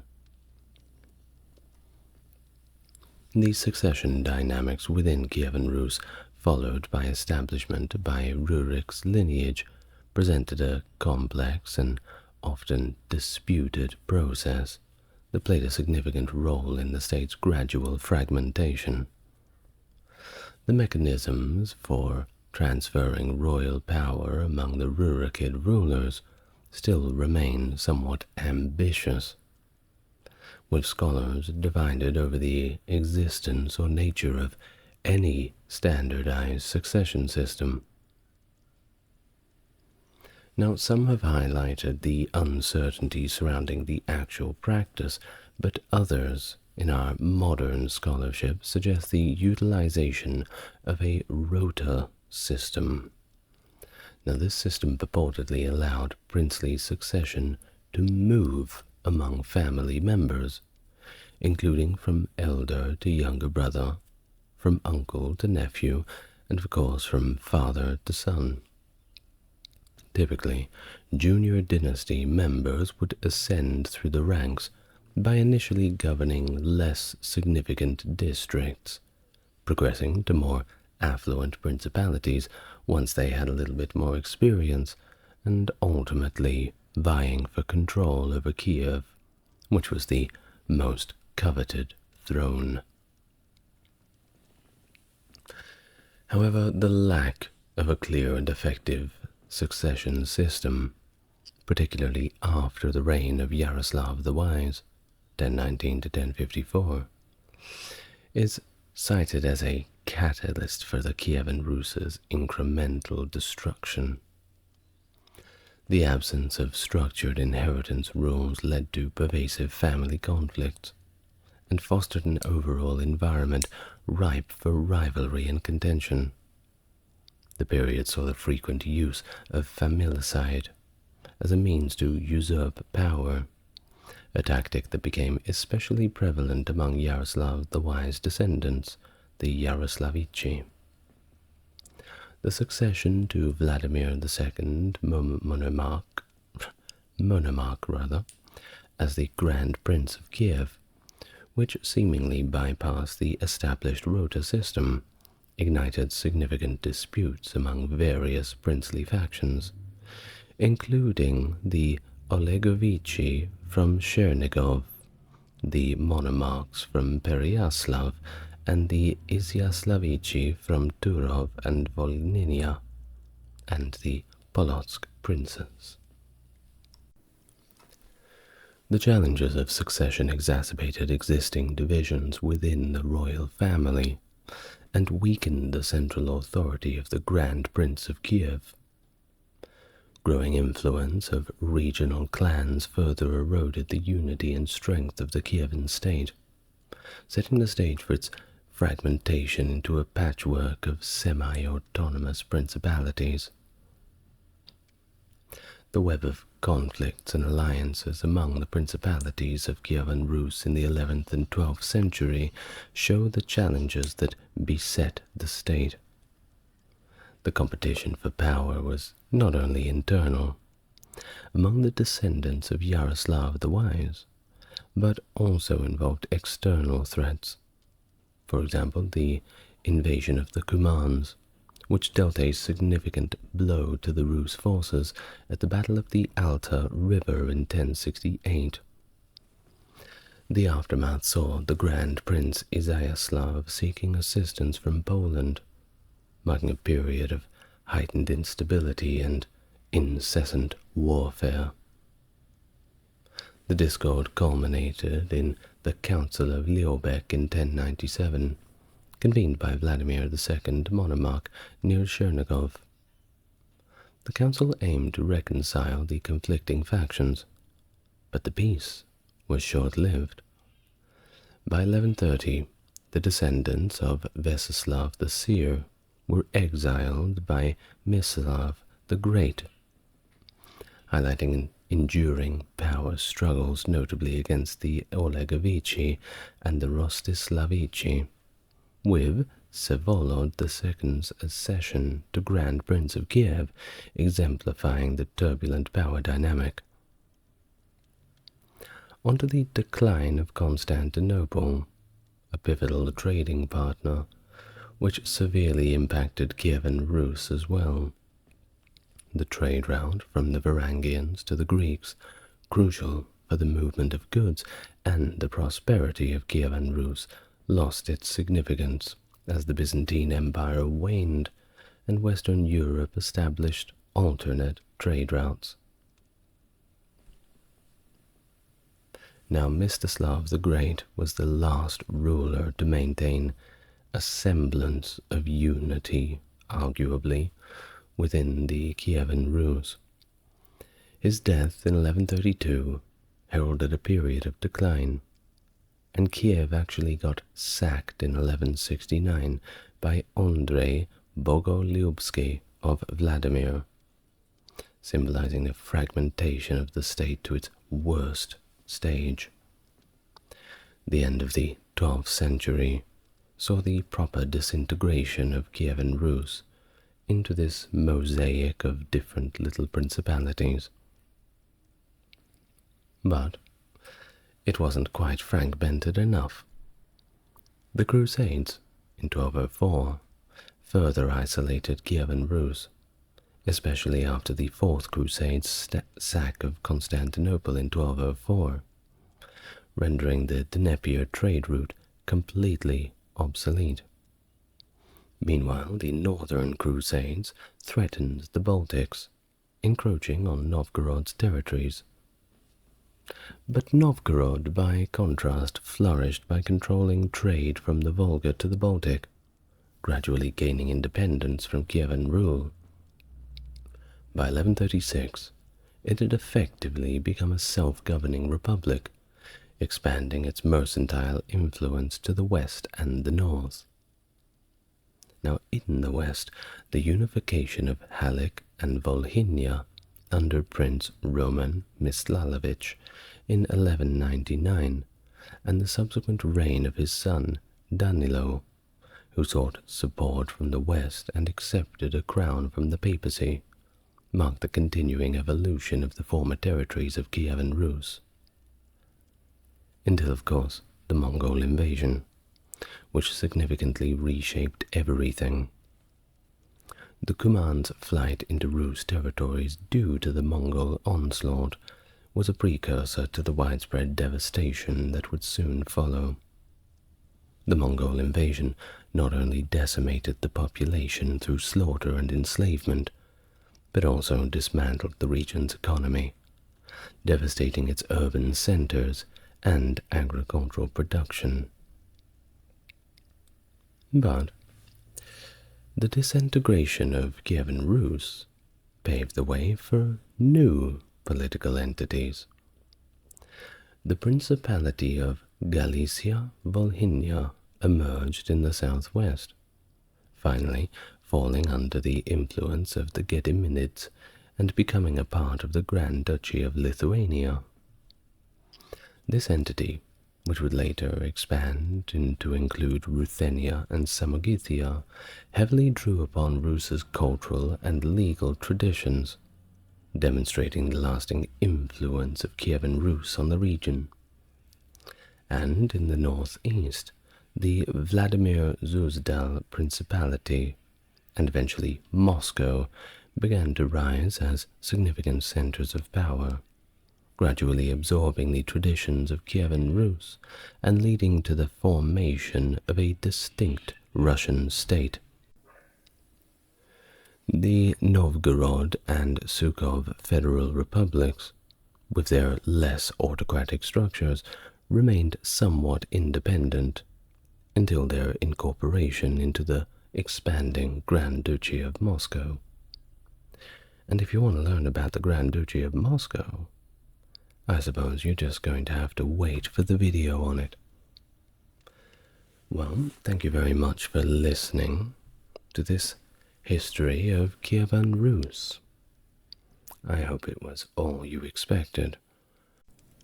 Harald Hardrada, or Harald III of Norway, 1015 to 1066, was one of the last great Viking warrior kings, renowned for his exploits across Eastern Europe and the Mediterranean.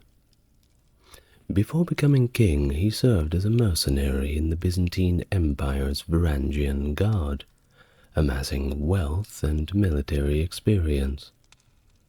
He even attempted to conquer England in 1066. However, that marked the end of the Viking invasions in Europe, culminating in his defeat and death at the Battle of Stamford Bridge. Regardless, his ambitious campaigns and formidable reputation cemented his legacy as one of the most important figures of the Viking Age, and he is often remembered as the last of the Vikings. Hello and welcome to the channel. If you're coming back, it's good to see you again, and if you're completely new here, it's good to meet you. If you want to support the channel, Patreon's in the description, like, comment, sub, all that good stuff. Especially like, that helps YouTube push the video out to a bigger audience, so I'd appreciate that. Now, with that being said, let's get on to our topic for today. Take a deep breath, relax, and let's learn all about Harald Hardrada. Harald came into the world in the year of 1015, though some accounts suggest that 1016 may also be plausible. He was the offspring of Asta Gudbrandsdatter and Sigurd Syr, her second spouse. Sigurd held the title of a petty king over Ringerike, marking him as one of the upland's most formidable and affluent chieftains. Harald's lineage was illustrious. Through his mother, Asta, he was the youngest among the 3 half-brothers of King Olaf II of Norway, also known as Olaf Haraldsson and later canonized as Saint Olaf. From his early years, Harald exhibited the characteristics of an ambitious rebel, and this set him apart from his older siblings who were quite a bit more grounded and focused on the stewardship of their lands, much like their father. Harald's admiration for Olaf as a role model was clearly evident, reflecting a divergence in aspirations and temperament from his brothers, who were a lot more pragmatic. Now, the legacy of Harald's lineage is steeped in controversy and myth, as it always is around this time. Historical records, particularly those preserved in the Icelandic sagas, like Snorri Sturluson's Heimskringla, claim a noble descent from King Harald Fairhair for Sigurd, akin to that of Olaf's father, positioning them as descendants of a lineage of notable serenity. However, modern scholars cast a little bit of doubt on these claims, suggesting that the genealogical connections to Harald Fairhair posited by authors centuries after Hardrada's era were more reflective of the social and political narratives of the time, rather than actual histories based in fact. Interestingly, during Harald Hardrada's lifetime, his purported ancestry from Harald Fairhair was scarcely mentioned, and did not significantly influence his claim to the Norwegian throne, an omission that suggests these ancestral claims were likely of little consequence or recognition in his quest for power. The early 11th century was a fairly chaotic time for Norway, marked by conflicts and a pivotal revolt in 1028 that led to the exile of Harald's brother, Olaf. The winds of change began to stir up more in 1030, when news of Olaf's impending return galvanized Harald to muster a force of 600 men from the uplands, eager to unite with his brother. Their reunion in the east of Norway was marked by camaraderie and a shared resolve to reclaim the throne, culminating in the Battle of Stiklestad on July 29, 1030. This battle, a desperate endeavor to dethrone the Danish ruler Cnut the Great and restore Olaf to power, ended in tragedy for the brothers. The Norwegian forces loyal to Cnut emerged victorious, leading to Olaf's death and leaving Harald grievously wounded. Despite the defeat, his participation in the battle showcased his military prowess, hinting at the legendary figure that he was destined to become. Following the defeat at Stiklestad, Harald fled to eastern Norway with Rogvald Brusason's help, recuperating on a remote farm before heading over the mountains to Sweden. Within a year, he found his way to Kievan Rus, where Grand Prince Yaroslav the Wise welcomed him and his men warmly. Yaroslav, who recognized Harald's military skills, made him a captain. Harald's relationship with Yaroslav was also bolstered by his familial connection through his brother Olaf, who had previously sought refuge with Yaroslav. His time in Kievan Rus was marked by his participation in various military campaigns, which included conflicts with the Poles, the Teuts in Estonia, the Byzantines, and several groups of steppe nomads.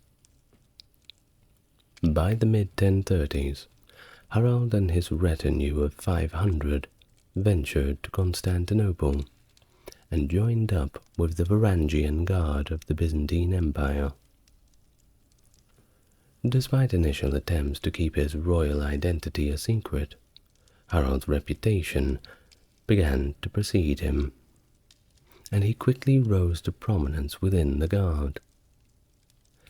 His military endeavors spanned the empire's frontiers, from battling Arab pirates in the Mediterranean to participating in campaigns across Asia Minor, and he even went as far as Mesopotamia, fighting all over the known world.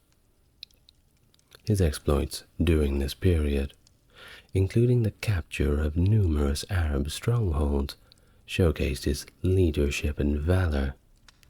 Geez, a little bit too early for the Crusades. It would have been nice to have him on board.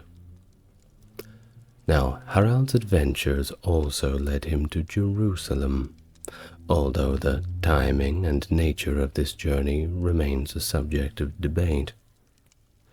It is possible that after a peace treaty between the Byzantine Empire and the Muslim Fatimid Caliphate, Harald was part of a mission to escort pilgrims to Jerusalem, offering him further opportunity to engage in combat against bandits who were targeting Christians along the roads. In 1038, Harald ventured to Sicily with the Byzantine forces, aiming to reclaim the island from the Saracens under George Maniace's leadership. It was during this campaign that he fought alongside notable Norman mercenaries, including William Iron Arm, and successfully captured 4 Sicilian towns. However, the campaign's conclusion in 1041 marked the beginning of new conflicts in southern Italy, where Harald, leading the Varangian Guard, faced a Lombard-Norman revolt. Despite initial victories, the Byzantines were ultimately defeated by the Normans, and not just in one battle, in several of them. The fallouts from these culminated defeats led to Harold's recall to Constantinople amidst Maniace's imprisonment and all of the other political turmoil. Well, back in Constantinople, Harold's exploits in Bulgaria against the uprising led by Peter Del Jan earned him the moniker, and this is probably one of the most sinister nicknames I've ever heard, the Bulgar Burner. I'm sure you can use your imagination of how he was dealing with the Bulgars. Well, despite the controversies surrounding George Maniaces and Emperor Michael IV, Harald received honors and held the emperor's favor, gaining titles within the imperial guard. However, this favor was short-lived. After Michael IV's death in 1041, Harald found himself entangled in the ensuing power struggles. He was then imprisoned under charges that vary among different sources, but they include accusations of defrauding the emperor, even murder, and apparently he was involved in some illicit romantic endeavors. Didn't know you could throw people in jail for that. Guilty as charged. Well, the narrative of Harald's imprisonment and subsequent escape is marked by discrepancies among historical records. Some suggest that he was liberated amidst a revolt against the new emperor Michael V, who was not very popular, and this positioned Harald as a leader among the Varangians who opposed the emperor. Could be. Either way, this revolt culminated in Michael V's dramatic ousting, with Harald purportedly playing a direct role in the emperor's blinding and exile. Indeed, they made sure that his eyes were useless from that day onwards. Now, during his tenure in the Byzantine Empire, Harald amassed a considerable fortune through his military exploits and strategic engagements, including participating in what the sagas describe as palace plunder following the death of an emperor. This wealth not only showed his prowess, but also played a role in his future ambitions for the Norwegian crown. His astuteness in securing this wealth is highlighted by his decision to send his amassed fortune to Kievan Rus for safekeeping under Yaroslav the Wise, demonstrating a very high level of trust and diplomatic ties with the Kievan ruler. Harald's departure from Constantinople, after being denied permission by Empress Zoe, showcased his daring and resourcefulness. Escaping with 2 ships, he overcame formidable defenses to sail into the Black Sea, though one of his ships was lost to the Byzantine chain defenses across the Bosphorus. This bold escape did not diminish his respect and loyalty towards the Byzantine Empire, however, as later accounts commend the enduring loyalty and love he held for the empire, even after becoming the king of Norway. Returning to Kievan Rus in 1042, Harald's alliance with Yaroslav the Wise was further solidified through his marriage to Elisif, Yaroslav's daughter. The marriage, potentially arranged during his initial stay in Rus, or perhaps upon his return, was a strategic move, aligning him with one of the most powerful rulers of the time. Despite initial rebuffs due to his then insufficient wealth, Harald's eventual marriage to Elisif placed him among the ranks of Europe's elite, marrying into a family connected to other significant European monarchs. In early 1045, Harald set out from Novgorod to reclaim the Norwegian throne, a journey that took him through Russia's waterways to Sweden. Of course, his ships were laden with gold, and that shows that he was very confident in his win. Of course, you wouldn't bring all the gold with you if you weren't. By the time he reached Sweden, the throne had seen a change. Magnus the Good, Olaf Haraldsson's illegitimate son, had established a stable rule over Norway, and he even extended his reign over Denmark after defeating rival claimants.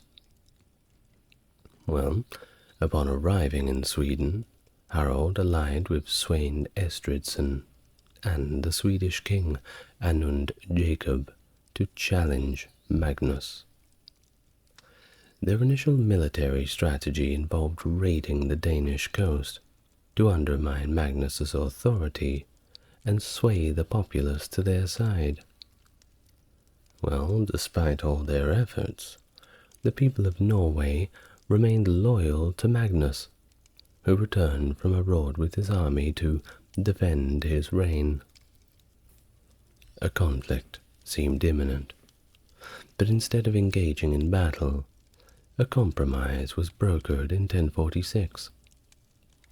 Harald and Magnus agreed to co-rule Norway, with the condition that Harald share half of his wealth with the financially strained Magnus. It's not a bad deal. I can think of worse ones.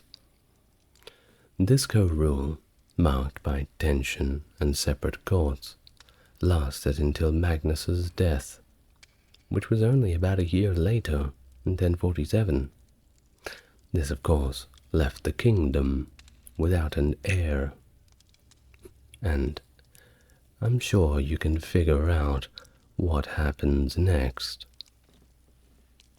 Harald swiftly moved to consolidate his power, proclaiming himself the ruler of both Norway and Denmark, and this was despite Magnus's wishes, his explicit instructions for Sweyn to inherit Denmark. Well, his assertion faced resistance, of course, notably from Einar Thambarskelfir, very difficult name to say, a prominent chieftain who preferred the deceased Magnus to any living king. Well, despite Harald's initial reluctance, Magnus's body was transported back to Norway for burial beside Saint Olaf, cementing his legacy. Under Harald's reign, Norway saw significant administrative reforms, including the introduction of a royal monopoly on coin minting. Harald set his sights on reclaiming and expanding the North Sea Empire, once ruled by Cnut the Great, beginning with Denmark. The initial plan to invade Denmark in 1047 was postponed, but from 1048 onwards, Harald engaged in nearly annual raids against Svein Estridsson, targeting Danish shores in a series of very violent and swift campaigns. His most notable early actions including the plunder of Jutland and the devastating attack on Hedby in the year of 1049, which was a pretty critical hub of trading in Scandinavia, and after this it never quite recovered.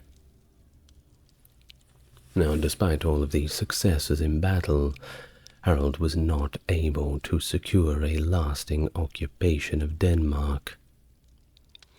The conflict culminated in the Battle of Nysa in 1062, which was a significant naval engagement where Harald, commanding a fairly sizable fleet, sought a decisive and ultimate victory over Sweyn. The battle resulted in heavy losses on both sides, and ended without a clear victor, as both leaders managed to retreat with fairly substantial forces still intact. Well, exhausted by years of conflict and the toll that it generally takes on people and their kingdoms, Harald decided to seek peace. In 1064, or at least the winter between 1065, an unconditional peace treaty was signed with Sweyn, maintaining the status quo without territorial gains or reparations. Following the treaty, Harald's focus shifted more inward. He embarked on a winter campaign across Norway, enforcing tax collection with a harsh hand, resorting to maiming and killing as punitive measures against those who defied his rule. Harald's reign also saw significant strides in consolidating monarchical power within Norway itself. By asserting that only the king alone could maintain a hird, which was a private standing army, he basically centralized military power and diminished the influence of all of those smaller local warlords. His ascent to the Norwegian throne marked the beginning of a critical phase in the country's unification under a single ruler. Recognizing the need for a good amount of domestic support, Harald strategically aligned himself with the Norwegian aristocracy by marrying Tora Thorbjornsdatter, linking him to one of Norway's most influential families. This move was pretty important in Harald's effort to stabilize his rule and navigate the complexities of power dynamics at the time, particularly against this backdrop of opposition from descendants of Hakon Sigurdsson, who had held sway over northern Norway and the region of Trondelag. Well, the legacy of his rule, that Hakon Sigurdsson, which spanned from 975 to 995, was looming large in the collective memory, with his family maintaining a significant degree of autonomy even after his death. Einar Thambarskelfir, a key figure within this dynasty and married to Hakon's daughter, initially maintained a cordial relationship with Magnus, Harald's predecessor. However, Harald's absolutionist approach led to friction with Einar, setting the stage for a confrontation that would solidify Harald's reputation as an uncompromising leader, earning him that moniker Hardrada, which means literally hard ruler. Stop giggling. Now, the tension reached a boiling point in Nidaros, where Einar, in a bold show of defiance, arrived at Harald's court with a substantial armed retinue. The situation began to boil over, culminating in Einar's assassination by Harald's men, a decisive moment that significantly weakened the opposition from the Earls of Lade and reinforced Harald's control over Trondelag and the broader realm. In the years that followed, Harald's governance was characterized by both military campaign and domestic policies, which were aimed at consolidating his rule on all fronts. His interactions with Hakon Ivarsson, a distinguished and feared warrior in the Battle of Nisa, show the complex dynamic of loyalty and power during his reign. Despite initial favor, Harald's reluctance to fulfill his promise of an earldom to Hakon led to unrest and ultimately Hakon's revolt, which was a factor in Harald's decision to seek peace with Svein Estridsson. Harald's domestic policies, particularly in the uplands, were marked by ruthless tax collection campaigns and others to subdue dissent. Much of the dissent was because of the tax campaigns, but, well, it had to be sorted out anyway, didn't it? Someone's got to pay the bills. By employing harsh punitive measures, including burning farms and executing and maiming resistors to serve as a warning to others, Harald aimed to integrate these remote regions into his kingdom, thereby strengthening his economic base and securing his rule. By the end of 1065, Harald's efforts to quell opposition and centralize his power had largely been a remarkable success, and this left him as the undisputed ruler of a more unified Norway. Well, his reign was shaped by these extensive military background, and it was characterized by forceful dispute resolution and a penchant for breaking settlements, traits that underscored his reputation on the battlefield also. And despite these aggressive tendencies, his domestic rule is noted by historians of the time as a period of relative peace and prosperity for Norway. He's credited with establishing the Norwegian currency and fostering a new coin-based economy, which of course significantly enhanced Norway's participation in international trade. and those trade networks facilitated trade with regions as diverse as the Kievan Rus, the Byzantine Empire, Scotland, and even Ireland. In addition to all these economic reforms, he also played a role in advancing Christianity in Norway. His reign saw the construction and enhancement of churches, alongside the importation of clergy from abroad, notably from Kievan Rus and the Byzantine Empire. This influx introduced a variant of Christianity that slightly differed from that was practiced in the rest of northern Europe, which, of course, sparked a little bit of controversy and raised some eyebrows within the Catholic Church. There's only so much you can get away with changing it. Well, Harald's assertive responses to papal legates, declaring himself the sole authority in Norway, mirrors the centralized control that's typical of Byzantine leadership, indicating the possible influence of his Eastern experiences on his religious policies. But it wasn't all just about being at home. He had a great great interest in exploration, both within and beyond Norway. Domestic ventures into regions like the uplands and ambitious naval expeditions into the northern seas show his curiosity and determination to chart the unknown. Reports by contemporaries like Adam of Bremen suggest Harald's expeditions reached the far edges of the known world, possibly encountering territories such as Spitsbergen or Novaya Zemlya. These exploratory endeavors, possibly inspired by the tales of Vinland, underscore Harald's role as a visionary leader, certainly keen on expanding his knowledge and influence across his own realm and beyond it.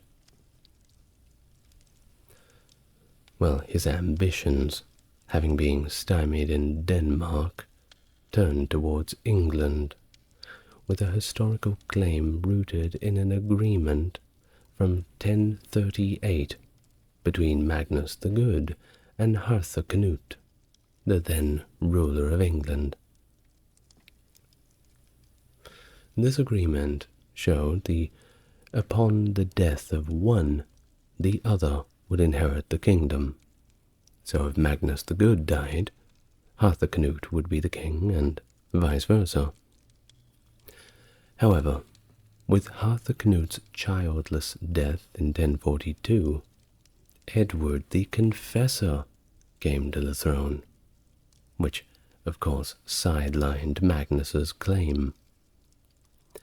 Despite the implications of the agreement, actual succession to the English throne would inevitably involve military action, a reality that both Magnus and his successor Harald recognized rather early on. Upon Magnus's death in 1047, Harald inherited not just the Norwegian crown, but also this contentious claim to England. Edward the Confessor, well aware of the looming threats to his rule, strategically kept his potential rivals, including Harald, Sweyn of Denmark, and William of Normandy, in a state of anticipation over the succession. An initial foray in 1058 by Harald's forces into England in support of a Welsh raid, perhaps one or two dipped their toes in and test the waters, but it also showed the impracticality of engaging on two fronts against both Denmark and England. It was just too much at one time. Now, these ambitions dramatically shifted with the death of Edward in January 1066. And if you know that year, I'm sure you can guess what battle is coming up. and of course the subsequent crowning of Harold Godwinson as the King of England. Tostig Godwinson, ousted Earl of Northumbria and brother to the new king, emerged as a pivotal figure, seeking to reclaim his lost titles and his lost lands. His outreach to both William of Normandy and Sweyn Estridsson, though speculative, shows a breadth of aspirations. However, it was with Harald Hardrada that Tostig first found a more receptive ally, given the strategic advantages of northern England for a Norwegian invasion. It's certainly a short trip. Now, in the spring of 1066, Harold began mustering a formidable fleet in Solund, signaling the seriousness of his intent. By September, a fleet led by the iconic oarmen, whose name meant serpent, was ready and raring to go. Harold's departure from Norway was marked by quite a lot of preparations, including ensuring the continuity of his lineage by proclaiming his son Magnus as king, and also bringing his family along for the campaign.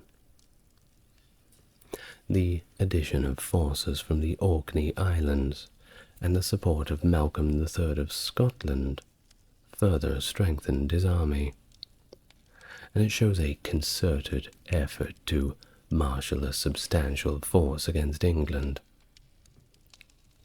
The eventual rendezvous of Harold and Tostig at Tynemouth set the stage for one of medieval period's most pivotal conflicts. Tostig's modest fleet bellied the strategic significance of his alliance with Harold.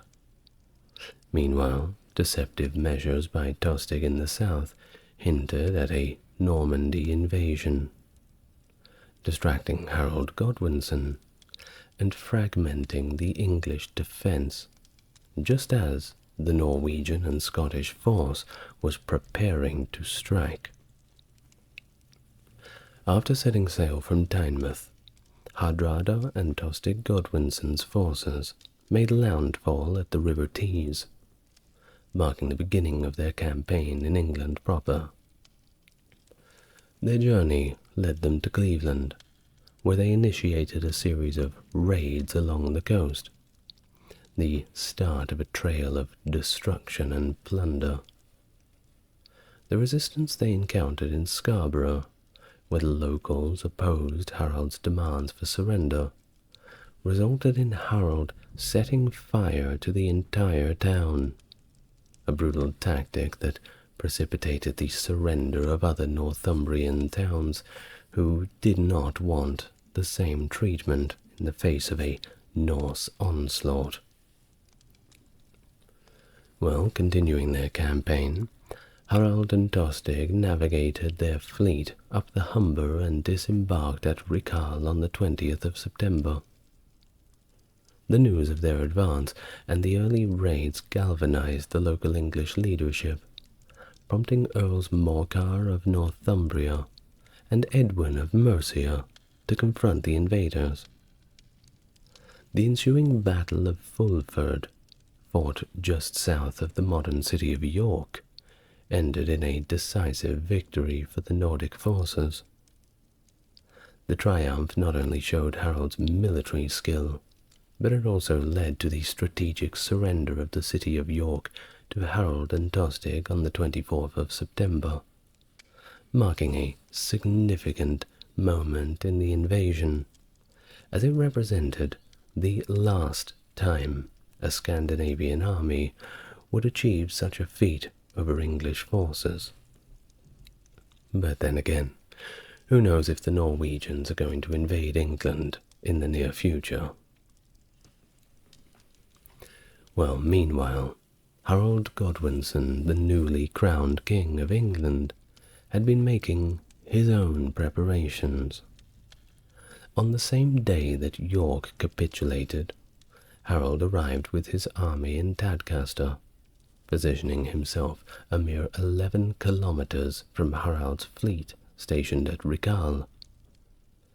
Utilizing the element of surprise and strategic reconnaissance, Godwinson likely addressed the Norwegian fleet's position, laying the groundwork for a surprise attack. With Harald having left no forces to secure York with, he was able to march through the town unopposed, advancing towards Stamford Bridge.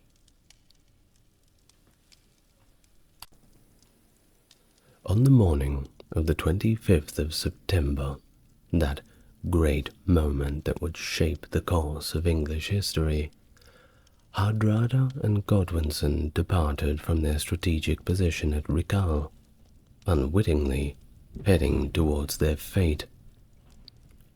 Leaving behind a significant portion of their force, they advanced with the majority of the men, donning only light armor in anticipation of meeting with the citizens of York at Stamford Bridge. This meeting was intended to formalize the town's submission under Harold's rule. Easy day. What could possibly go wrong? However, upon their arrival, instead of encountering this expected delegation ready to hand over the entire town to them, they were met by the formidable sight of Harald Godwinson's well-armored and significantly larger force. Godwin's forces included up to 15,000 foot soldiers, accompanied by 2,000 cavalry, while Hardrada only had with him 9,000 foot soldiers, no cavalry, and a couple hundred ships, which, not really good on land, aren't they? Caught completely off guard, but determined to stand their ground, Harald and Tostig hastily organized their men into a shield wall. The ensuing battle saw a momentary advantage for the Norse, when a single giant Norwegian warrior defending the bridge held back the English forces, buying precious time for Harald's army to regroup. Indeed, one guy on the bridge, a complete psycho. Berserker is the term, and I suppose we can use it in this context. A blood-drunk maniac, wildly flailing his weapon everywhere, making people too frightened to even approach him. You can imagine it, all the Viking stereotypes into one. Well, despite this heroic stand, the Norse forces ultimately faced overwhelming odds. The battle reached its climax when Harald, in a berserk frenzy, and without the protection of any body armor, was struck down by an arrow to the throat, straight through the neck. His aggressive tactics and refusal to don armor, characteristic of his fearless leadership, ultimately led to his rather early demise on the battlefield, though quite a fitting end for a Viking warrior, don't you think? The tide of battle did seem to momentarily turn with the late arrival of Eystein Orr and the reserve forces from Rikal, who, despite being completely exhausted from the rapid march, launched a desperate counterattack under the banner of Land Waster. It's all extremely metal, isn't it? This final effort briefly threatened to break through the English lines, until Eystein himself was taken out. He died, and it caused the Norsemen's resolve to crumble, ultimately leading to their retreat. Well, either way, the battle was devastating for both sides. Godwinson lost about 5,000 men, while 6 to 8,000 were lost on Hardrada's side, and Hardrada himself, of course. Arrow to the neck, not a good way to go. The aftermath of the battle saw the decimated Norse army allowed to retreat peacefully, including Harald's son Olaf. The remnants of Harald's forces, significantly reduced in number, returned to Norway, leaving behind a notable contingent from Scotland and the Orkney Islands at Rigal, whose fates were not accounted for in the Norse retreat. And that's the end of the life of Harald Hardrada. Was it all that you expected? I thought it was interesting. We all learned a lot today, didn't we? Cnut the Great was a Viking ruler who by the early 11th century ruled over a North Sea empire encompassing Denmark, England, Norway, and parts of Sweden. His reign is noted for unifying England and Denmark together, establishing a stable and effective administration, and promoting Christianity alongside Norse traditions. He also fostered economic prosperity through trade and enacted legal reforms to ensure justice across his domain. If you've come to learn about Cnut, then you're in the right place. Hello and welcome to the channel. For those returning, it's good to see you again. And for those who are here on the first time, it's good to meet you. If you'd like to support the channel, links to the Patreon are in the description. Otherwise, if you want to help YouTube show my video to more people, a like and subscribe, and perhaps leave your comments down below always helps. Now, let's get on to the video for today. I'll invite you to get yourself relaxed. It's going to be a long one. Cnut's lineage traces back to the Danish royal family, with his father being Svein Forkbeard, who himself was the son and heir to King Harald Bluetooth, a key figure in Denmark's unification. The exact details of Cnut's birth, including the time and the place, are something that we unfortunately don't have solid details about. Now, Svein Forkbeard's ancestry can be traced through Harthacnut I, the semi-legendary founder of the Danish royal house, and his son Gorm the Old, who marked the beginning of the official royal line. Now, Cnut's grandfather, Harald Bluetooth, was instrumental in the Christianization of Denmark, marking him as one of the earliest Scandinavian monarchs to embrace Christianity. And what about Cnut's mother? Well, unfortunately, we don't have much information about that.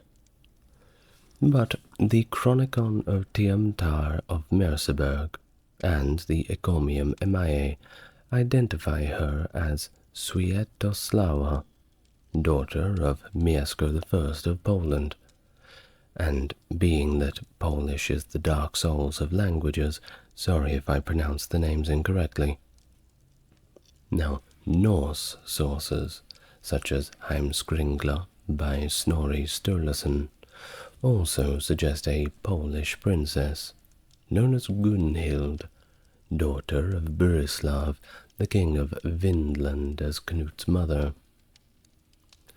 Adam of Bremen, however, uniquely equates Cnut's mother with the former Queen of Sweden, wife of Eric the Victorious, and mother of Olaf Skotkonung.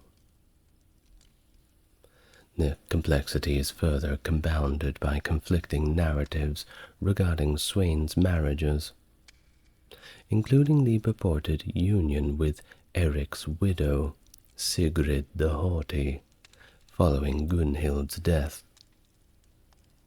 Of course, all of the uncertainties surrounding Sweyn's wives makes it even more challenging to definitively establish Cnut's maternal lineage.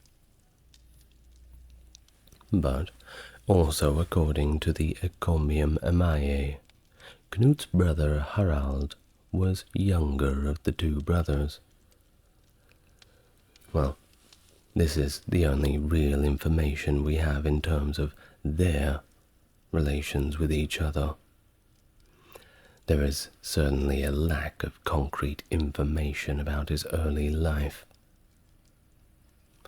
His upbringing does hint at a martial education, however, under Thorkel the Tall, chieftain of the legendary Joms Vikings on the island of Wolin off the Pomeranian coast. Despite those scant details about his childhood, a poetic verse by Ottar Svati suggests Cnut's early involvement in warfare, possibly during Sweyn Forkbeard's invasion of England in 1003 to 1004, or perhaps subsequent conflicts around the same time. The ambiguity surrounding these events makes pinpointing his birth year all the more challenging, and the estimates range from 980 all the way to the year 1000. As of right now, we don't really know for sure. The Kittilinga saga provides a vivid description of Cnut, portraying him as exceptionally tall, strong, and apparently quite handsome, albeit with a distinctive nose. His fair complexion, thick hair, and keen-sighted eyes added to his imposing presence, as depicted in Icelandic lore. Well, the historical narrative begins to gain some clarity with his participation in Sweyn Forkbeard's campaign to invade England in 1013. Sweyn's swift conquest of the kingdom propelled Cnut into a position of authority, overseeing the fleet and army base at Gainsborough in Lincolnshire. However, Sweyn's sudden death in 1014 prompted a power struggle, with Harald assuming the Danish throne, while English nobility recalled Aethelred from Normandy.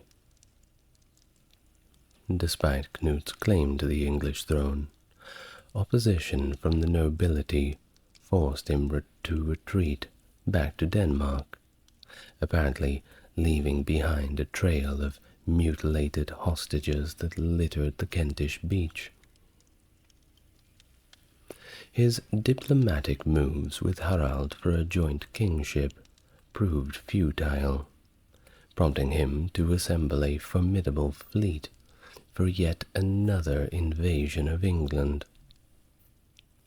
Among Denmark's allies was Boleslaw I the Brave, Duke of Poland and later crowned king, who provided Polish troops, a gesture likely made as a pledge to Cnut and his brother Harald during their mission to retrieve their mother from the Wends in the winter. Their mother had actually been sent away by their father, following the marriage of the Swedish king Eric the Victorious to Sigrid the Haughty, the Swedish queen mother, forming a potent alliance between Sweden's heir Olaf Skotkonung and Denmark's rulers, which were his relatives. Swedish forces were undoubtedly among the allies in the English conquest.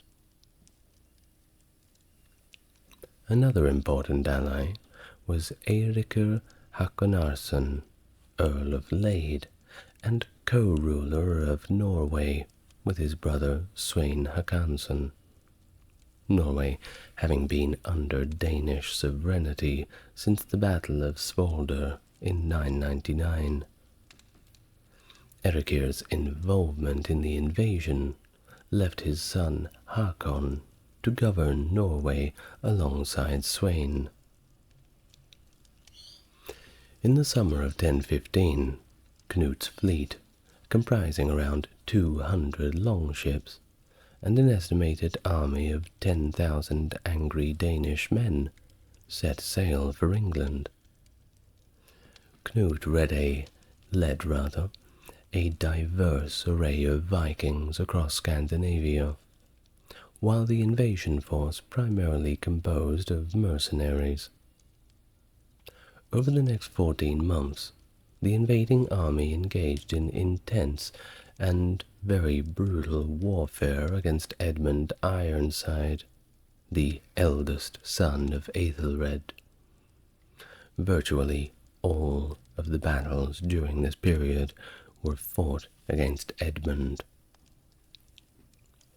Now, according to the Peterborough Chronicle manuscript, a significant witness to the Anglo-Saxon Chronicle, in early September 1015, Cnut came into Sandwich.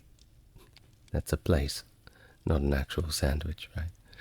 And straight away sailed around Kent to Wessex, until he came to the mouth of the Frome, and harried in Dorset and Wiltshire and Somerset, initiating a campaign of unprecedented intensity not seen since the days of Alfred the Great. There is also a passage from Queen Emma's Encomium, and it gives us an idea of what Cnut's fleet was like. I'll read the full passage now. There were so many kinds of shields that you could have believed that troops of all nations were present. Gold shone on the prows. Silver also flashed on the variously shaped shifts.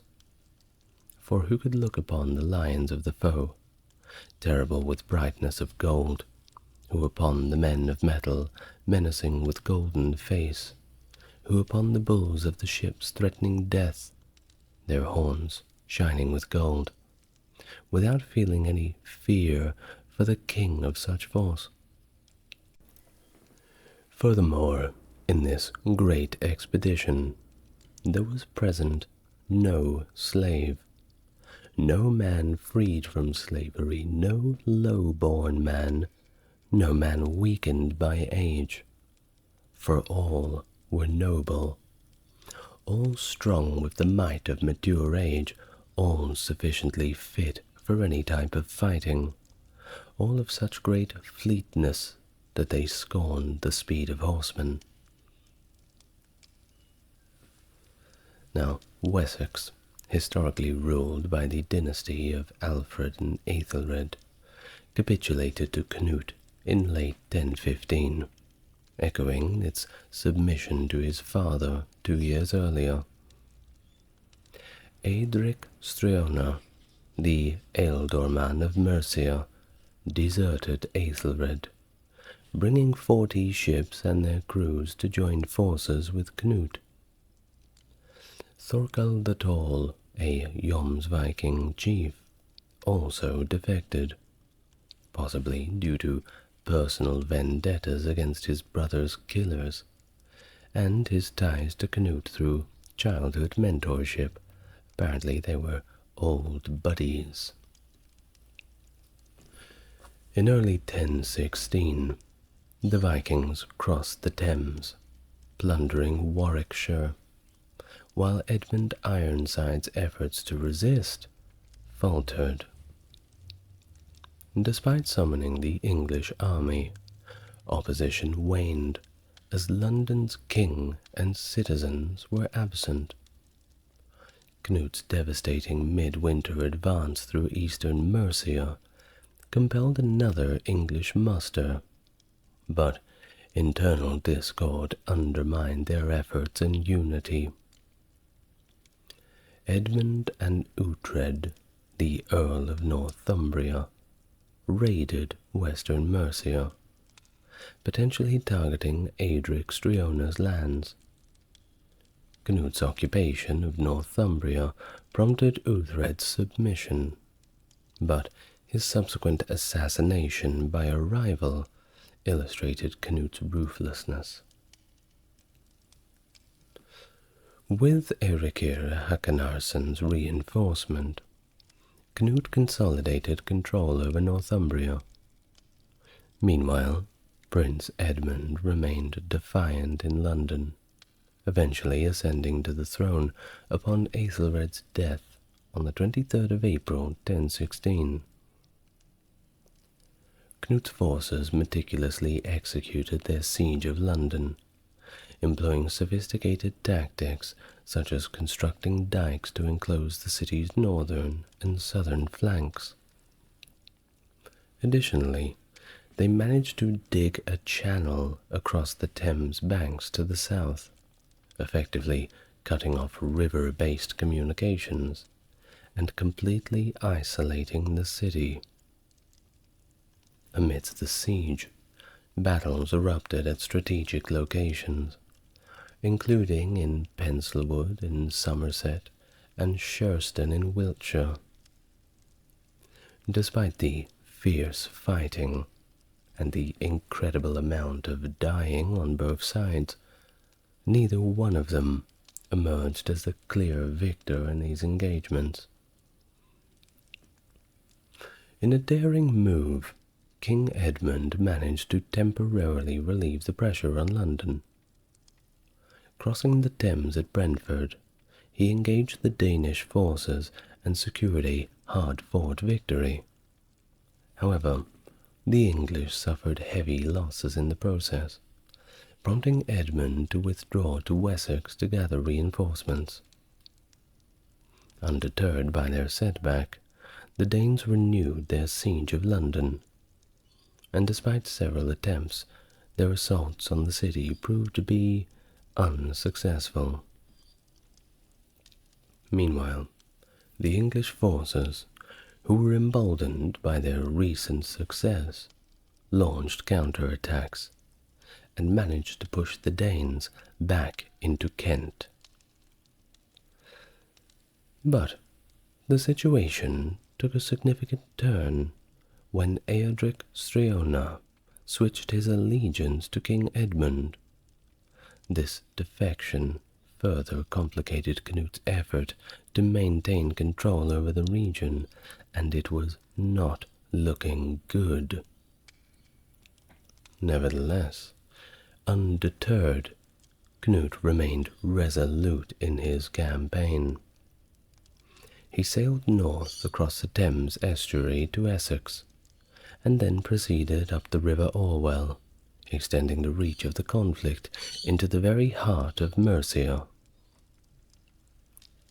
On the 18th of October, 1016, the pivotal Battle of Asandun took place, marking another turning point in the conflict between the English and the Danish forces. The battle unfolded as the Danish army, led by Cnut, retreated towards their ships. The engagement occurred either at Ashington or in southeast Essex, or Ashton in northwest Essex. In the midst of the fierce struggle, Eadric Streona, who had seemingly switched sides to support King Edmund, unexpectedly withdrew his forces from the battlefield, dealing a devastating blow to the English cause and sealing their fate. Following the defeat at Asandun, King Edmund fled westward, with Cnut in relentless chase. The pursuit culminated in another clash, likely near the Forest of Dean, where Edmund, bolstered by alliances with Welsh allies, made a brave final stand against the advancing Danish forces. Well, despite Edmund's valiant efforts, he was unable to stem the tide of Cnut's advance. Eventually, the two adversaries met on an island near Deerhurst to negotiate terms of peace. The resulting agreement divided England along the Thames, with the northern territories falling under Cnut's domain, and the southern regions remaining under Edmund, including the crucial city of London. Not a bad deal. Additionally, it was agreed that upon Edmund's death, Cnut would ascend to the throne as ruler of the entire realm. Oh, right. Well, maybe Edmund rather selfishly agreed to it. But Edmund's reign was short-lived. He passed away on the 30th of November, mere weeks after the peace accord was reached. So before a lot of people even knew about it, well, he was already gone. Of course, there are a few eyebrows raised at the circumstances of his death. More than a few sources suggest foul play, and no wonder. But either way, with Edmund's demise, the West Saxons ultimately adopted Cnut as their king, paving the way for his coronation by Archbishop Leifing of Canterbury in London in 1017. Thus, Cnut's ascension marked the consolidation of Danish rule over all of England. During Cnut's nearly two-decade reign over England, he implemented measures that not only established stability within the kingdom, but also extended his influence across Scandinavia. Under his rule, England enjoyed a period of relative peace, with protection against Viking raids provided by Cnut's own forces, many of whom were under his direct command. This safeguarding of England's borders helped to restore the prosperity that had been threatened by Viking attacks since the 980s. Additionally, England did not face any significant external threats during Cnut's reign, further contributing to its stability.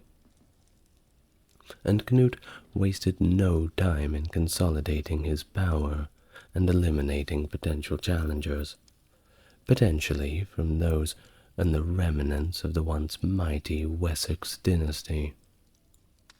In his first years as king, he executed several English noblemen whom he viewed as possible threats.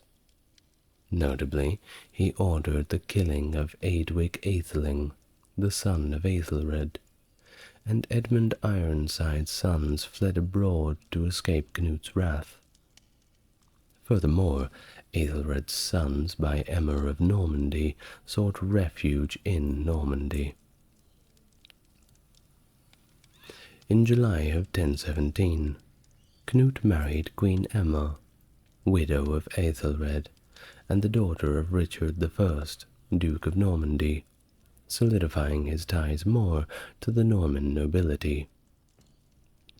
To finance his rule and maintain his army, Cnut imposed a substantial Danegald tax, collecting an enormous sum of £72,000 from across the entire nation, with an additional £10,500 extracted from London alone. That goes to show you how many people were already living in London. Well, with all this revenue, Cnut disbanded most of his army, retaining only 40 ships and their crews as a standing force in England. He also established an annual tax, known as herregeld, similar to Aethelred's system actually, and it was mainly to fund the military expenditure. Cnut reorganized England's administrative structure by grouping multiple shires under a single earldom, creating 4 large administrative units. These units were based on the historical kingdoms preceding England's unification. He appointed earls a title of Scandinavian origin, to oversee these provinces. Initially, Wessex remained under Cnut's direct control, while Northumbria, East Anglia, and Mercia were assigned to prominent individuals. Jobs for friends, of course. However, this initial distribution of power was also short-lived. Eadric's Streona, remember him, initially granted control of Mercia, was executed within a year, so he didn't make it very far. Mercia eventually passed to Leofric, a prominent local figure. In subsequent years, other earls fell out of favor, leading to further shifts in the dynamics across England. Cnut's reign also saw a transition from reliance on Scandinavian followers to the integration of Anglo-Saxon nobility into positions of power. And over time, trusted Anglo-Saxon families assumed control of earldoms previously held by Scandinavian appointees, further stabilizing Cnut's rule and integrating the English and Danish elements of society. Well, that's one way to stop rebellions. Well, back in Norway, the Battle of Nesjar in 1016 was a pivotal event, marking Olaf Haraldsson's successful bid to win the Kingdom of Norway from the Danes. This significant victory occurred after Eric, an ally of Cnut, departed for England. Following the death of Svein, possibly while retreating to Sweden, Eric's son Hakon joined his father in supporting Cnut's cause in England, leaving Olaf with an opportunity to seize power in England. Meanwhile, Cnut's brother Harald likely attended Cnut's coronation in 1016, before returning to Denmark as its new king, accompanied by part of the fleet. However, there was a bit of uncertainty surrounding Harald's fate, as his name was entered alongside Cnut's in confraternity with Christ Church, Canterbury in 1018. This entry, possibly made by Cnut himself, may have been a symbolic gesture to ensure his brother's soul was under divine protection, especially if Harald had met a violent end, which is possible. Now, Cnut after this had faced challenges on multiple fronts, including Denmark and England, which could have also been related to Harald's fate.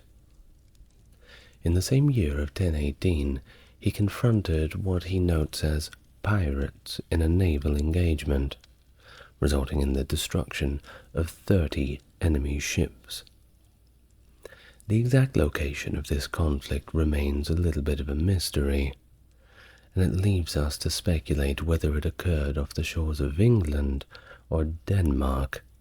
Either way, there's 30 ships at the bottom of the sea, somewhere waiting to be discovered. In a letter addressed to England from Denmark in the following year of 1019, penned in his capacity as both King of England and Denmark, Cnut addressed the need to quell dissent within Denmark and secure support for his rule in England. He reaffirmed his commitment to upholding both divine and secular law, urging his earldom to assist the bishops in maintaining order. And we've got the original letter. So why don't we read in King Cnut's words? King Cnut greets in friendship his archbishop and his diocesan bishops, and Earl Thurkill and all his earls, ecclesiastic and lay in England. I inform you that I will be a gracious lord, and a faithful observer of God's rights and just secular law.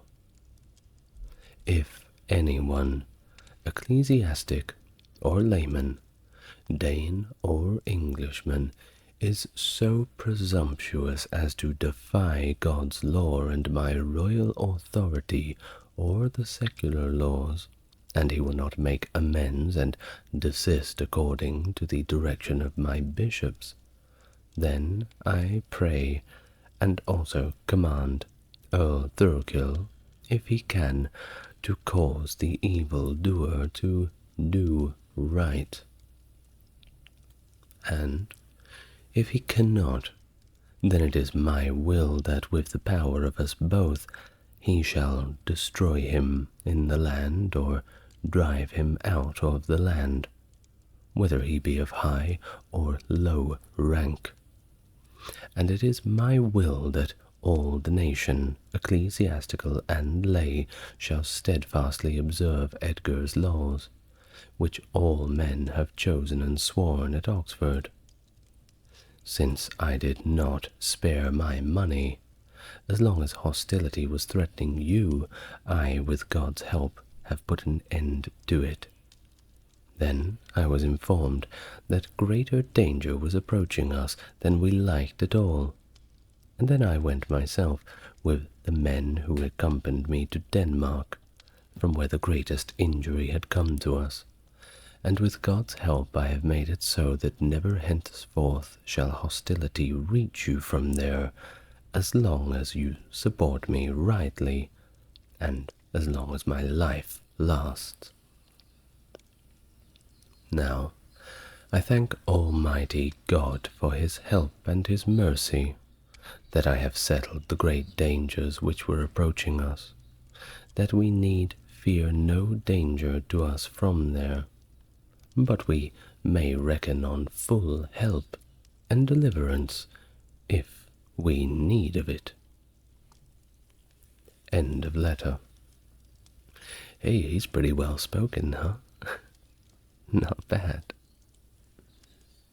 Well, Cnut's legacy as a wise and successful king is largely attributed to his diplomatic and administrative skills, as well as his efforts to consolidate power, of course, and foster stability within his realm. Now, despite the criticisms of his personal life, including multiple marriages and some treatment of several of his opponents, he's still regarded as a religious figure due to his support for the church and his strong adherence to Christian principles. Gee, that's funny. I didn't know multiple marriages were a Christian principle, but, well, I suppose I'll have to double check. Now, all the snark aside, during his reign, Cnut effectively united the English and Danish kingdoms, bringing together the Saxon and Scandinavian peoples under a period of dominance across Scandinavia and the British Isles. His military campaigns abroad shifted the balance of power in favor of the English, of course, redirecting Viking aggression towards Scandinavia and solidifying English control over their territories. Cnut's reinstatement of the laws of King Edgar facilitated the coexistence of Danish and the English legal systems, which created a framework for governance known as the Danelaw. His efforts to address grievances and strengthen governance included the issuance of proclamations on inheritance laws and taxation, as well as reforms to the currency to align it with the Scandinavian standards. Within his royal court, he fostered a diverse and surprisingly inclusive environment, welcoming both English and Scandinavian advisors and officials. After the death of Harald II in 1018, Cnut travelled to Denmark to secure his succession to the Danish crown, facing opposition from some Danes, likely stemming from his earlier attack on the Wends of Pomerania. This expedition also served as a means for Cnut to address his dominance and consolidate power within Scandinavia proper.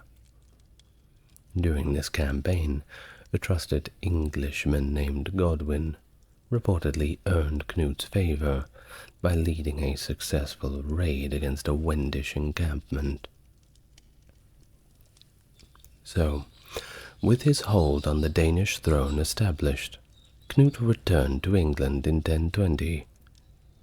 He appointed Ulf Jarl, the husband of his sister Estrid Svensdatter, as regent of Denmark, and entrusted him with the care of his youngest son by Queen Emma, Harthacnut, whom Cnut had designated as his heir.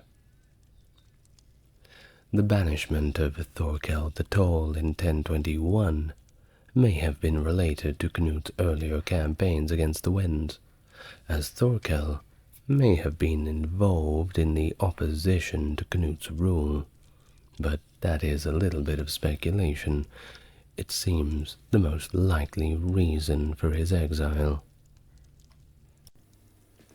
In response to attacks from the Norwegian king Olaf Haraldsson and the Swedish king Anond Jacob, Ulf orchestrated a ruse to gain support from Harthacnut as king of Denmark, effectively ruling as regent himself. Upon learning of these events, Cnut sailed back to Denmark to confront Ulf and restore his authority. The Battle of Helgeia, fought at the mouth of the river Helgeia around 1026, resulted in a victory for Cnut and solidified his dominance in Scandinavia. According to some accounts, the rift between Cnut and Ulf culminated in a fatal altercation during a banquet in Roskilde. Allegedly, a dispute arose between them while playing chess, and on the following day on Christmas of 1026, one of Cnut's housecarls killed Ulf in the middle of Trinity Church, and Cnut gave his approval to do this.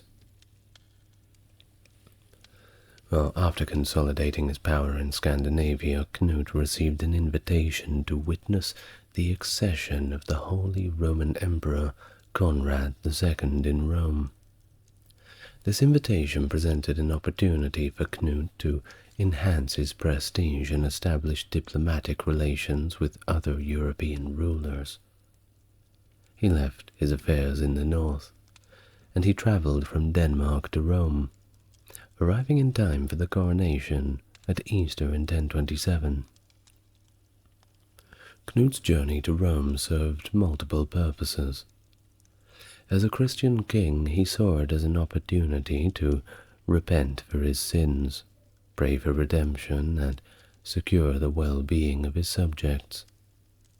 Additionally, he aimed to negotiate with the Pope for various concessions, including a reduction in the costs of the pallium for English archbishops, and a resolution to the competition between the archdioceses of Canterbury and Hamburg-Brennen for superiority over the Danish diocese. Cnut also sought to improve conditions for pilgrims and merchants traveling to Rome. During his time there in Rome, Cnut engaged in diplomatic discussions with the emperor, the pope, and other princes to address the needs of his realm. He advocated for the removal of barriers and tolls along the road to Rome, ensuring that his people could make their pilgrimages and conduct trade without hindrance. His efforts were supported by the emperor, as well as by King Rudolf, who controlled many of the toll gates along the route. His influence and reputation as a just Christian king, a statesman, and a diplomat were evident during his time in Rome. His interactions with other rulers and his advocacy for the interests of his people earned him widespread praise and respect.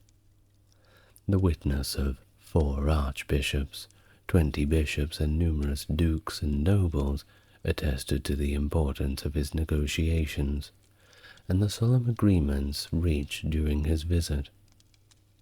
His commitment to justice and fairness, both at home and abroad, left a lasting impression on those he encountered and contributed to his image as a wise and capable leader. All in all, this visit to Rome solidified his status within Europe. During the imperial procession, he and the King of Burgundy stood alongside Emperor Conrad, emphasizing Cnut's importance and equal footing among the European rulers. The close relationship between Cnut and the emperor was clearly evident, as they were described as being like brothers due to their similar ages.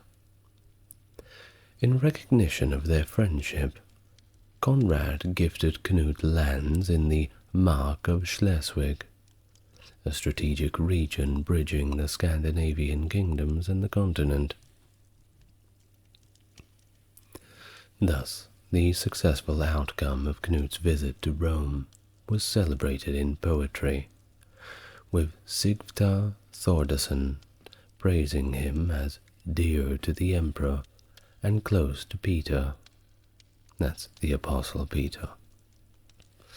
This accolade highlighted Cnut's favor with both secular and religious authorities.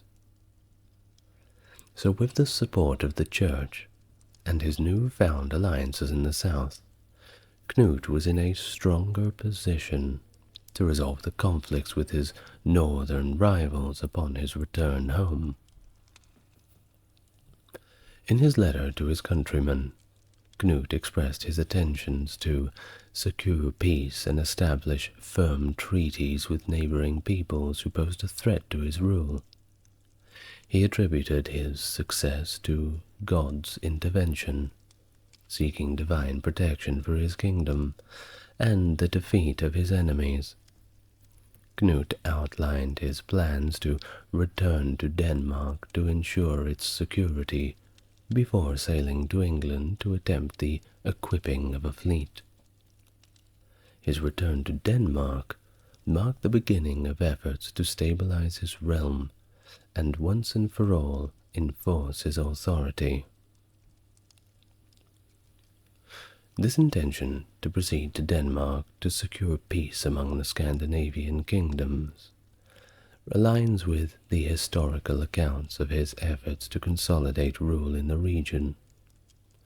Reports from John of Worcester suggest that Cnut heard of discontent among Norwegians in 1027 and sent them sums of gold and silver to gain their support for his claim to the throne. In the following year, 1028, Cnut embarked on a campaign to Norway with a fleet of 50 ships, facing little serious opposition from King Olaf Haraldsson, whose nobles had already been thoroughly bribed. Seems to be a good strategy. Cnut was crowned the King of Norway, adding to his titles of England and Denmark and part of Sweden. He entrusted the earldom of Lade to Hakon Eriksson, a member of the family with a history of hostility towards independent Norwegian kings. Hakon's role as Cnut's lieutenant in strategic sea lanes and his installation as the king's deputy in Norway solidified Cnut's dominance once again. However, Hakon's untimely death in a shipwreck in the winter of 1029 or perhaps early 1030 disrupted Cnut's plans for Norway. Olaf Haraldsson's return, supported by the Swedes, led to his death at the Battle of Stiklestad in 1030, and Cnut's attempts to rule Norway through Ælfkevu of Northampton and their eldest son Svein Knutsson was marked by rebellion and heavy taxation, leading to the restoration of the former Norwegian dynasty under Magnus the Good, Saint Olaf's illegitimate son. This period became known as Elfgefu's time in Norway. Now, turning to a more western part of the Isles, onto Ireland, where the Battle of Clontarf in 1014 marked a significant turning point, where various armies clashed before the very walls of Dublin. Mael Morda mac Mercada, the king of Leinster, and Sigtryg Silkbeard, the ruler of the Norse Gaelic kingdom of Dublin, sought assistance from the Viking kingdoms to rebel against Brian Borma, the High King of Ireland. Sigurd the Stout, the Earl of Orkney, was offered command of the Norse forces, while Brian sought assistance from the Albanach, led by Domnall mac Elmin mac Cainig, the Mormaer of Mar. I know, they're old Irish names and a little bit difficult to get the tongue around. Now, the Leinster-Norse alliance ended up getting defeated, resulting in the death of both commanders.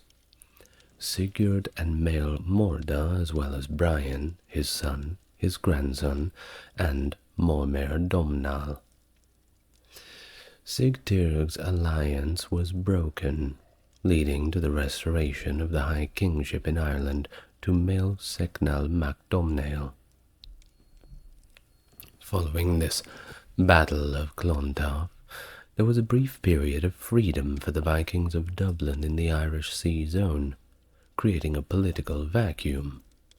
And of course, Cnut was going to be there. He emerged as a prominent figure posed to fill the void.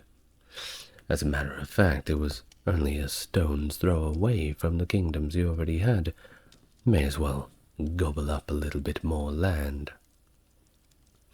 And given his leadership in the Scandinavian world and control over commercial arteries, well, it made even more sense.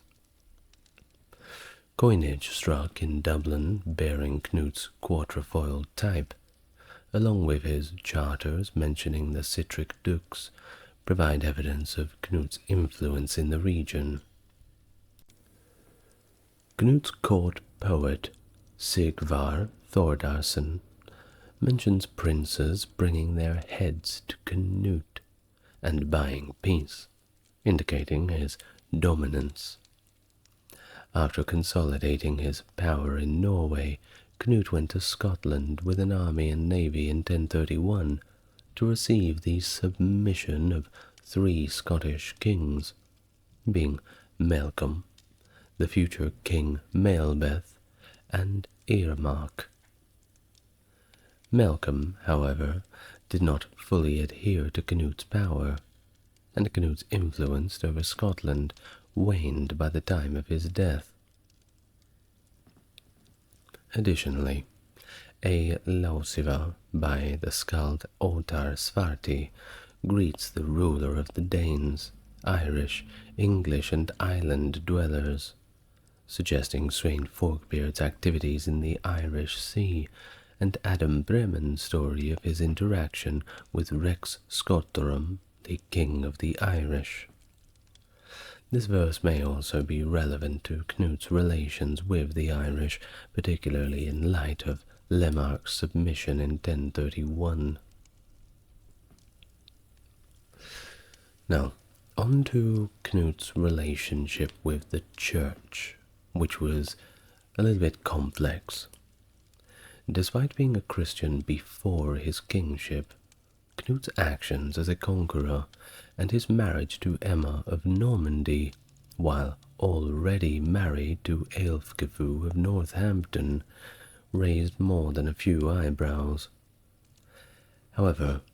he sought to repair his relationship with the Church by extensively supporting and patronizing churches and monasteries throughout England. He repaired churches and monasteries that had been plundered by Vikings, built new churches, and was a generous patron of monastic communities. His efforts to support the Church, however, were not solely political. He genuinely sought, wholeheartedly, to enhance Christianity within his realms. He supported the Christianization of Scandinavia, with his sister Estrid patronizing the construction of the first stone church in Scandinavia in Roskilde, while he allowed his skalds to praise Norse mythology in his honor, indicating some respect for pagan traditions.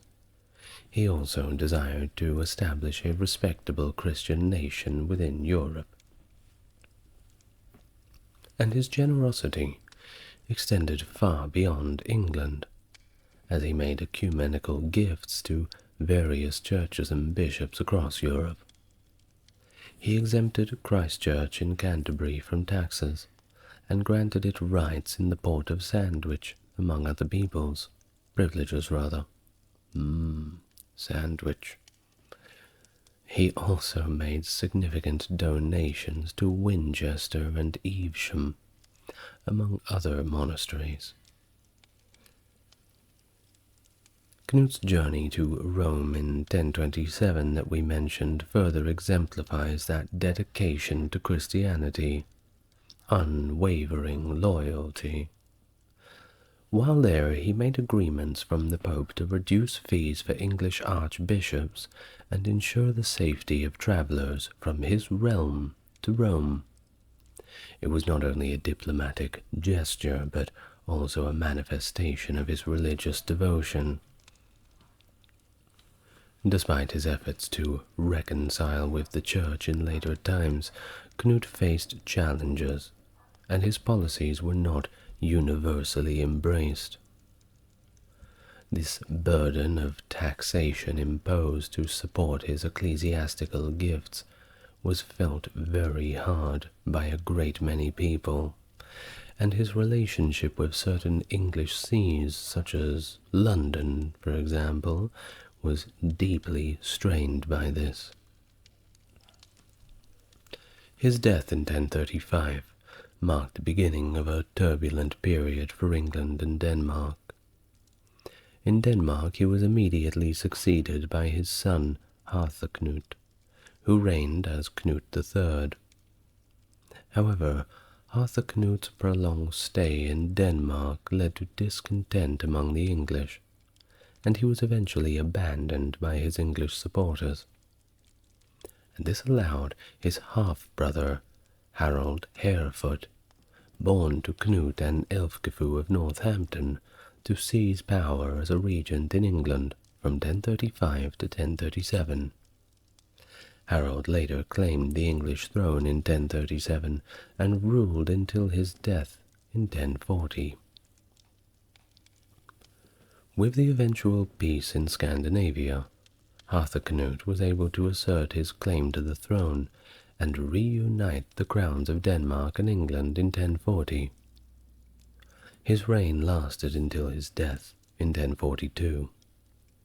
However, following that, Denmark fell into a period of disorder characterized by the power struggle between Svein Estridsson, a pretender to the throne and son of Ulf, and the Norwegian king. This period of instability persisted until the death of Magnus I of Norway in 1047. Had Cnut's sons survived longer, and his daughter Gunhilda not died before becoming Empress Consort, Cnut's reign may have been able to lay the foundation for a complete political union between England and Scandinavia. The envisioned North Sea Empire, with ties to the Holy Roman Empire through Gunhilda's marriage, could have reshaped Europe. But it didn't, because these historical events unfolded differently, and the opportunity for such a union was not realized. But who knows? History's not over yet. It never is. Who knows if the Norwegians are going to invade England, or the people of Denmark, Denmark, are going to invade Norway, or anything could happen. Things beyond your wildest dreams. Who knows? It's anyone's guess. The kingdom of the Suebi, established in the early 5th century, was one of the first Germanic kingdoms to form in the Western Roman Empire's territory, specifically around what is now modern-day Portugal and parts of Spain. Founded by the Suebic people under King Hermeric, after a tumultuous period of the Great Migration, the kingdom is notable for its role in the early medieval transformations of the Iberian Peninsula. And if you want to learn about them, you're certainly in the right place. Welcome to the channel. If you're coming back for more, it's good to see you again. And if you're completely new, it's good to meet you. As always, if you want to support the channel, links to Patreon are in the description, and a like on the video certainly helps YouTube push it out to a broader audience, so thank you in advance. Now, with all the good stuff out of the way, get yourself relaxed. It's going to be a long video, and let's begin. Let's go back to the very beginning. Try and trace where the Suebi came from. Well, the Suebi who crossed the Rhine into Roman territory in December of 406 remain somewhat of a mystery, and it's mainly due to the scarcity of the detailed contemporary accounts. It is speculated that these Suebi might be synonymous with the Quadi, a tribe that was historically located north of the Danube, around present-day Slovakia and Austria. Their involvement in the 2nd century Germanic wars, alongside the Marcomanni against Rome, underscores a little more of their historical significance. The connection between the Suebi and Quadi largely stems from the account of St. Jerome of the 406 invasion, which omits the Suebi but does mention the Quadi, suggesting a potential identification of the two groups. This interpretation, however, does face some challenges from other sources of the time, specifically Orosius, who explicitly lists the Suebi among the Rhine crossers alongside the Quadi and other tribes. Now, the Suebi's identification, of course, varies among different historical texts, with some 6th century writers linking them to the Alemanni, or more broadly, with the Germans. The Laterculus Voronensius of the 4th century places the Suebi alongside several Germanic tribes, including the Alemanni and Quadi, so there's more weight to that.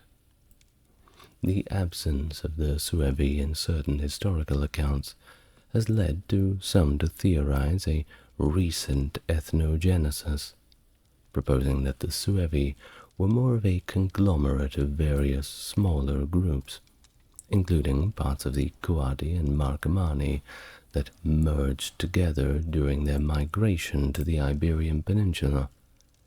Probably because of safety in numbers, we don't know.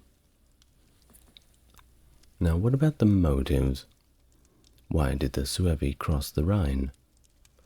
Well, it's not definitively explained, but if you know anything about that time period, you're probably going to attribute it to the Hunnic expansion westward, which purportedly displaced a lot of Germanic tribes, pushing them into Roman territories The hypothesis is popular for a reason, but there are a few people who cite lack of concrete evidence, but it seems at the moment to be the most likely reason why they crossed the Rhine.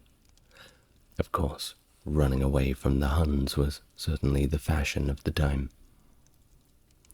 Now, in response to this barbarian incursion, the usurper Constantine III initially contained these tribes in northern Gaul. However, the political turmoil in Hispania, that's Spain or thereabouts, spurred by the revolt led by Gerontius and the proclamation of Maximus as emperor, eventually drew Constantine III to the region. Gerontius's maneuvering in Gaul incited the Vandals, Alans, and Suebi to move towards Hispania in 409, marking the beginning of their significant presence in the Iberian Peninsula. And before you say it, I'm not getting off topic by talking about the Romans, because the only way we can talk about these tribes' history, if it's not strictly from an archaeological standpoint, is viewing it through a Roman lens. So, that is just what we're going to do, isn't it? The civil conflict between Constantine and Gerontius in the Iberian Peninsula led to a significant military oversight, namely the neglect of the defenses on the Pyrenees. This lapse of judgment left southern Gaul and the Iberian Peninsula exposed to barbarian incursions. According to Hidatius, the Vandals, Alans, and Suebi people capitalized on this opportunity, crossing into Hispania around the late September or mid-October of 409.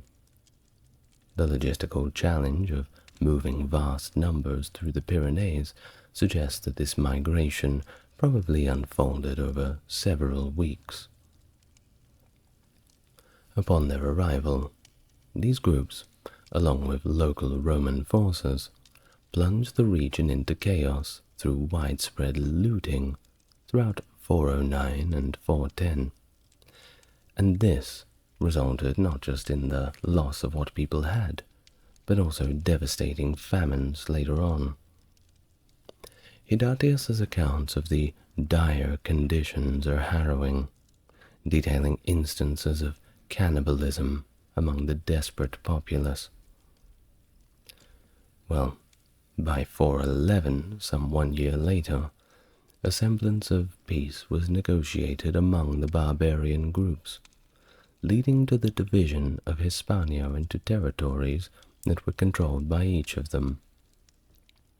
This division is often interpreted through the lens of Roman practices of granting lands or sorties to federate groups, hinting at a formal agreement with the usurper Maximus, though direct evidence of such treaties is lacking. Once again, it just seems to be the most likely thing that would have happened. Hidatius attributes the peace to divine intervention, while Orosius hints at the barbarian leader's desire for a formal pact akin to that latter achieved by the Visigoths.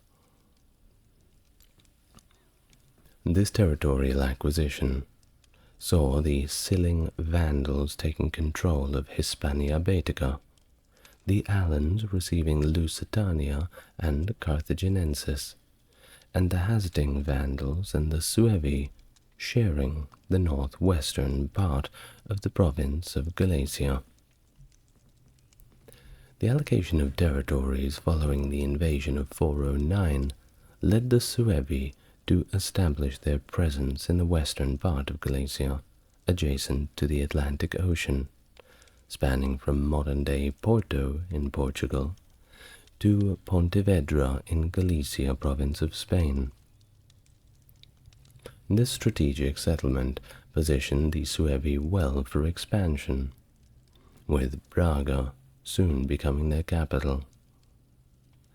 Their domain later broadened with Astorga, Lugo, and Minno River Valley, marking a significant Suebic footprint in the region without initial evidence of their presence in other cities within Galicia before 438. Contrary to some narratives that depict the arrival of the Suebi as disastrous, historical records from the period between 411 and 430, particularly from Hidatius, do not mention conflicts with the local Galaci population. Instead, accounts from Orosius suggest a peaceful integration, with the Suebi transitioning from warriors to farmers upon settling in their new lands. Now, the Suebi themselves, speaking a Germanic language, are associated with the Elbe Germanic dialects, part of the early linguistic expressions of the Irminones. This group is believed to have migrated from the east, originally from around the Baltic region, and by late classical times was located south of the Elbe and extended across the Danube into the Roman Empire. The High German consonant shift, a significant linguistic development defining modern High German, and particularly Upper German, occurred among these dialects.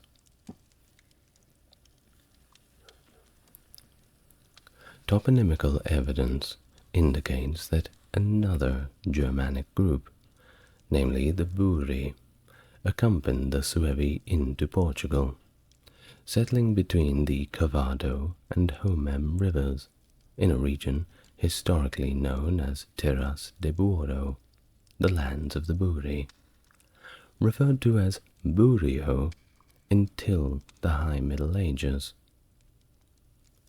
In 416, the Visigoths, acting under orders from the Western Roman Emperor, entered the Iberian Peninsula to counter a barbarian group that had invaded in 409. Led by King Walia, the Visigoths waged a destructive campaign against the Silling Vandals and Alans, and managed to significantly weaken these groups by 418. However, the Hasding Vandals and the Suebi remained relatively unaffected by the Visigothic campaign, emerging as dominant forces in the region. By 419, following the Visigoths' relocation to Aquitania, tensions escalated between the Vandals, led by Gunderic, and the Suebi king, Hermenic. The confrontation culminated in the Battle of Nerbaceus Mountains. The conflict was, however, halted by Roman intervention, with forces commanded by the comes Hispaniarum Asterius, targeting the Vandals and driving them towards Baetica, modern-day Andalusia, effectively leaving the Suebi in complete control of Galatia. And the year 429 marked another pivotal moment, when another tribe, the Vandals, gearing up for their expedition to Africa, encountered a Suebi warlord, Hermigarius, who was stationed in Lusitania. The ensuing clash with the new Vandal king, Gaiseric, led to Hermigarius's death by drowning in the Guadiana River while he was trying to retreat. This event marked the first recorded Suebic military action beyond Galicia's provincial borders. Well, with the Vandals' migration to Africa, the Suebi became the sole barbarian power in Hispania. King Hermeric spent the subsequent years strengthening Suebic dominance over Galatia. In the year 430, he abandoned the long-standing peace with the local Galaci, leading to a sack of central Galatia. Despite all the aggression, the Galatae, returning to their ancient hill forts and displaying minimal Roman influence, managed to negotiate a new peace agreement, which included a prisoner exchange. Further hostilities erupted, however, in 431 to 433, leading to the dispatch of a local bishop, Symphosius, as an envoy by King Hermeric, signifying the first known instance of Suebi collaborating with the indigenous population. A lasting peace, endured for 2 decades, was finally established in 438, and it marked a period of relative stability and Suebic integration into the local fabric of the Galatia. Which leads us to 438. Amidst declining health, and after securing the entire former Roman province of Galatia, and making peace with the inhabitants, King Hermeric of the Suebis abdicated in favor of his son, Recula. The transition of power marked a shift towards aggression and expansion beyond Galatia. Recula embarked on military campaigns across the Iberian Peninsula, and he rather wisely exploited the weakening grip of the Roman Empire on the region. Of course, the Roman Empire were being constantly sacked at this point. They had been since the year 410. Rome was in quite a state. Now, Recula's reign began with a significant victory in the year 438, where he defeated the Romane Militiae Dux and Devotus, besides the Genil River in Baetica, and he also seized a considerable treasure. The victory marked the beginning of the Suebic expansion into the southern parts of the Iberian Peninsula. By 439, Recula's forces had invaded Lusitania, capturing its capital, the city of Meredia, which temporarily served as the Suebic kingdom's capital. This rapid expansion continued over the following years, with Recula successfully besieging Mertola and even capturing Seville by 441, significantly before the death of his father, Hermeric. The capture of Seville, a key city in Baetica, eventually brought Baetica and Carthaginensis under Suebic control, although some sources at the time, backed up by a bit of modern archaeology, suggest that the Suebis' hold over these territories was more characterized by raids than by significant settlements or governance. Could be. Well, of course, the Romans had to respond somehow, and their response came in 446, with the dispatch of the Magister Utriusque Militae Vetus, accompanied, of course, by a formidable contingent of warriors, who were mainly Goths, actually, and they aimed to quell the Suebic threat and, of course, reinstate imperial authority in the lost territories of Hispania. However, Recula was not having it. He met and defeated the Gothic auxiliaries, forcing Vetus to flee in quite a bit of embarrassment and disgrace. Well, the victory marked the end of Roman imperial attempts to reclaim control over Hispania from the Suebi, and it was certainly the style at the time. The 5th century for Rome was, well, it was a run of bad luck. If the 1800s were the century of humiliation for China, well, then the 5th century was certainly the century of humiliation for Rome. Anyway, Recula's death in 448 ended a reign that was marked by significant territorial expansion and military success. And, well, by the time of his death, the Suebi's presence was well and truly solidified in the Iberian Peninsula. He then passed the crown to his son, Rekiar, leaving behind a kingdom far more extensive than the one he had inherited. Now, on to Rekiar. He succeeded his father as king in 448, and he was notable for being a little bit of a trailblazer. In fact, he was the first Catholic Christian king among the Germanic peoples, and also for minting coins bearing his name, a sign of Suebic autonomy.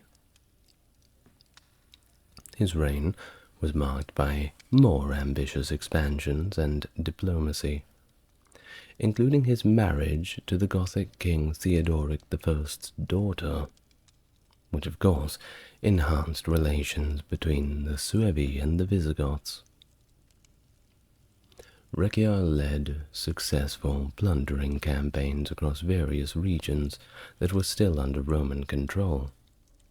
Cities and towns such as Vasconia, Saragossa, and Leda, sometimes as well in coalition with local insurgents known as the Baguade. Well, despite the initial Roman interventions to stop the Suebi advances, the trend of the 5th century in Rome continued, and so did Rekiar's relentless campaigns, until 455 at least, targeting specifically territories previously ceded back to Rome. Well, in response to this, Emperor Avitus, along with their Visigothic allies, attempted to do somewhat of a diplomatic resolution. They reminded Rekiar with the established peace with Rome, granted also by Gothic favor. Undeterred, Rekiar embarked on 2 more campaigns in Tarraconensis, resulting in even more gains for the Suebi, certainly on a winning streak. Well, the Romans were certainly a shadow of them former selves. Well, the Romans under Emperor Avitus responded to Rekiar's defiance by allying with the Visigothic king Theodoric II, who invaded Galicia with a formidable force, including Burgundian allies. This all happened around the autumn of 456. Well, the Visigoths, being quite experienced fighters, decisively defeated the Suebi by the river Orbigo, either capturing or killing many.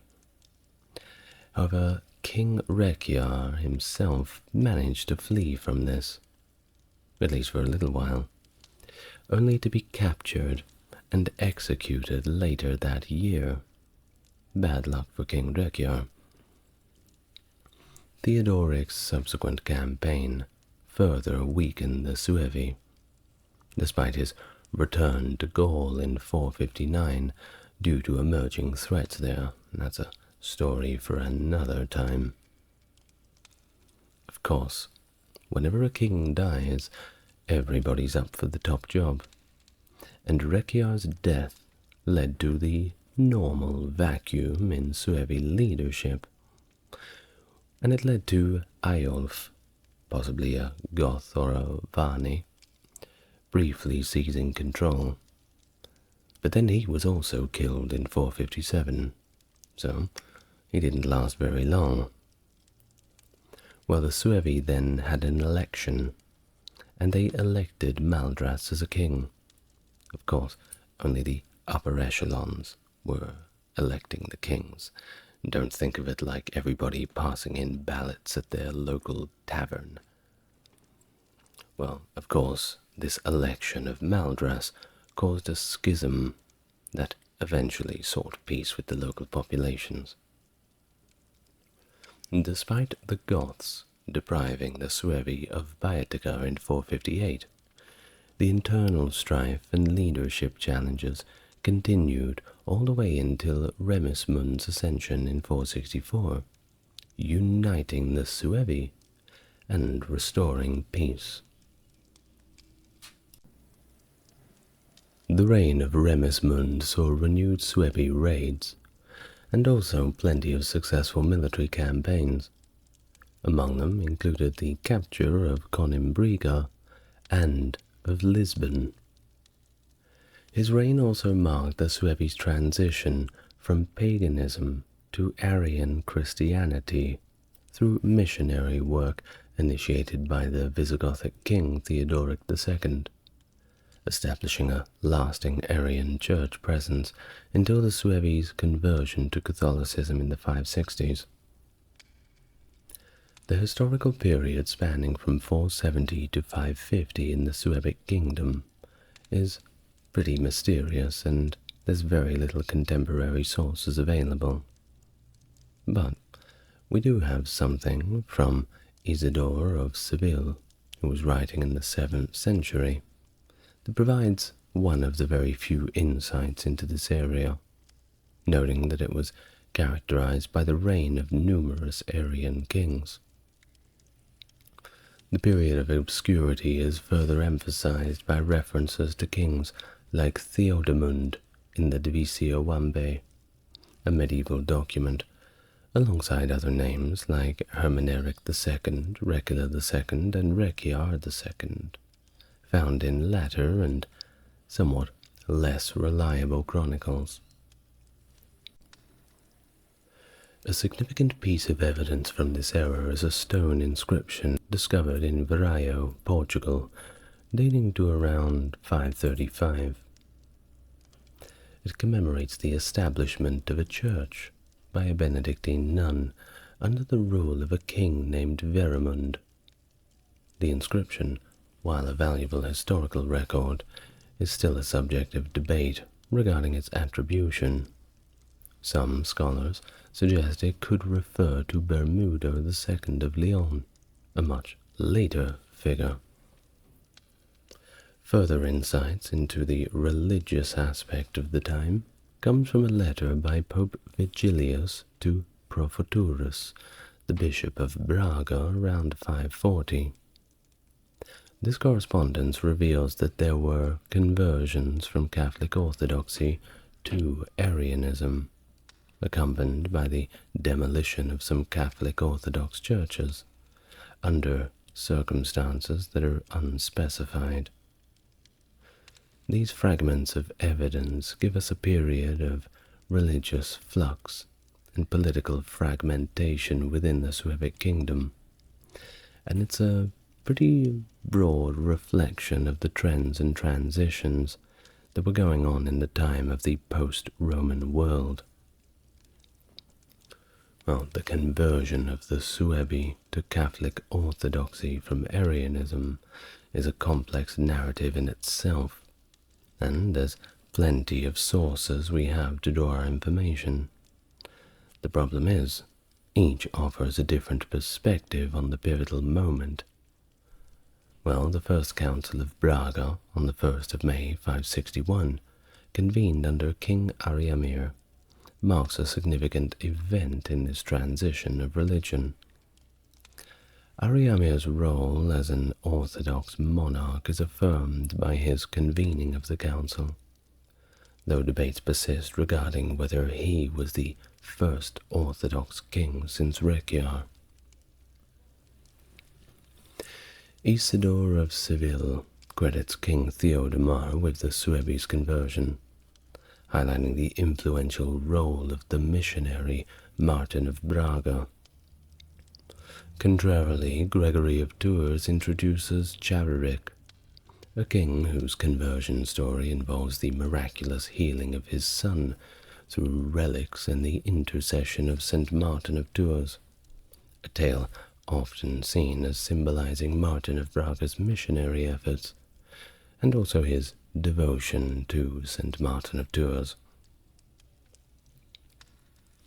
Scholars have endeavored to reconcile these narratives, proposing various chronological and relational interpretations among Ariamir, Theodemar, and Cararic. Some suggest that Cararic's conversion preceded that of Theodemar, facilitated by the relics of St. Martin, with Theodemar's later embracing of Christianity attributed to Martin of Braga's preaching. There are others who speculate on the identities and relationships of these monarchs, with theories suggesting that Cararic and Theodemar might actually be the same person, or in fact that Theodemar and Ariamir were the same person, with Cararic being their father. I know, hard to keep up with, isn't it? Gregory of Tours' account has faced its own amount of skepticism, while some historians doubting Cararic's historical existence at all. Well, given the timeline of Martin of Braga's death around 580, and his approximate 30 years of bishopric, Cararic's conversion, if historical, would likely have occurred around the year 550. Notably, the chronicler John of Biclarum attributes the Suebic conversion to the influence of the Visigoths, particularly under Recared I, suggesting a latter phase of religious transformation aligned with the Suebic integration into the Visigothic kingdom. This interpretation places the Suebic conversion within a broader context of the Iberian Peninsula's overall Christianization. In the late 5th or early 6th centuries, a group of Romano-Britons who were fleeing the Anglo-Saxon invasions established a settlement in the northern reaches of the Suebi kingdom of Galicia, in a region that would later become known as Britannia. The settlement's existence and characteristics are primarily known through the ecclesiastical records, notably from the Second Council of Braga in 572, which mentions a distinct diocese known as the Britonensis Ecclesia, or British Church, and references to a Sedes Britonarum, See of the Britons. That's S-E-E, not S-E-A. Now, this ecclesiastical recognition shows the establishment of a community with its own churches, and possibly the monastery Maximi, identified with the monastery of Saint Maria de Bredonia. The presence of a bishop named Maylock, bearing a Brythonic name, at this council highlights the integration of the British community into the ecclesiastical structure of Galicia, with continued representation and subsequent councils throughout the 7th century. The ecclesiastical affairs of the Suebi kingdom, particularly under Ariamir and Theodemar, show the broader context in which the Britons settled.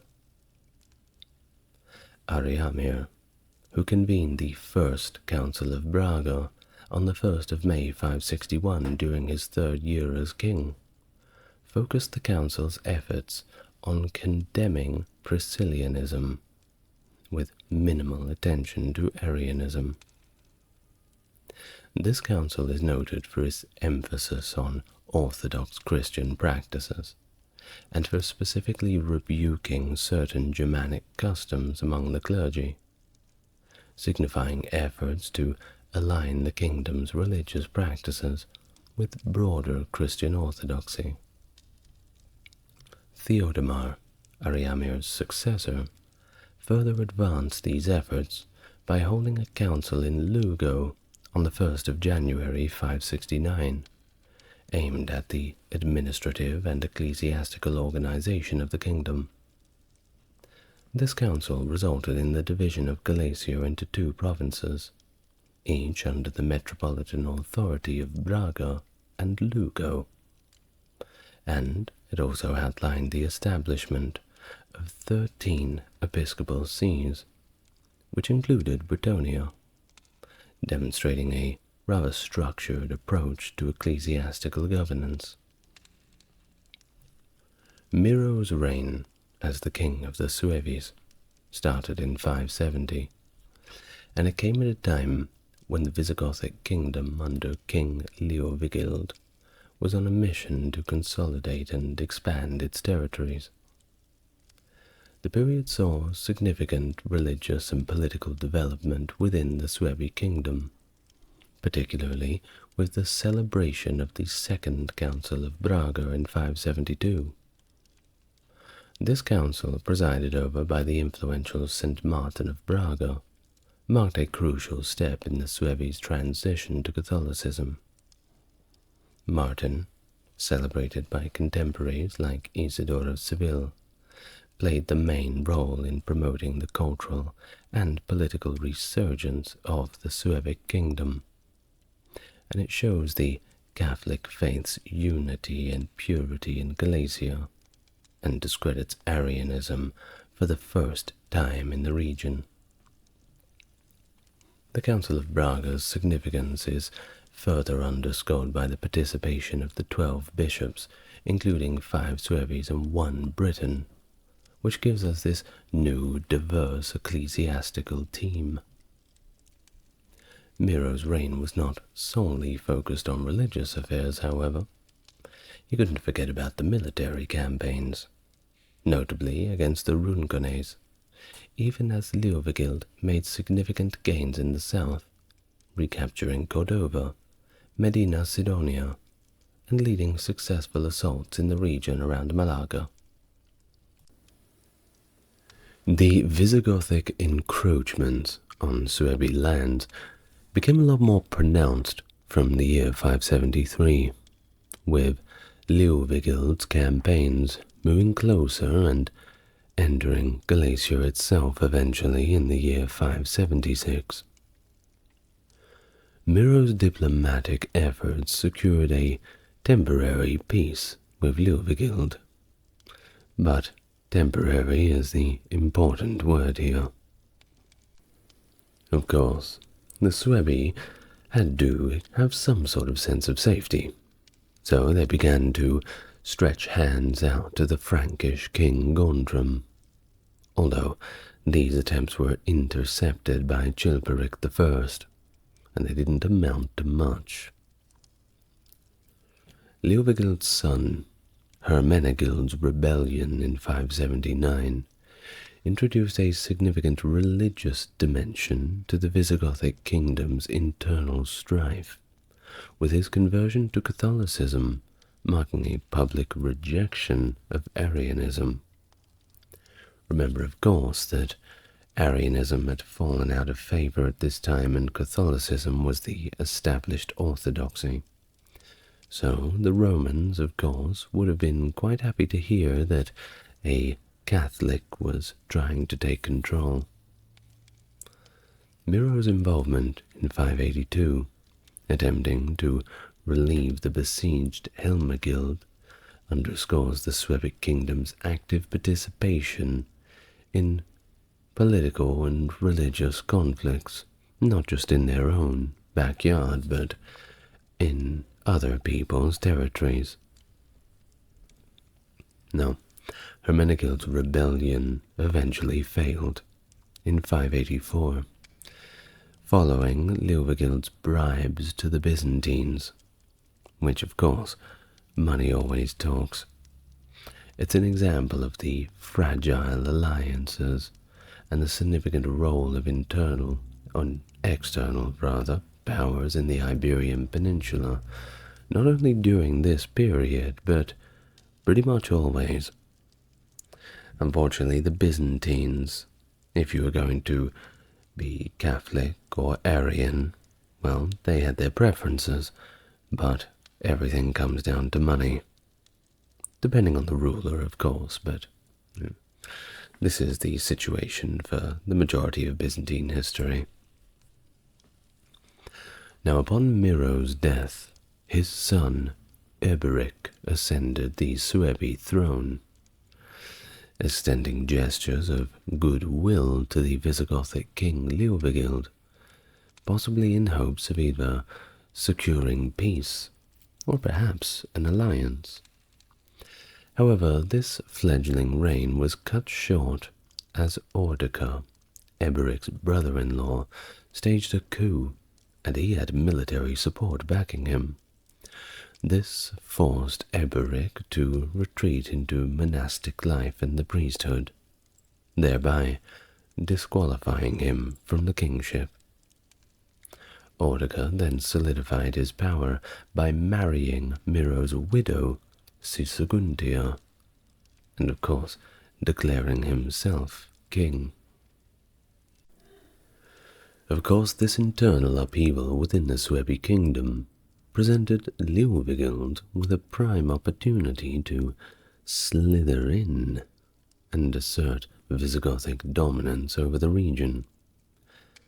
And that's exactly what he did. In 585, Leovigild launched a military campaign against the Suebi, effectively annexing Galicia and extinguishing the Suebic kingdom.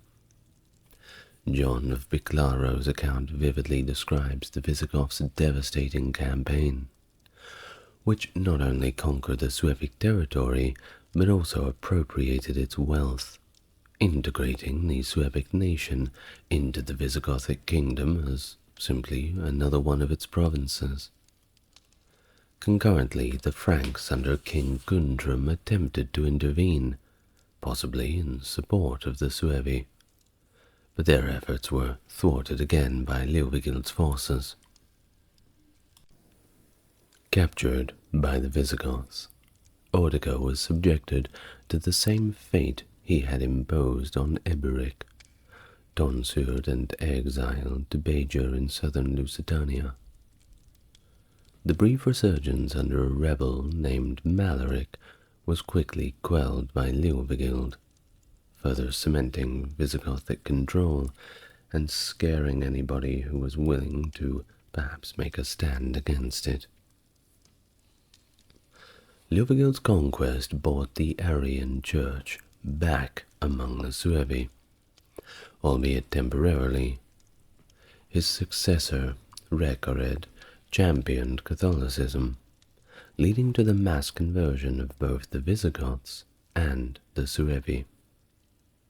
The Third Council of Toledo marked this significant religious transition, with several bishops, including 4 from the Suebi, outright renouncing Arianism.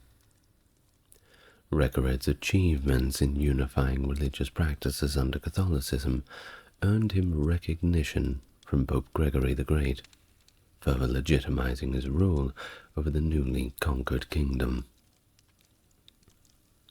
Well, despite the Visigothic takeover, the Suebi's administrative structures initially persisted, with many of their ecclesiastical sees and mints continuing under Visigothic rule. However, by the mid-7th century, Visigothic administrative and ecclesiastical reforms led to the disillusionment of most Suebi-specific institutions, integrating their territories more fully into the broader Visigothic kingdom. Notably, there was no significant Gothic migration into former Suebi lands during this period, indicating a degree of continuity for the local population. By the 10th century, the Suebi were mentioned alongside other peoples of the Iberian Peninsula, suggesting their absorption into the broader Galatian or Hispano-Gothic population. And just like that, they faded into history, like everybody else does. Charlemagne, or Charles the Great, ruled as the king of the Franks from 768 and later as emperor of the Carolingian Empire until his death in 814. His reign marked a pivotal moment in the history of Europe, often regarded as the founding of both the French and German monarchies, and the beginning of the Carolingian Renaissance. His expansive military campaigns across Western Europe consolidated a vast realm that laid the foundation for modern Europe, promoting the spread of Christianity, unifying various Germanic peoples under one rule, and fostering an intellectual renaissance that would influence the continent for centuries to come. Hello and welcome to the channel. If you're new here, good to meet you, and if you're coming back for more, it's good to see you again. If you'd like to support the channel, links to the Patreons are in the description. Otherwise, like, comment and subscribe certainly helps YouTube push my videos out to a broader audience.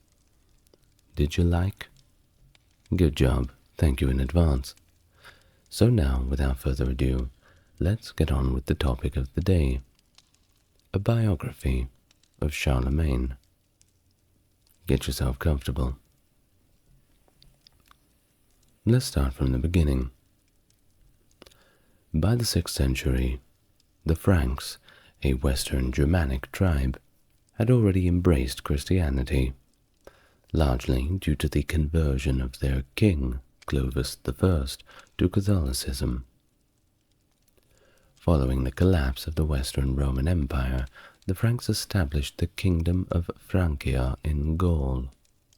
This kingdom expanded to encompass most of modern France and Switzerland, as well as smaller parts of Germany and the Low Countries under the rule of the Merovingian dynasty. However, Francia often experienced division under different Merovingian kings due to the Frankish practice of partible inheritance. In the late 7th century, Francia faced internal turmoil following the assassination of King Childeric II, leading to factional struggles among the Frankish aristocracy. In 687, Pepin of Herstal, the mayor of the Palace of Austrasia, brought an end to the conflict with his victory at the Battle of Tertry. Pepin, who was the grandson of Arnulf of Metz and Pepin of Landen, emerged as a prominent figure in Austrasian politics. But upon Pepin's death, his son, Charles, succeeded him, and became known as Charles Martel.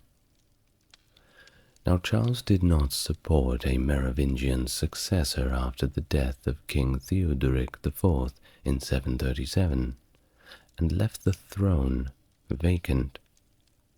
Instead, he had the plan to divide the kingdom between his sons, Carloman and Pepin the Short, who succeeded him after his death in 741.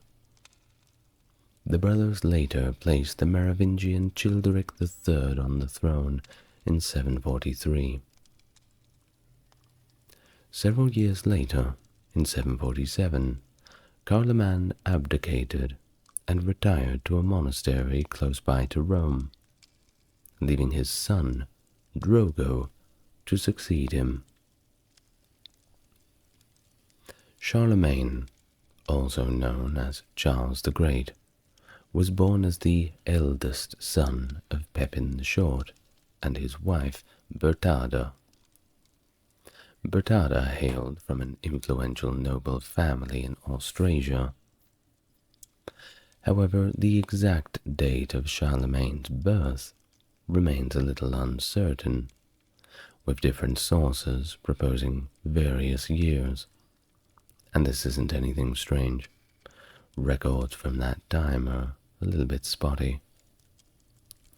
One tradition, influenced by the 9th century biographer Einhard, suggests that Charlemagne was born in 742, based on Einhard's report that Charlemagne was 72 years old at the time of his death. However, Einhard's knowledge of Charlemagne's life in the early years was limited, and he may have provided an approximate date following the model of Roman imperial biographies. There is another view, however, and it points to a near contemporary addition to the Annales Bataviani, which records Charlemagne's birth in 747. Lorsch Abbey commemorated Charlemagne's birth on April 2nd from the mid-9th century onwards, and this date is likely considered to be genuine. Considering that the annalists had marked the start of the year from Easter rather than January 1st, some historians have argued that April 2nd in the recorded year would have corresponded to 748. Consequently, April the 2nd, 748, is generally accepted as Charlemagne's likely birth date. Now, there is some speculation regarding concerns around the legitimacy of Charlemagne, due to uncertainties surrounding the marriage date of Pepin and Berthada. If Pepin and Berthada did not marry until 749, Charlemagne may have been considered illegitimate. Additionally, the precise place of Charlemagne's birth also remains unknown, although scholars have suggested various Frankish places, including those in Vere-sur-Marne and Kiersny, as possible locations, but we're yet to come to a complete consensus on it. Now, Einhard, in his writings, mentions Charlemagne's Patrius Sermo, which translates to native tongue. Most scholars interpret this as a form of Old High German, likely a Rhenish Franconian dialect. However, due to the spread of the evolving of Old French language in Francia, Charlemagne most likely grew up bilingual, speaking both Germanic and Romance dialects. In addition to his vernacular languages, it's reported that Charlemagne was proficient in Latin and possibly had some understanding of Greek. Of course, Greek was little by little falling out of fashion. While Charlemagne's father, Pepin, received education at the Abbey of St. Denis, the extent of Charlemagne's formal schooling is another matter of uncertainty. It is likely that he received training in military matters during his youth at his father's court, which traveled frequently. Charlemagne emphasized the importance of liberal arts education, encouraging its study among his children and others. However, it's once again unclear whether he pursued formal education in his youth or took it up later on at his life in the court. Which brings us to the manner of his literacy. While some believe that he could read, based on some circumstantial evidence, others argue that there's very little direct evidence to support the claim.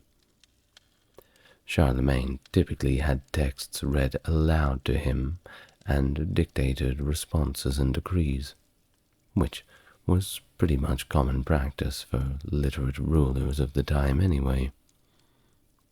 While it's likely that he attempted to learn writing in later life, Einhard, our main source on his early life, does not explicitly mention Charlemagne's ability to read.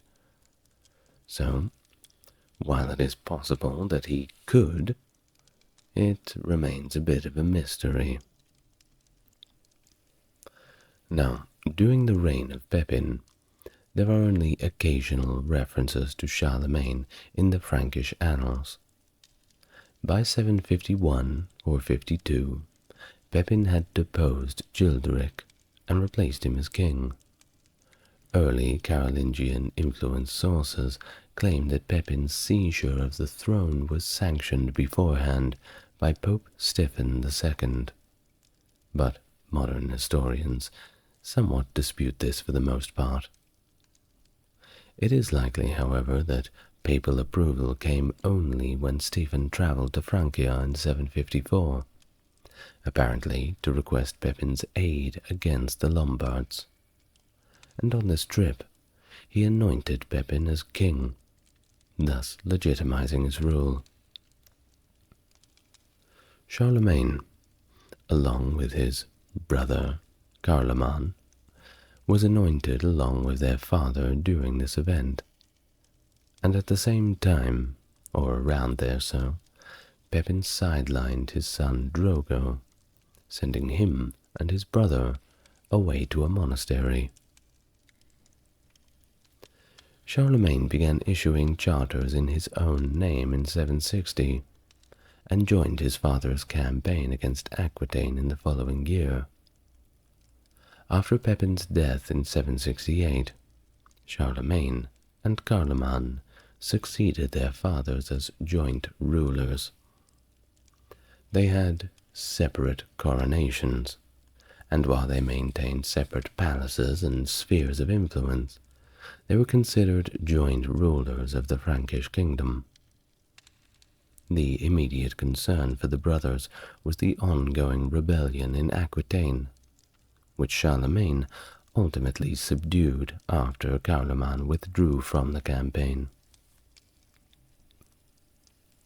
Now, Carloman's refusal to participate in the war against Aquitaine caused a pretty large rift between the brothers, quite a conflict of interest. And while the reasons for Carloman's abandonment of the campaign are a bit of a mystery, it probably stemmed from disagreements over territorial control, or perhaps Carlemagne's focus on securing his rule in the northern part of Francia. Well, whichever way it was, despite their differences, Charlemagne and Carloman maintained a joint rule for practical reasons mainly, and they sought support from the clergy and local elites to further solidify their positions. Which brings us to 771, where Carloman suddenly passed away. And this, of course, left Charlemagne as the sole king of the Franks. While Charlemagne moved quickly to secure his brother's territory, forcing Carloman's widow and children to flee to Desiderius's court in Lombardy. In response, Charlemagne ended his marriage to Desiderius's daughter and got a new wife, Hildegard, the daughter of Count Gerold, to strengthen his hold on Carloman's kingdom and gain support from Gerold himself. Now, Charlemagne's first campaign as the sole king of the Franks was against the Saxons on the eastern frontier. The Saxons had been raiding the Frankish border, prompting Charlemagne to respond by destroying the pagan shrine at Eresburg and seizing their treasures. This victory not only enhanced Charlemagne's reputation, but it also provided desperately needed funds for further military actions, and it marked the beginning of over 30 years of continuous warfare against the Saxons. In 722, Pope Adrian I sought Charlemagne's support in recovering territories captured by Desiderius, the Lombard king. Concerned about the presence of Carloman's sons in the Lombard court, Charlemagne gathered his forces to intervene, and despite attempts at diplomacy, including offering gold to Desiderius, Charlemagne's army crossed the Alps to besiege Pavia, the Lombard capital, in late 773. During the siege, Charlemagne's wife Hildegard gave birth to a daughter, Adelaide. Charlemagne left part of his army under the command of his uncle Bernard to continue the siege while he captured Verona, where Desiderius's son had taken Carloman's sons captive. However, the fate of Carloman's sons and wife remains unknown. Another mystery that we've yet to figure out. Well, after celebrating Easter in Rome in April 774, the break was over, and Charlemagne continued the siege at Pavia. And he got a little bit lucky, because disease had actually struck the besieged Lombards. Tends to happen when you're all crowded in so close together, and it led to their surrender by June. Charlemagne then deposed Desiderius and proclaimed himself the king of the Lombards. The subsequent annexation of the Lombard kingdom by Charlemagne was unprecedented, but he was able to secure support from Lombard nobles and urban elites, which made the takeover mostly peaceful. Desiderius and his family were confined to a monastery for the rest of their lives. How boring. And Charlemagne returned to Francia with the Lombard royal treasury. In Charlemagne's absence in Italy, the Saxons took advantage and raided the Frankish borderlands. Well, they weren't going to stand for that. So in response, the Franks launched a counter-raid in the autumn of 774 and initiated a full campaign against the Saxons in 775. Charlemagne was then compelled to return to Italy when Duke Hrogord of Friuli rebelled against him. Charlemagne swiftly crushed this rebellion, redistributing Hrogord's lands to Franks to solidify his rule in Lombardy. He then spent the winter in Italy, issuing charters and legislations to further consolidate his power, as well as taking a few Lombard hostages for good measure. Amidst these campaigns, his other daughter, Rotrud, was born back in Francia. Upon returning to the north, Charlemagne conducted another campaign against the Saxons in 776, resulting in the submission of many Saxons who surrendered captives, lands, and converted to Christianity. In the following year of 777, Charlemagne convened an assembly at Paderborn, attended by the Frankish and Saxon representatives. Many of the Saxons in attendance pledged allegiance to Charlemagne, but the Saxon leader Widukind fled to Denmark to prepare for a brand new rebellion. During the Paderborn assembly, Charlemagne also received representatives from Al-Andalus, or Muslim Spain. They sought Charlemagne's support for the restoration of Yusuf ibn Ad al-Rahman al-Fihri, the ousted governor of Cordoba. Sorry about that. The Islamic names are a little difficult. Additionally, Suleiman al-Arabi, governor of Barcelona and Girona, expressed his desire to join the Frankish kingdom and seek Charlemagne's protection against Cordoban rule. seeking an opportunity to strengthen his southern frontier and expand influence further, Charlemagne agreed to intervene. Crossing the Pyrenees, Charlemagne's army encountered very little resistance, until they faced an ambush by Basque forces at the Battle of Roncevaux Pass in 778. The Franks suffered defeat in the battle and withdrew from the campaign, albeit with most of their army intact. Upon his return to Francia, Charlemagne was greeted by the birth of his twin sons, Louis and Lothair, born while he was away in Spain. Tragically, Lothair passed away in infancy. Meanwhile, the Saxons had taken advantage of Charlemagne's absence to once again launch another raid. In response, Charlemagne dispatched an army to Saxony in 779, while he addressed domestic matters such as holding assemblies, legislating, and a rather pressing famine in Francia. During this time, Hildegard gave birth to another daughter, Bertha. Charlemagne's certainly attacking on all fronts, isn't he?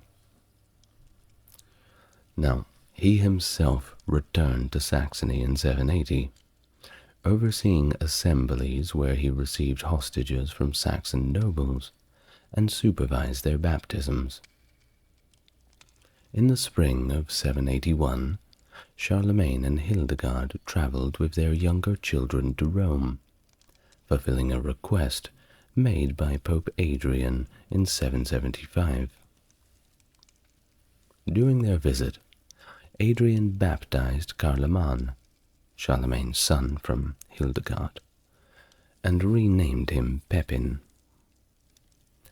Louis and the newly named Pepin were anointed and crowned, with Pepin appointed as King of the Lombards and Louis as King of Aquitaine. Both young kings were sent to reside in their respective kingdoms under the guidance of regents and advisors. Now, during this trip, Hildegard, guess what, gave birth to her 8th child, Gisela. Tragically, upon the family's return to Francia, Hildegard passed away, mainly due to complications from childbirth, followed shortly by her newborn daughter. Charlemagne arranged for epitaphs for both his wife and daughter, and ensured that daily masses were held at Hildegard's tomb. Shortly after, his mum, Bertrada, also passed away. And by the end of the year, Charlemagne remarried to Fastrada, the daughter of the East Frankish Count Radolf, so he can't have been too upset about it. Well, in the summer of 782, Widukind returned from Denmark and launched an attack on the Frankish positions in Saxony, managing to defeat a Frankish army, possibly due to internal rivalry among the Frankish counts that were leading it. Upon learning of this defeat, Charlemagne hurried to Verden, but Widukind had already fled before his arrival. Charlemagne then summoned the Saxon magnates to an assembly and compelled them to surrender prisoners to him, viewing their previous actions as treachery. The annals report that Charlemagne ordered the execution of 4,500 Saxon prisoners in what is known as the Massacre of Verden. He shed the blood of the Saxon men. While the exact number might be exaggerated, historians do agree on the basic truth of the event, with some regarding it as a significant stain on Charlemagne's reputation. Now, in the aftermath of this massacre, Charlemagne issued the Capitulatio de Partibus Saxoniae legal code, which included harsh laws penalizing pagan practices with death. Can't get more harsh than that, can't you? This legal code aimed at forcibly converting Saxons to Christianity, but also suppressing their cultural identity. And it certainly seemed to do its intended purpose. For the next several years, Charlemagne focused on completing the subjugation of the Saxons. He concentrated his efforts in Westphalia in 783 and pushed into Thuringia in 784, while his son, Charles the Younger, continued operations in the west. Throughout these campaigns, the Frankish armies seized wealth and enslaved Saxon captives. Notably, Charlemagne continued campaigning through the winter months instead of resting his army. By 785, Charlemagne had effectively subdued Saxon resistance and gained full control of Westphalia. And in the summer of that year, he met once again with Widukind and persuaded him to surrender.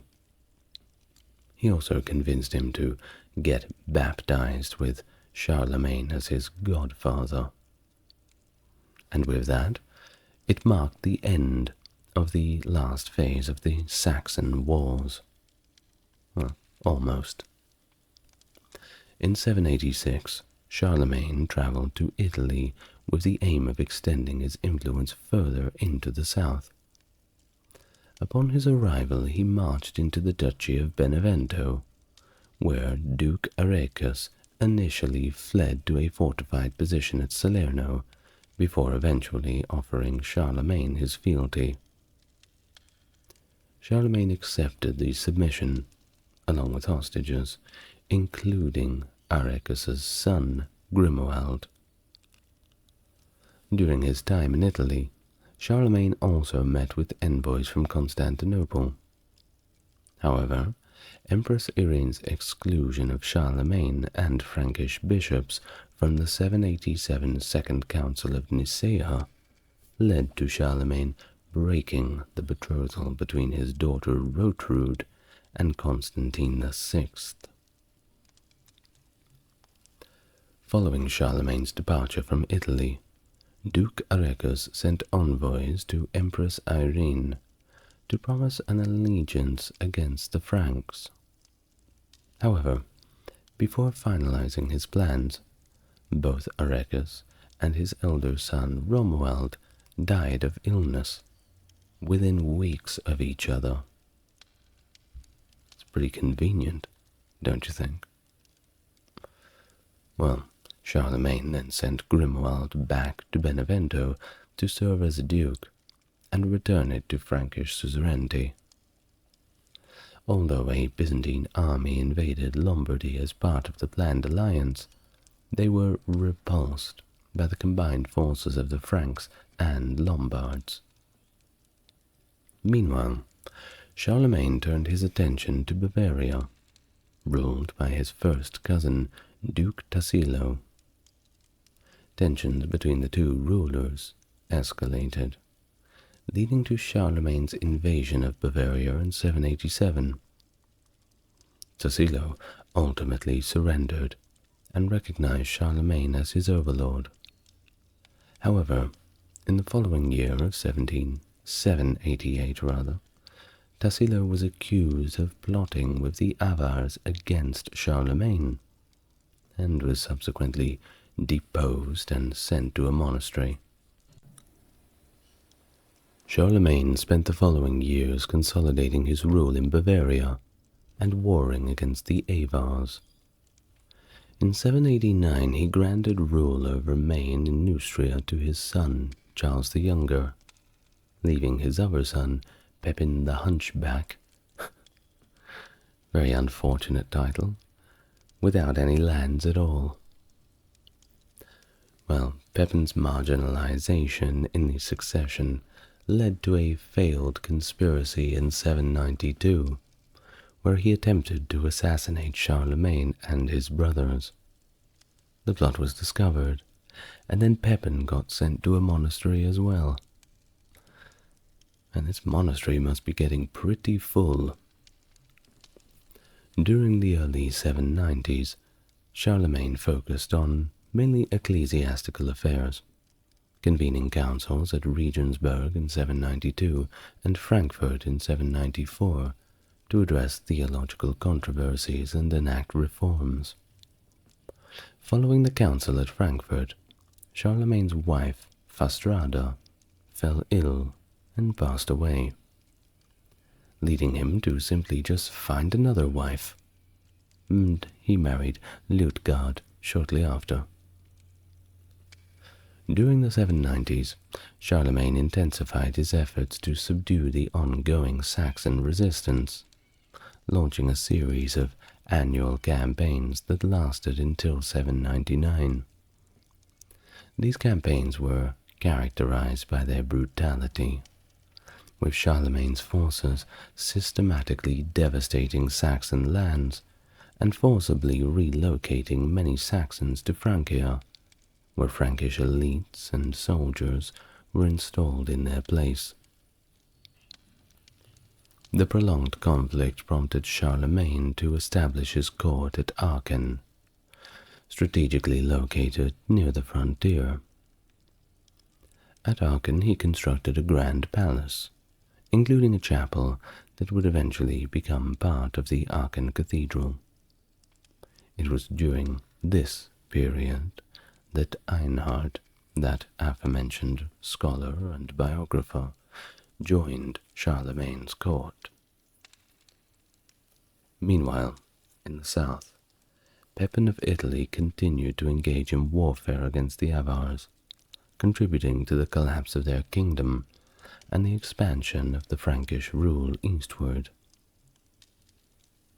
In addition to military campaigns, Charlemagne pursued diplomatic efforts to expand his influence further, particularly in the Anglo-Saxon kingdoms of Britain, although negotiations for a marriage alliance between Charles the Younger and the daughter of King Offa of Mercia failed due to Offa's insistence on reciprocal marriages. Charlemagne and Offa did manage to establish a formal peace treaty in 796. This treaty safeguarded trade and ensured the rights of English pilgrims traveling through Francia to Rome. Charlemagne also provided refuge and support to deposed English rulers, including Egbert of Kent, Egbert of Wessex, and Eardwulf of Northumbria, treating the Anglo-Saxon kingdoms as quasi-satellite states and establishing direct relations with English bishops. Additionally, Charlemagne formed an alliance with Alfonso II of Asturias, although Einhard characterized Alfonso as being dependent on Charlemagne. In 795, Leo III became pope and faced more than a little bit of political opposition from his accession. In 799, his adversaries accused him of various offenses and attempted to physically harm him by gouging out his eyes and cutting out his tongue. That'll do it. Leo managed to escape and sought refuge in the north, eventually reaching Charlemagne's court to seek assistance. Charlemagne, who was engaged in his campaign against the Saxons at the time, interrupted his military operations to meet with Leo at Paderborn in September. After hearing from both the Pope and his accusers, Charlemagne decided to send Leo back to Rome with loyal legates to reinstate him as Pope and conduct further investigations into the allegations. Charlemagne himself did not immediately travel to Rome, but he made plans to do so after completing an extensive tour of his Neustrian lands. Finally, in November, near Mentiana, Charlemagne convened an assembly to examine the charges against Leo. However, instead of passing judgment on the Pope, Charlemagne allowed Leo to swear an oath of innocence on December 23rd. The oath was accepted, and on the 25th of the year 800, during a Mass in St. Peter's Basilica in Rome, Pope Leo III unexpectedly proclaimed Charlemagne as emperor and crowned him. Merry Christmas. This coronation marked Charlemagne as the first reigning emperor in the West since the deposition of Romulus Augustulus in 476. So it was a very big deal.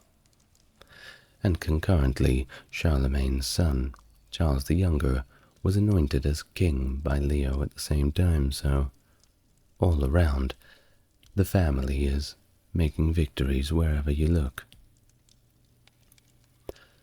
Now, historians have debated the intentions behind the imperial coronation. Charlemagne's level of awareness or involvement in its planning is also up for debate, and its significance at both the time and for Charlemagne's reign. Some contemporary sources suggest that Charlemagne may have been somewhat surprised by the coronation, while others argue that it was a carefully orchestrated event, planned entirely by Charlemagne himself. Either way, the coronation had profound implications for the relationship between the Frankish kingdom and the papacy, but also for the concept of imperial authority in the Christian West. The significance of the Roman Empire in European politics during the time of Leo III and Charlemagne cannot be overstated, particularly in Italy, where the Byzantine Empire held considerable territory. Irene's ascent to the throne in Constantinople in 797, as the first reigning Byzantine empress, faced opposition due to both her gender and her method of accession, having deposed her blinded son, Constantine VI. I bet he didn't see that coming. The presence of a female ruler in Constantinople was seen by some contemporary sources, like the Annals of Loge, as a justification for Leo III to crown Charlemagne as emperor. However, this assertion is also debated, with some arguing that the coronation was not directly related to Irene's reign. Now, the decision of Charlemagne to assume the imperial title had various implications. Some argue that it was aimed at incorporating the Saxons into the Frankish realm, while others just say it was intended to enhance Charlemagne's influence in Italy by appealing to the traditional authority recognized by Italian elites. Either way, becoming emperor gave Charlemagne the right to impose his rule over Italy, but it also posed political and military risks, including the opposition from the Byzantine Empire and potential backlash from the Frankish elite. Certainly a big sword in Charlemagne's hand, but a massive target on his back. Well, either way, the coronation led to a long-standing ideological conflict with Constantinople, as it challenged the Byzantine emperor's claim to universal Christian rulership. While Charlemagne may have viewed his role more narrowly as dominion over the lands he ruled, the imperial title bestowed upon him enhanced his prestige and ideological authority. His careful formulation of his titles in official documents, avoiding direct claim to Roman emperorship, may have been a sort of underhanded way of improving relations with the Byzantine, but while also asserting his authority over the Roman Empire in the West. After his departure from Italy in the summer of 801, he shifted towards a more sedentary style of rule from Aachen, marking a distinct phase in his reign. While conflicts persisted, particularly on the frontiers, this relative peace of this period allowed for increased attention to internal governance.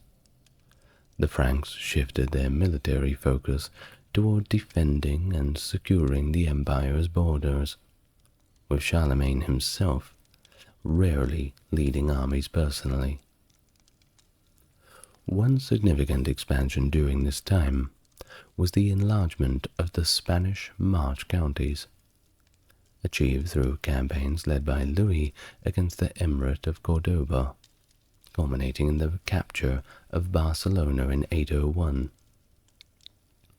In terms of legislation, the Capitulare Missorum Generale, issued in 802, was a comprehensive piece of legislation aimed at governing the conduct of royal officials and assuring loyalty from all free men to Charlemagne. It reformed the institution of missi dominici, who were now assigned in pairs to administer justice and oversee governance in specific territories. Additionally, Charlemagne ordered the revision of Lombard and Frankish law codes. He also delegated authority to his sons as sub-kings, with Pepin and Louis having devolved authority as kings in Italy and Aquitaine respectively. However, Charlemagne retained ultimate authority and intervened directly in matters when necessary. Charles, the eldest son, was given rule over Francia proper, Saxony, Nordgau, and parts of Alemannia. Pepin and Louis were confined in their kingdoms and granted additional territories.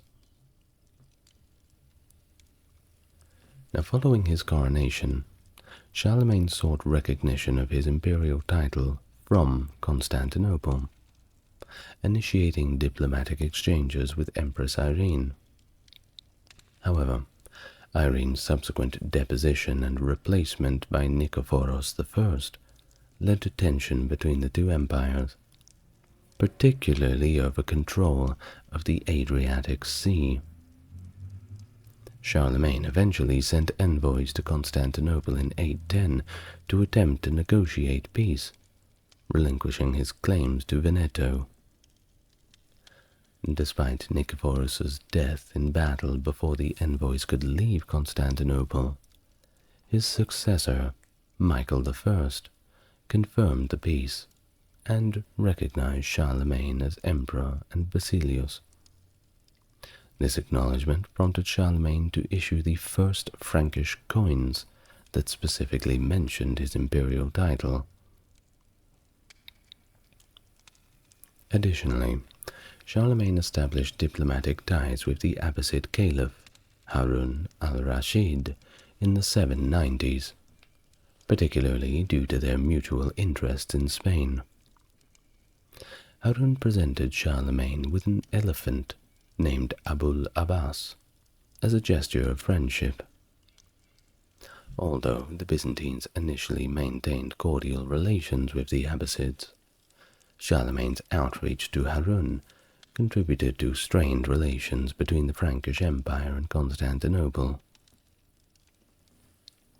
His involvement in religious matters extended to a dispute over the recitation of the Niceno-Constantinopolitan Creed. This disagreement arose when Frankish monks in Bethlehem were accused of heresy for using the Philoke form of the creed, which asserted that the Holy Spirit proceeded from the Father and the Son.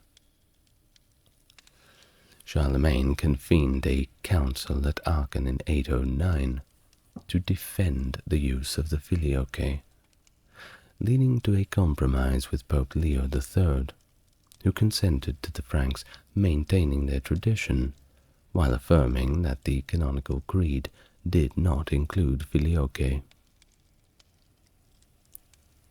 Leo commissioned 2 silver shields with the creed in Latin and Greek, omitting Filioque, which were hung in St. Peter's Basilica.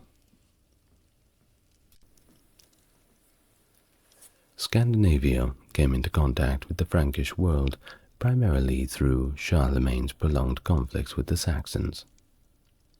Raids by Danes on Charlemagne's territories commenced around the year 800.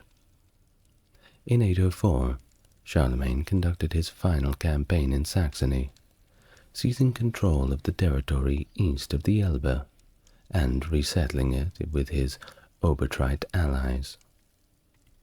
During this campaign, King Gudfred of Denmark, concerned about the expansion of Frankish influence, proposed peace talks with Charlemagne to potentially hand over Saxon refugees. But these negotiations did not succeed, and we don't know why. We simply just know that they didn't happen. The northern frontier remained relatively calm until 808, when Gudfred, along with allied Slavic tribes, launched an incursion into Obertrite lands, extracting tribute from significant portions of the territory. Charles the Younger led a Frankish army in response, targeting some of Gudfred's Slavic allies. Gudfred attempted diplomatic overtures again in 809, but peace was not achieved. Later on in 810, Danish pirates raided Frisia, although their connection to Gudfred remains a little uncertain. In response, Charlemagne dispatched an army to secure Frisia, while leading a force against Gudfred himself, who had reportedly challenged Charlemagne to battle. However, before Charlemagne's arrival, Gudfred was assassinated by 2 of his own men, nonetheless. Well, following Gudfred's death, his nephew and successor, Hemming, promptly sought peace, leading to a final settlement negotiated by Charlemagne's cousin Wala in 811. While the Danes did not pose a significant threat for the remainder of Charlemagne's reign, the consequences of these conflicts, along with Charlemagne's earlier expansions in Saxony, contributed to the conditions that would later fuel the intense Viking raids across Europe in the 9th century. And yes, I'll get to them eventually, don't worry. Now, the Carolingian dynasty faced multiple losses in the years of 810 and 811, with Charlemagne experiencing the deaths of his sister Gisela, his daughter Rotrud, and his sons Pepin the Hunchback, Pepin of Italy, and Charles the Younger. These losses disrupted Charlemagne's earlier plans for succession, leading him to declare Pepin of Italy's son Bernard as ruler of Italy, and designating his only surviving son Louis as heir to the entire empire. To ensure the orderly transfer of power, Charlemagne completed a new will detailing the disposition of his property, including bequests to the church and all of his children and grandchildren. Now Einhard, possibly drawing on literary conventions from works like Suetonius's The 12 Caesars, recounts that Charlemagne interpreted the deaths of his family members along with an accident he suffered falling off a horse, celestial phenomena, and structural collapses in his palace, as omens of his impending death. Nevertheless, he continued to govern, and quite energetically in his final year, convening bishops for ecclesiastical councils and ultimately organizing a large assembly at Aachen. In this assembly, held on the 11th of September 813, Charlemagne formally crowned Louis as his co-emperor and Bernard as king. It was from here that Charlemagne's health began to decline, around the autumn of 813, and he spent his last months engaged in prayer, fasting, and studying the Gospels. He ultimately succumbed to pleurisy and became bedridden for several days before passing away on the morning of the 28th of January 814. Now, according to a biographer of Louis, namely Thegan, Charlemagne's last words were a quote from the book of Luke 23:46. "Into your hands, Lord, I commend my spirit." His body was prepared and buried in the chapel at Aachen on the same day by his daughters and palace officials. Louis arrived at Aachen 30 days after his father's death to assume control of the palace and the empire, which formally marked his accession. Charlemagne's remains were later exhumed and reinterred into a new casket by the Holy Roman Emperor Frederick Barbarossa in 1165, and then again finally laid to rest in 1215 by Frederick II. Have you heard of Martin Luther? He was a seminal figure in the Protestant Reformation, challenging the Roman Catholic Church's practices and doctrines, notably the sale of indulgences. A German monk, a professor, and a theologian, his 1517 publication of the 95 Theses criticized church corruption and sparked religious, political, and cultural upheavals across all of Europe. His translations of the Bible into the local language made the scripture accessible to the common people for the first time, promoting literacy and empowering individual faith practices. His teachings emphasized salvation by faith alone, the authority of Scripture, and the priesthood of all believers, laying foundational principles for the Protestant Reformation and Protestantism in general, dramatically altering the course of Western Christianity. Hello and welcome to the channel. If you're new here, it's good to meet you, and if you're coming back, it's great to see you again. As always, if you want to support the channel, links to Patreon are in the description, and if you would like more people to see my videos, help YouTube push it out by liking and subscribing, and perhaps leaving your comments down below. I always reply. Now, without further ado, and all the good stuff out of the way, let's get busy with today's topic, a biography of Martin Luther. Now, before we begin the video, I will preface that I don't really have a dog in the fight in terms of religious issues. I'm just a bystander relaying the information, and I don't want to approach any of these topics regarding religion with any of my own biases. Of course, I have my own opinions for certain issues, particularly ones surrounding politics and spirituality, but this is a channel for history, not for my opinions. So, with that being said, let's continue. Martin Luther was born on November 10th, 1483, in Eisleben, that was located within the Holy Roman Empire at the time.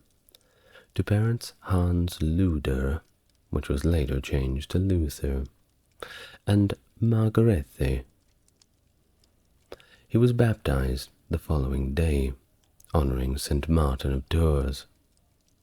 The Luther family relocated to Mansfield in 1484, where Hans, his father, managed a copper mine and a smelter and participated in the local council.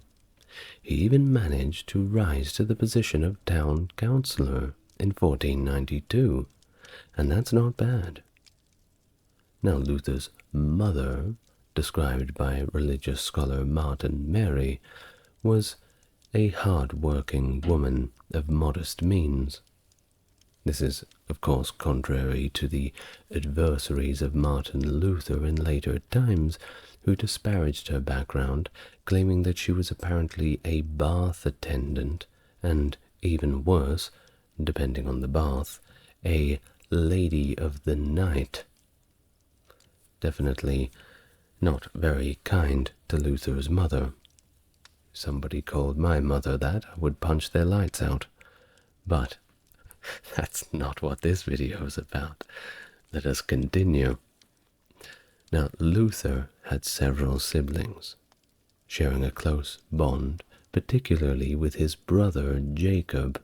He'll come back later. Hans Luther harbored aspirations for Martin to pursue law, steering him through Latin schools in Mansfield, Magdeburg, and Eisenach, focusing mainly on grammar, rhetoric, and logic. Martin himself would later liken his schooling experience to purgatory and hell. So we're not so different after all. Now, by the age of 17, in 1501, Luther enrolled at the University of Erfurt, where he critically recalled as a den of vice. Universities haven't changed either, it seems. His curriculum was, of course, rigorous, filled with rote learning and spiritual exercises, culminating in a master's degree in 1505.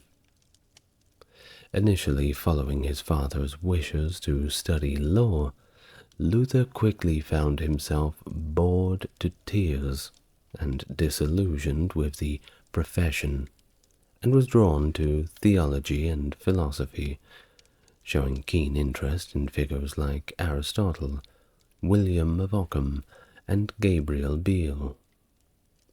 He was notably influenced by tutors such as Bartholomäus Arnoldi von Usingen and Jodocus Trutvetter, who instilled in him a deep skepticism towards established authorities and an emphasis on personal experience for truth-seeking. Luther's political pursuits left him somewhat unfulfilled, and he craved this deeper, more meaningful connection with God, beyond what the pure reason and logic could offer. He thought that there had to be something more, something beyond the mere human understanding. So, he began to develop a critical perspective on reason's role in understanding God, contrasting it with the certainty found in divine revelation and scripture. This led to a pivotal moment on the 2nd of July 1505, when during a rather horrible thunderstorm, a lightning bolt strike led Luther to vow to become a monk if spared from the storm, a vow that he viewed as unbreakable.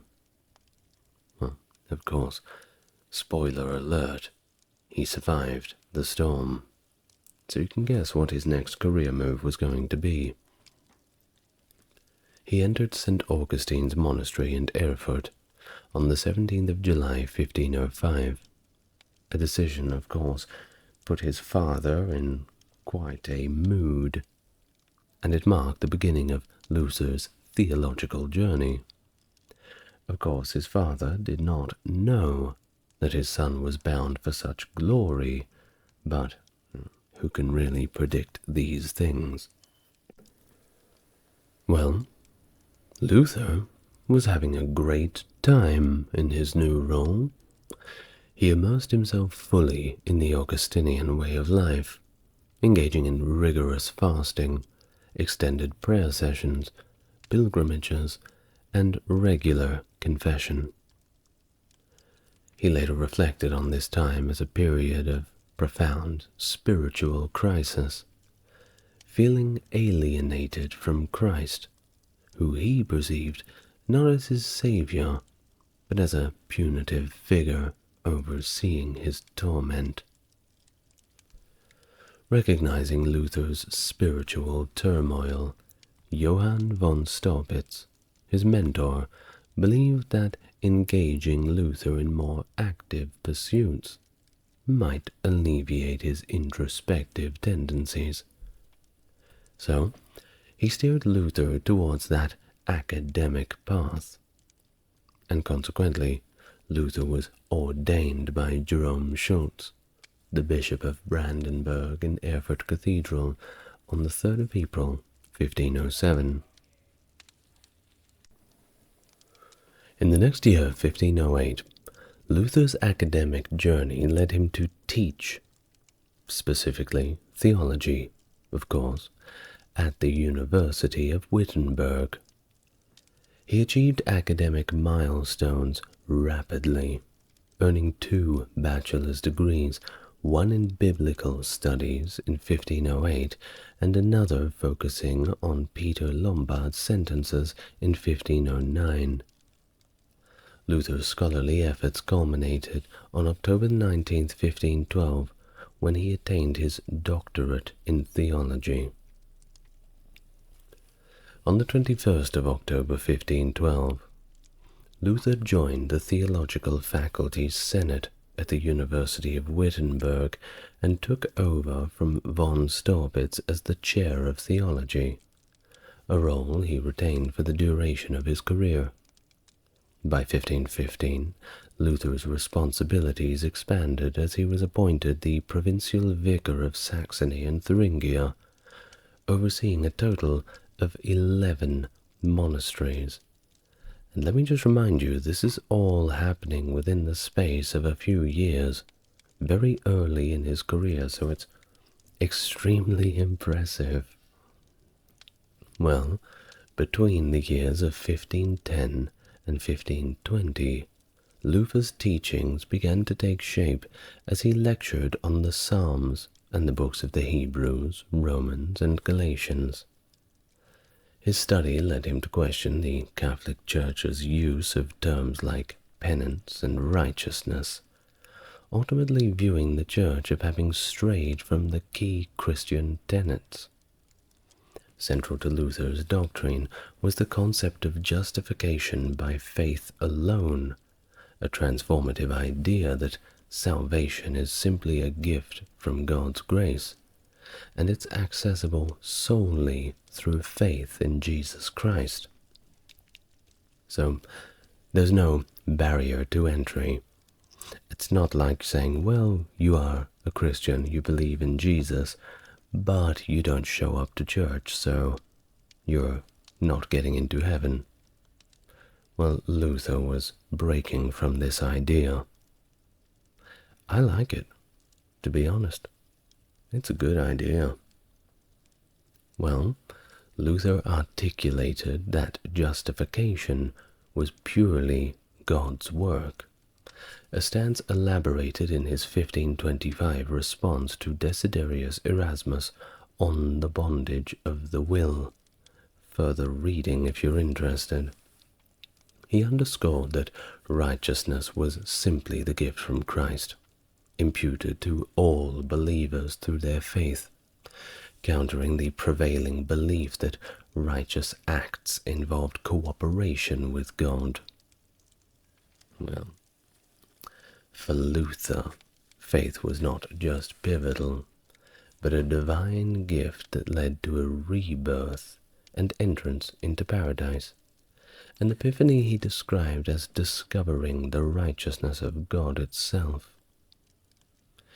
He detailed his views on the justification in the Smalcald articles, emphasizing that faith in Christ's sacrifice is the sole path to justification, a fundamental truth unyielding to any human work, merit, or law. And the third one, that's where it becomes a problem for those in power, excuse me. Now, this foundational principle, according to Luther, was non-negotiable, even if it meant the collapse of the world as known.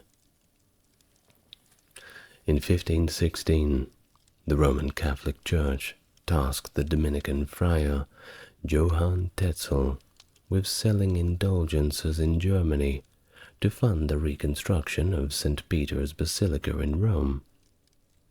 Tetzel, known for his indulgence preaching, was appointed by Albrecht von Brandenburg, Archbishop of Mainz, who needed to repay debts and contribute a substantial amount towards the basilica's rebuild. Albrecht had secured approval from Pope Leo X for a special indulgence sale, with proceeds to be split between Albrecht's debts and the basilica. Now, just quickly, I may not have a complete understanding of what indulgences are, but from what I understand, they're effectively little trinkets you can buy for good boy points with the church, and of course, that makes God happy. It's kind of like making a donation to the church, but you get something in return, besides the exciting lectures. Well, this was a big deal to Martin Luther. He thought it was complete nonsense. In fact, it annoyed him so much that he put his life on the line for it. On October 31st, 1517, Martin Luther voiced his objection to this practice in a letter to the bishop Albrecht von Brandenburg, including his disputation on the power and efficacy of indulgences, which was later known as the 95 Theses. It was basically a big list of his grievances, which we'll get to in a minute. Now, Luther's challenge, though academic, questioned the Church's practices. Notably, it criticized the Pope's reliance on the poor for funding the basilica. Luther refuted Tetzel's claim that indulgences could ensure salvation. That was the main part of the theses, and he had a whole bunch of reasons on this that were based in theology that he had studied, and they were all pretty good. It emphasized forgiveness was solely God's domain. Well, of course, I know that there is the notion that Luther had nailed them to the front of the door in Wittenberg Church, and yes, this could have happened, but it has been somewhat debated. A lot of modern scholars, and indeed a few contemporary ones, question that authenticity, despite its prominence in Luther's legacy. Now, there's no real way for me to disprove that he did it, but there's also no real way to prove that he did. So, let's, for excitement's sake, go with the exciting option of he did, but put it down to my own opinion on the matter. Anyway, the 95 Theses were translated into German quickly, and they rapidly spread all the way across Germany. And then when they reached other countries, they were translated into the local language of that country, and so on, and so on. This marked the beginning of Luther's most influential period. Now, Archbishop Albrecht upon receiving Luther's 95 Theses, did not directly address them, but he did check them for heresy, which was very important, before forwarding them to Rome in December 1517. Of course, he was financially invested in the indulgence sale, needing funds to pay for a papal dispensation due to holding multiple bishoprics. Pope Leo X, accustomed to dealing with reformers, as there was quite a few of them, initially responded to Luther's challenge with caution. But over the next 3 years he deployed theologians and envoys against Luther, which only solidified Luther's stance against papal authority. He was digging the boots in at this point, and he was not going anywhere. The conflict escalated when Dominican theologian Sylvester Mazzolini prepared a heresy case against Luther, whom Leo X then summoned to Rome. Now this is a big deal if you know anything about Christian history in the medieval times, even if it's only an abridged version of it. Well, you know what a heresy trial can end up for the person on the pointy end of it. The Elector Frederick intervened, however, convincing the Pope to allow Luther to be examined for heresy in Augsburg during the Imperial Diet. The confrontation between Luther and Cardinal Cajetan, the papal legate, in the October of 1518 turned into not a calm theological debate, but rather a heated dispute with plenty of raised voices, particularly over the issue of indulgences, where many fingers were pointed at those making all the money for it. Well, Luther's refusal to recant his criticisms and his assertion that the Pope was not above Scripture, this marked him as a direct opponent of the papacy. He was making enemies in high places, but also quite a few friends. The man on the street was starting to take a shine to him. Well, despite Cardinal Cajetan's initial orders to arrest Luther if he did not recant, Luther managed to leave Augsburg secretly, with assistance from Christoph Langenmantel, a Carmelite friar. In a more diplomatic attempt, Papal Nuncio Karl von Miltitz met with Luther in January of 1519, where Luther agreed to silence provided his opponents did the same. However, theologian Johann Eck sought to challenge Luther in the public, leading to a disputation with Luther's colleague Andreas Karlstadt, and then with Luther himself in Leipzig in June and July of 1519.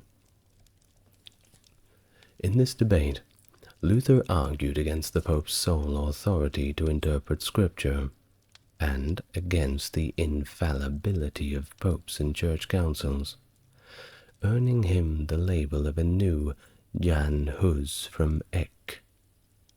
From then on, Eck dedicated himself to opposing Luther, further entrenching the divide between Luther and the Catholic Church. Well, in June of 1520, Pope Leo X issued an official warning to Luther, with the papal bull called Exsurge Domine, threatening his complete excommunication unless he recanted not all of the 95 Theses, but 41 specific statements from his writings. Well, that fall, Eck publicized the bull in several towns, Efforts by von Miltitz to mediate were unsuccessful, and Luther, having already sent the Pope on his work, sent the Pope his work on the freedom of a Christian, publicly burned the papal bull and all related decrees in Wittenberg on the 10th of December 1520, defending this action in subsequent writings. So you can see how, even with the whole church against him, the Pope threatening excommunication and a heresy charge over his head, he responds to this by burning the papal bull in front of everybody in the middle of town. Well, that is some courage, for sure. Well, of course, this got him excommunicated on the 3rd of January 1521. Now, despite later agreements between Lutherans, Methodists, and the Catholic Church on the doctrine of justification by faith, Luther's excommunication from 1521 still remains in effect to this very day. He's still excommunicated. I mean, the Catholic Church would sooner forgive Judas Iscariot than they would Martin Luther. Well, the task of enforcing the ban on Luther's writings, which was going to be quite a task as they were everywhere, fell to the secular authorities, and it led to Luther's appearance at the Diet of Worms in April 1521, before Emperor Charles V. Worms is the town, by the way, that the Diet was held in. And yes, the first time I heard Diet of Worms, I thought the same. Now, questioned by John Eck about the authorship of the content of his books, Luther affirmed he wrote them, but sought time to consider his stance on their content. The following day, he famously declared that he could not recant his teachings without scriptural or rational evidence against them, citing his conscience and, of course, the Word of God. Eck accused Luther of heretical interpretation of Scripture, referencing historical heresies supported by biblical texts to argue the danger of Luther's stance. Despite the lack of consensus on whether Luther actually said the words, "Here I stand, I can do no other," the statement is often attributed to him as reflecting his defiance. Now, after days of deliberation, the Edict of Worms was issued on the 25th of May 1521, declaring Luther an outlaw, banning all of his works, and making it permissible to kill him without consequence. The last one was the worst part. Frederick III orchestrated Luther's discreet abduction en route to Wittenberg, with Luther being whisked away to Wartburg's castle's safety, which he dubbed My Patmos. Here, Luther had a lot of time alone to think, and of course, to work. And he did. He embarked on many significant projects, including translating the entire New Testament into German, and writing a lot of his own books extensively, including texts that criticized Archbishop Albrecht of Mainz for his indulgence sales, and others that clarified his doctrine of justification by faith alone. And he has really quite an extensive bibliography. It really is impressive. His writings during his Wartburg stay tackled core church practices, citing the Mass as a form of idolatry, and questioning the necessity of confession and monastic views. He argued that faith and God's grace, not works or vows, were the real paths to salvation. Despite his physical absence, Luther stayed informed about Wittenberg's escalating religious reforms led by Andreas Karlstadt and others, which soon spiraled into radical changes and unrest. Disturbed by the reports of the revolutionary zeal and disorder, Luther felt compelled to return to Wittenberg, despite the risks, to address the theological and social upheavals. After all, this was his idea in the first place. He didn't want people to take those ideas and run off with them. Even after re-establishing order in Wittenberg, Martin found himself unable to suppress radical movements across the broader region. In our modern vernacular, we may say, you can't put the toothpaste back into the tube.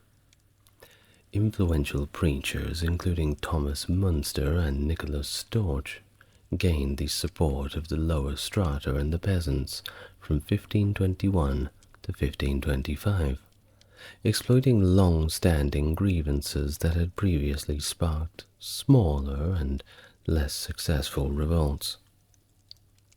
Luther's critical writings against the ecclesiastical establishment, perceived as liberally worded, misled many people into thinking that he would be the one to stand up as a champion of a broad social upheaval against the ruling classes, take that boot off the back of the peasants. This misunderstanding, of course, fueled significant revolts, particularly in regions like Swabia, Franconia, and Thuringia by 1524, with movements gaining momentum under leaders like Munster in Thuringia, drawing even the financially troubled nobility into the fray, escalating into what had effectively become an outright conflict. Luther, while empathizing with some of the peasants' complaints, notably in his response to the 12 Articles in May 1525, ultimately urged respect for secular authority. He was trying to drop them back into first gear a little bit. In fact, his complete horror at the rebels' destructions of religious and cultural sites during a tour of Thuringia prompted his even more vehement denouncement in his work against the murderous, thieving hordes of peasants. So you can tell what kind of flavor that work was going to have. Well, in this work he branded the violence as satanic and urged the nobility to crush the insurrection. Luther's stance was rooted in the belief that rebellion contradicted divine command to submit to governing authorities, as outlined in Romans 13:1-7, equating peasant actions with lawlessness deserving death and blasphemy for masquerading their revolt under Christian pretenses. Well, of course, everyone felt somewhat betrayed by Luther's condemnation.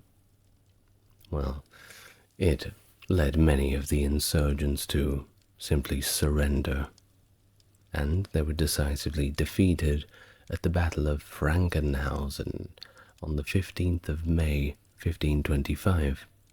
And of course, Munster, well, he was executed. This effectively ended the revolutionary phase of the Reformation.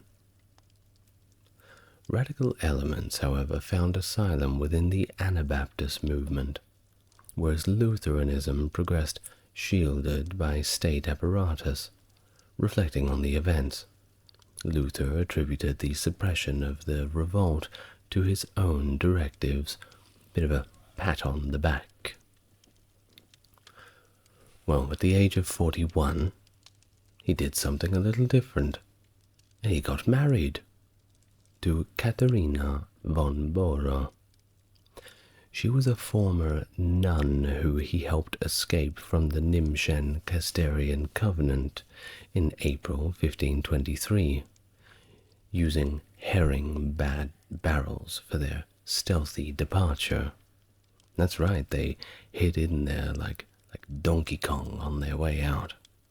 That's a romantic story, isn't it?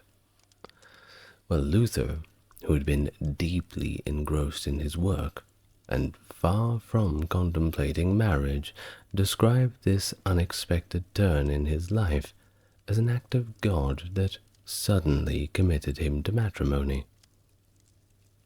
The engagement was formalized on the 13th of June 1525, witnessed by noble figures such as Johannes Bugenhagen and Philip Melanchthon, with the marriage being officiated by Bugenhagen on the same day.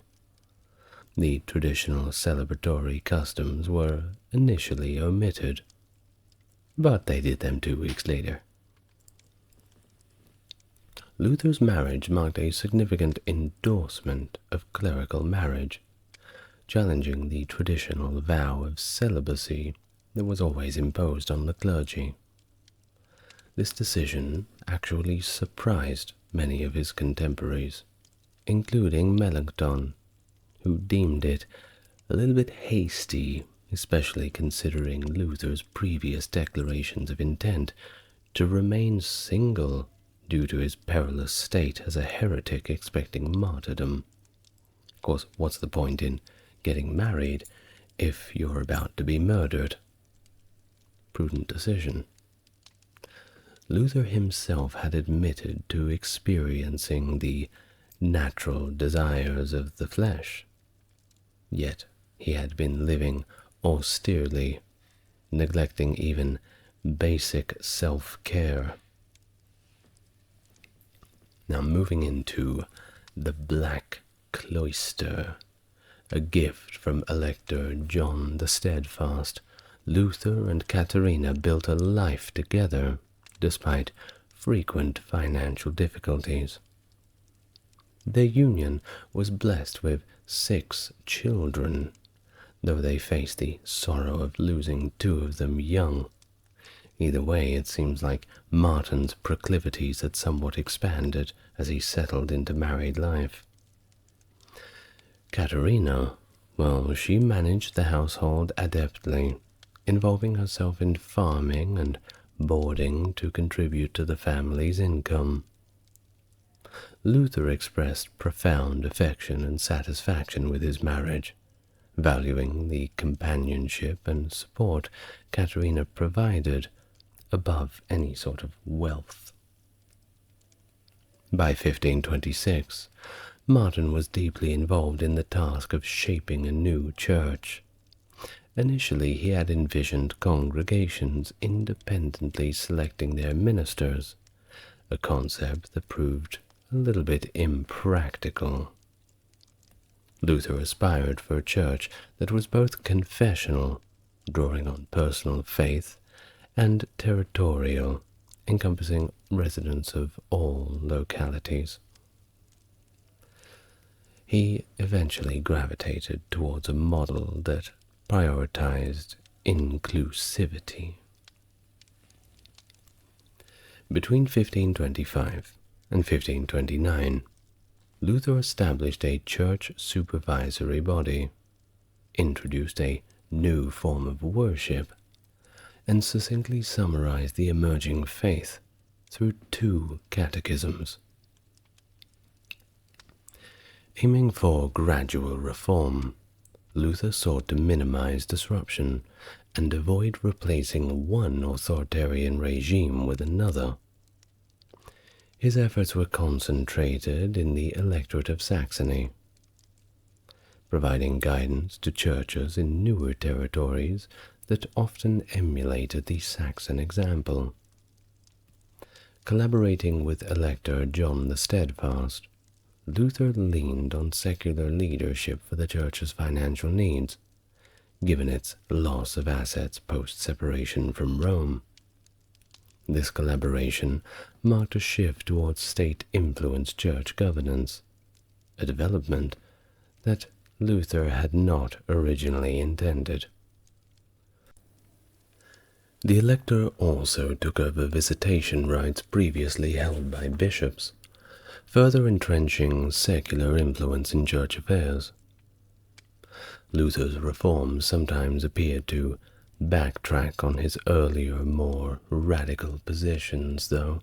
For instance, despite advocating justification by faith alone, a 1528 instruction co-authored with Melanchthon emphasized repentance for sin forgiveness. This, of course, sparked more than a bit of criticism from some reformers who accused Luther of diluting his stance on faith and works. Fair criticism. Well, to cater to German-speaking congregants, Luther created a German Mass in 1526 as an alternative to his earlier Latin Mass adaptation.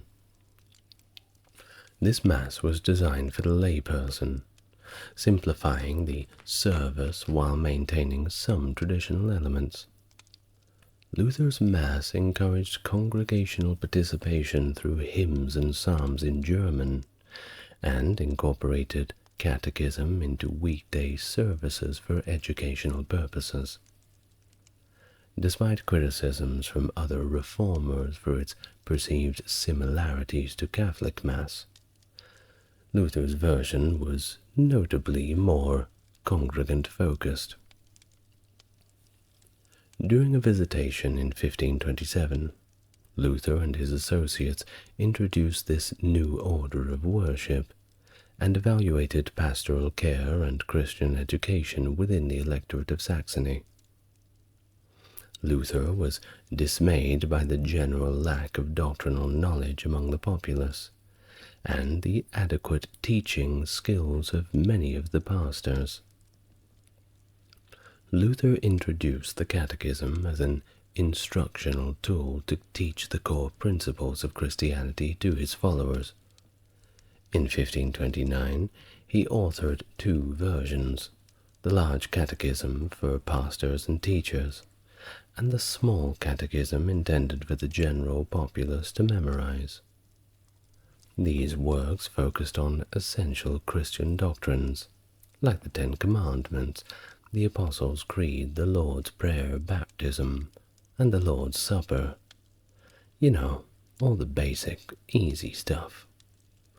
Presenting them in an accessible question and answer format.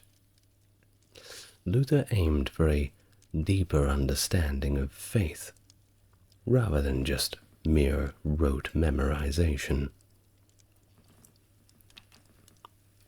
He viewed the Catechism as one of his most significant contributions, valuing it and the bondage of the will above his other writings.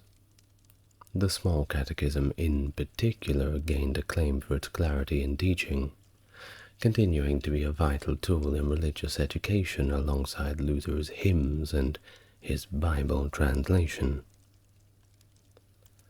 The catechisms were instrumental not only in church settings, but also in the more practical aspect of helping parents educate their children about the faith, using the German language to make the teachings more relatable. Luther personalized the Apostles' Creed in the catechisms, portraying the Trinity not just as a concept, but as three distinct persons actively involved in the believers' lives: the Father who creates, the Son who redeems, and the Spirit who sanctifies. This approach aimed to make the doctrine of the Trinity a more intimate and relatable aspect of faith for the learner. emphasizing a personal relationship with each divine person.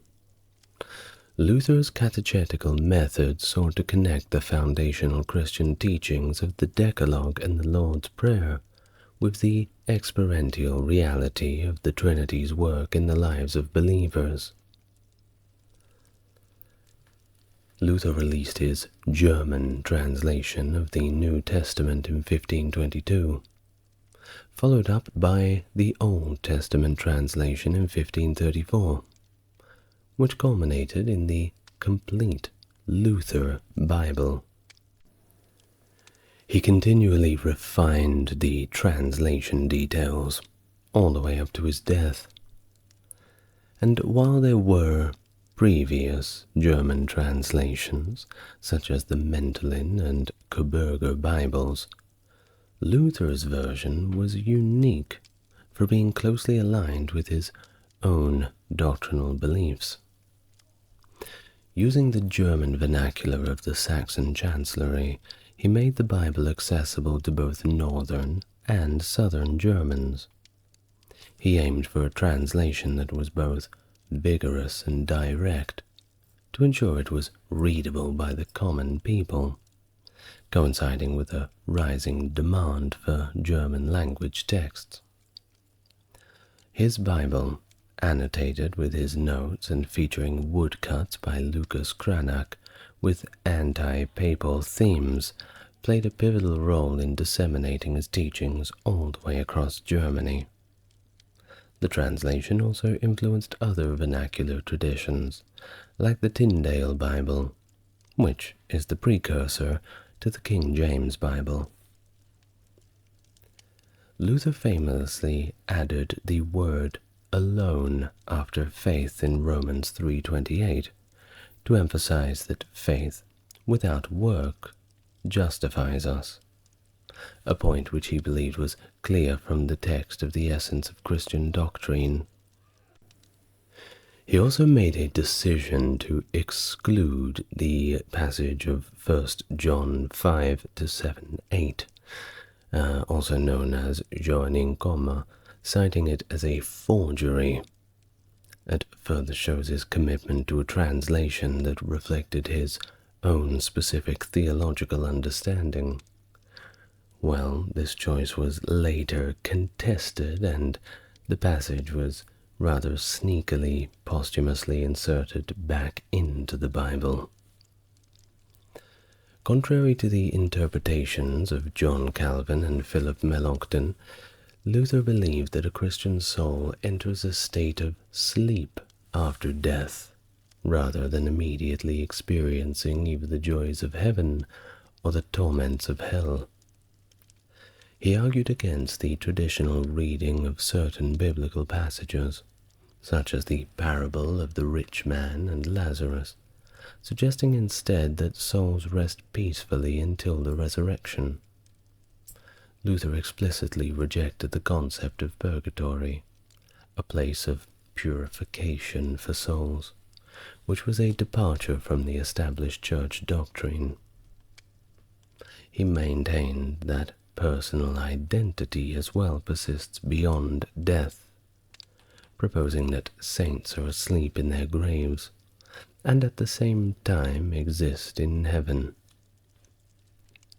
This view diverged not only from his contemporaries, but also from latter Lutheran theologians, like John Gerhard, who did not share Luther's conception of soul sleep. Historical analysis, including those by Lessing and Franz Pieper, have highlighted this doctrinal difference within Lutheran orthodoxy. Well, if you want to know, why don't you go and ask the local Lutheran church? I'm sure you can find one. They're always happy to answer questions about theology. Now, Luther's commentary on Genesis includes a discussion on the state of the soul, suggesting that it remains awake and experiences visions, contrasting with the notion of soul sleep. However, this has been a point of contention amongst scholars. Some argue that there have been a misinterpretation of Luther's words, with further clarification provided by Gottfried Fritzl. Fritzl explains that Luther was actually referring to the restful sleep of a laborer in his life, disrupted by dreams, rather than commenting on the state of the soul after death. Okay then. In October 1529, the Marlburg Colloquy was convened by Philip I, Landgrave of Hesse, gathering theologians from German and Swiss backgrounds to discourage and forge a unified doctrine for the Protestant movement. Among these present were significant figures such as Zwingli, Melanchthon, Martin Bucer, and Johannes Oecolampadius. Oecolampadius. Well, the assembly found common ground on pretty much all topics, except for their understanding of the Eucharist, particularly the nature of Christ's presence within the sacrament. Luther staunchly defended the real presence, the belief that Christ's actual body and blood was present in the bread and the wine, a view that he articulated through the concept of sacramental union. This stood in contrast to the spiritual or symbolic presence that was advocated by others, notably Zwingli. Now, as for the discussions, which were at time heated, showed their profound differences. Zwingli's citation of John 6:63 as evidence against Luther's stance prompted a rather robust response from Luther, emphasizing his unwavering position by inscribing "This is my body" on his table, doing the old Terminator 2 scratching in with the knife sort of thing. Well, despite these intense debates, the colloquy did contribute indirectly to future Protestant unity through the Augsburg Confession, and also the foundation of the Schmalkaldic League, though Swiss cities did abstain from these agreements. Now onto a few of Luther's other views. His views on the relationship between faith and reason sparked considerable academic debate on their own. He is often quoted as suggesting a stark opposition between faith and reason, with faith occupying a realm that was beyond the reach of reason. Yet Luther also indicated that enlightened reason could support and advance faith, challenging interpretations of him as a fideist.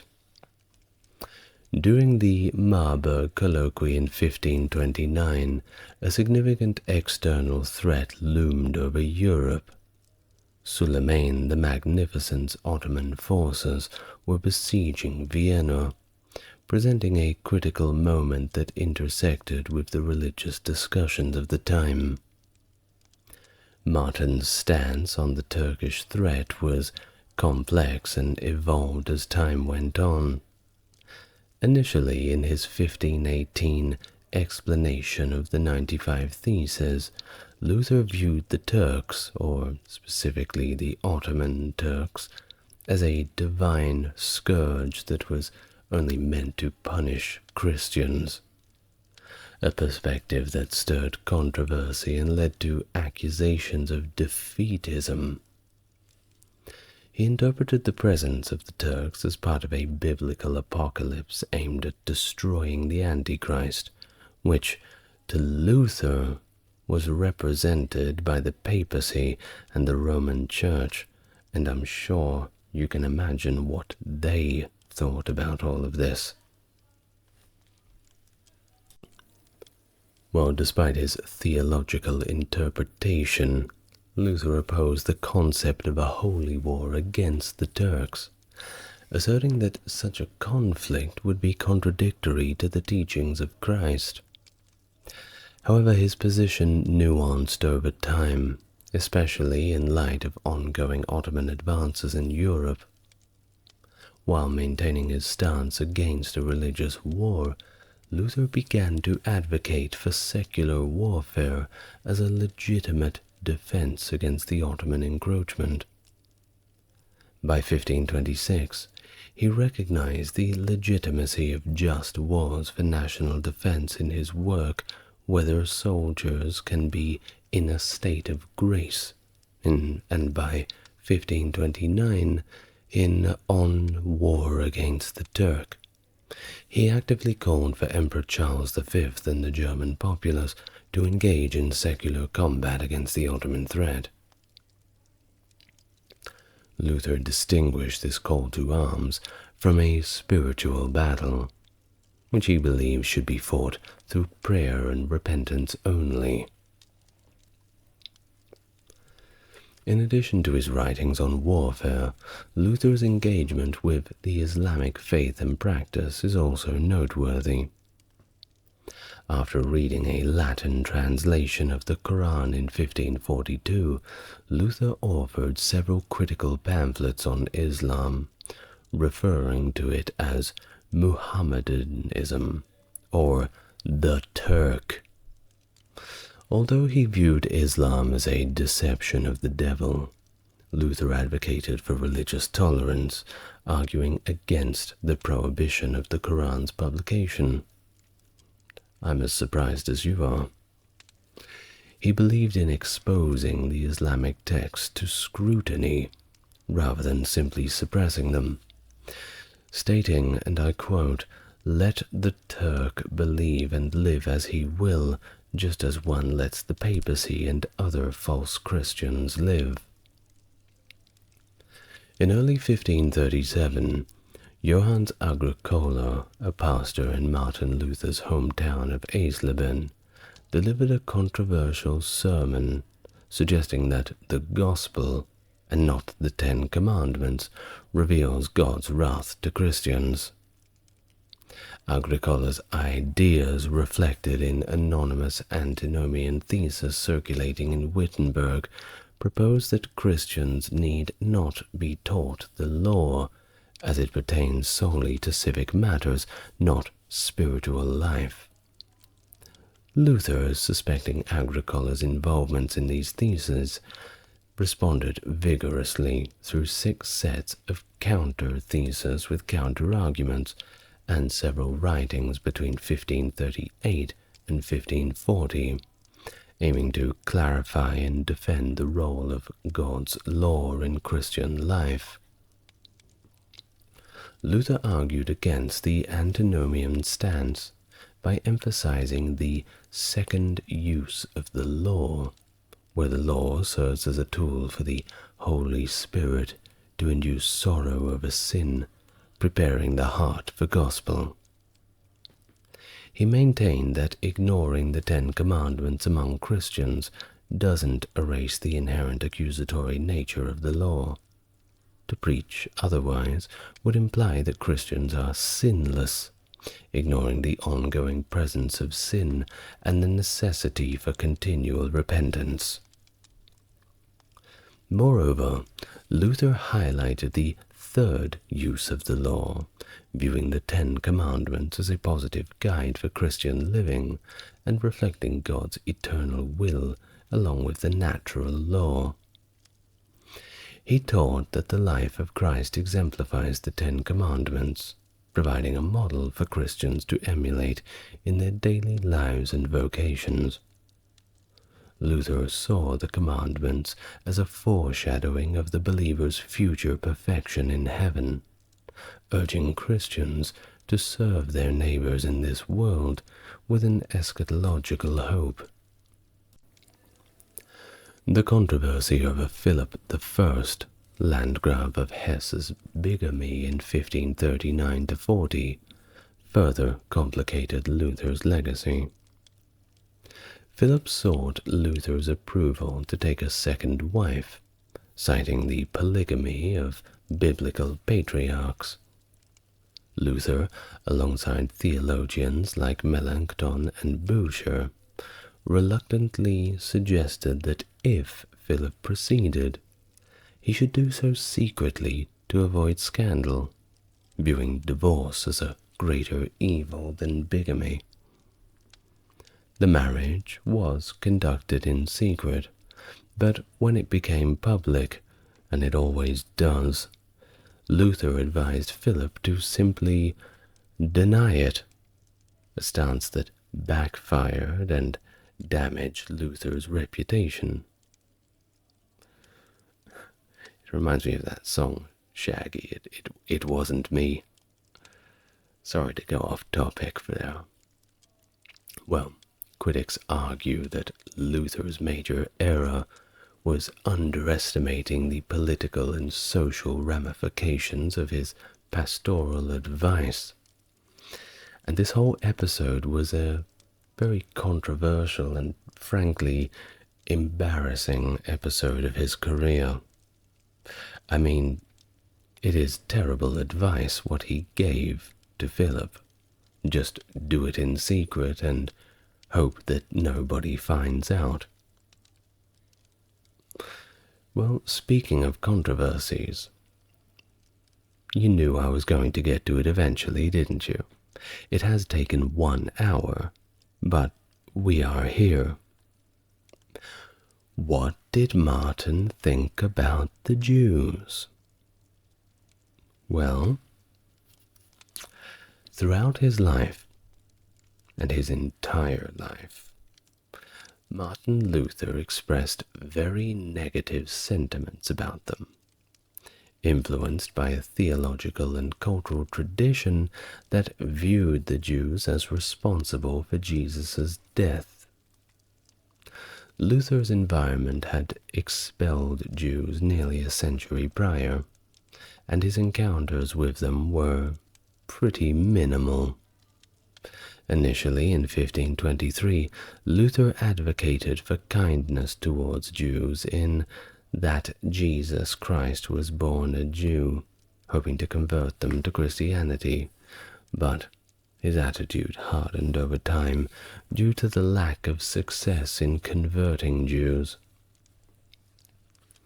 Now, in 1543, Luther wrote 2 significant anti-Jewish works, the most famous one being On the Jews and Their Lies, which is, you can pretty much find it if you look pretty hard, and another one On the Holy Name and the Lineage of Christ, advocating extreme measures against Jews, labeling them as the devil's people, and using all sorts of other violent language.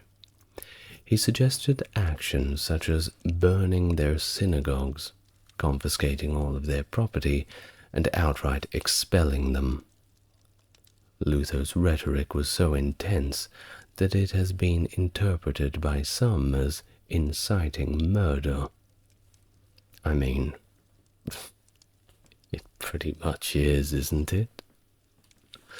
Well, additionally, Luther associated Jews with vagrants in his 1528 preface to Liber Vagatorum, suggesting that alms should not be given to them.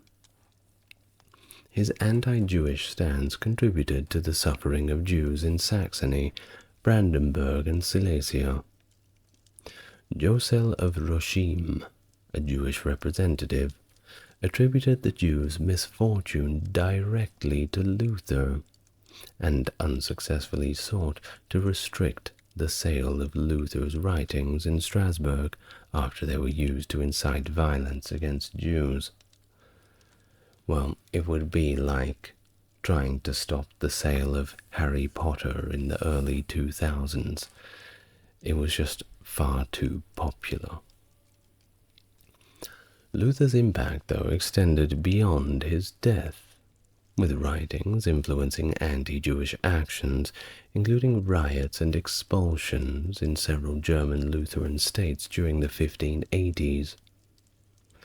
His vehemently anti-Jewish stance has led some like the Orthodox Jewish Rabbi Tovia Singer, to describe Luther as the most vitriolic of the Church Fathers and Reformers in his attacks on the Jews.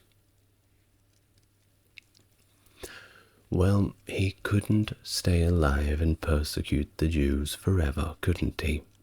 As his health began to decline significantly from 1531 onwards, he experienced a range of ailments, including Meniere's disease, vertigo, fainting, tinnitus, a cataract, kidney and bladder stones, arthritis, and even an ear infection that led to a ruptured eardrum. Throw in a bout of angina starting in 1536, he had it all. Of course, no one's really themselves when they're sick, and you can really sense this different tone in his writings at this time, as his deteriorating health made him increasingly irritable and more blunt, not only in his writings but also his public comments, to which his wife bore the brunt of, often pointing out his rudeness. Well, despite his health issues, Luther remained active in his duties, for better or worse. In 1545 and 46 he preached at the market church in Halle, and spent Christmas with his friend Justus Jonas. His last sermon, delivered in Eisleben, his birthplace, on the 15th of February 1546, vehemently criticized the Jews and called for their expulsion from Germany, unless they converted to Christianity. The sermon, of course, echoed his harsh stance towards the Jews, advocating to their conversion, but also labeling them as enemies, which makes you wonder, would the conversion really be enough? Of course, it never really was in the medieval times. They would be labeled as conversos, those Jews who were sort of first-generation Christians, kind of like this. Well, Luther's final days were spent in Mansfield, where he was involved in negotiations concerning his family's copper mining business, threatened by Count Albrecht of Mansfield's attempts to monopolize the industry. After successful negotiations on February 17, 1546, Luther began to suffer chest pains and began to pray that night, anticipating his end. Well, like clockwork, early on the February 18th, after a second bout of chest pain, he confirmed his faith and teachings to his companions Justus Jonas and Michael Coelius with a clear yes. He then suffered a stroke that left him speechless and passed away at 2:45 a.m., 62 years old. Luther was buried at the Schlosskirche in Wittenberg, as per his wishes, in a funeral held by his close associates Johannes Bugenhagen and Philip Melanchthon. His grave remained undisturbed, even when Charles V, his opponent, took control of Wittenberg, as Charles specifically ordered his troops not to disturb his final resting place. And they didn't. Well, that was the life of Martin Luther. Was it everything you thought it was going to be? Quite a long video, wasn't it? Well, there'll be plenty more long videos where that came from. I'd like to thank my top-tier Patreon supporters, Stark Factory, JC, and Jeffrey. Thank you very much. If you'd like to support the channel, as always, you know what to do. But until next time, thank you again for joining me. It's been a pleasure. We learned so much. I will see you in the next video. Good night.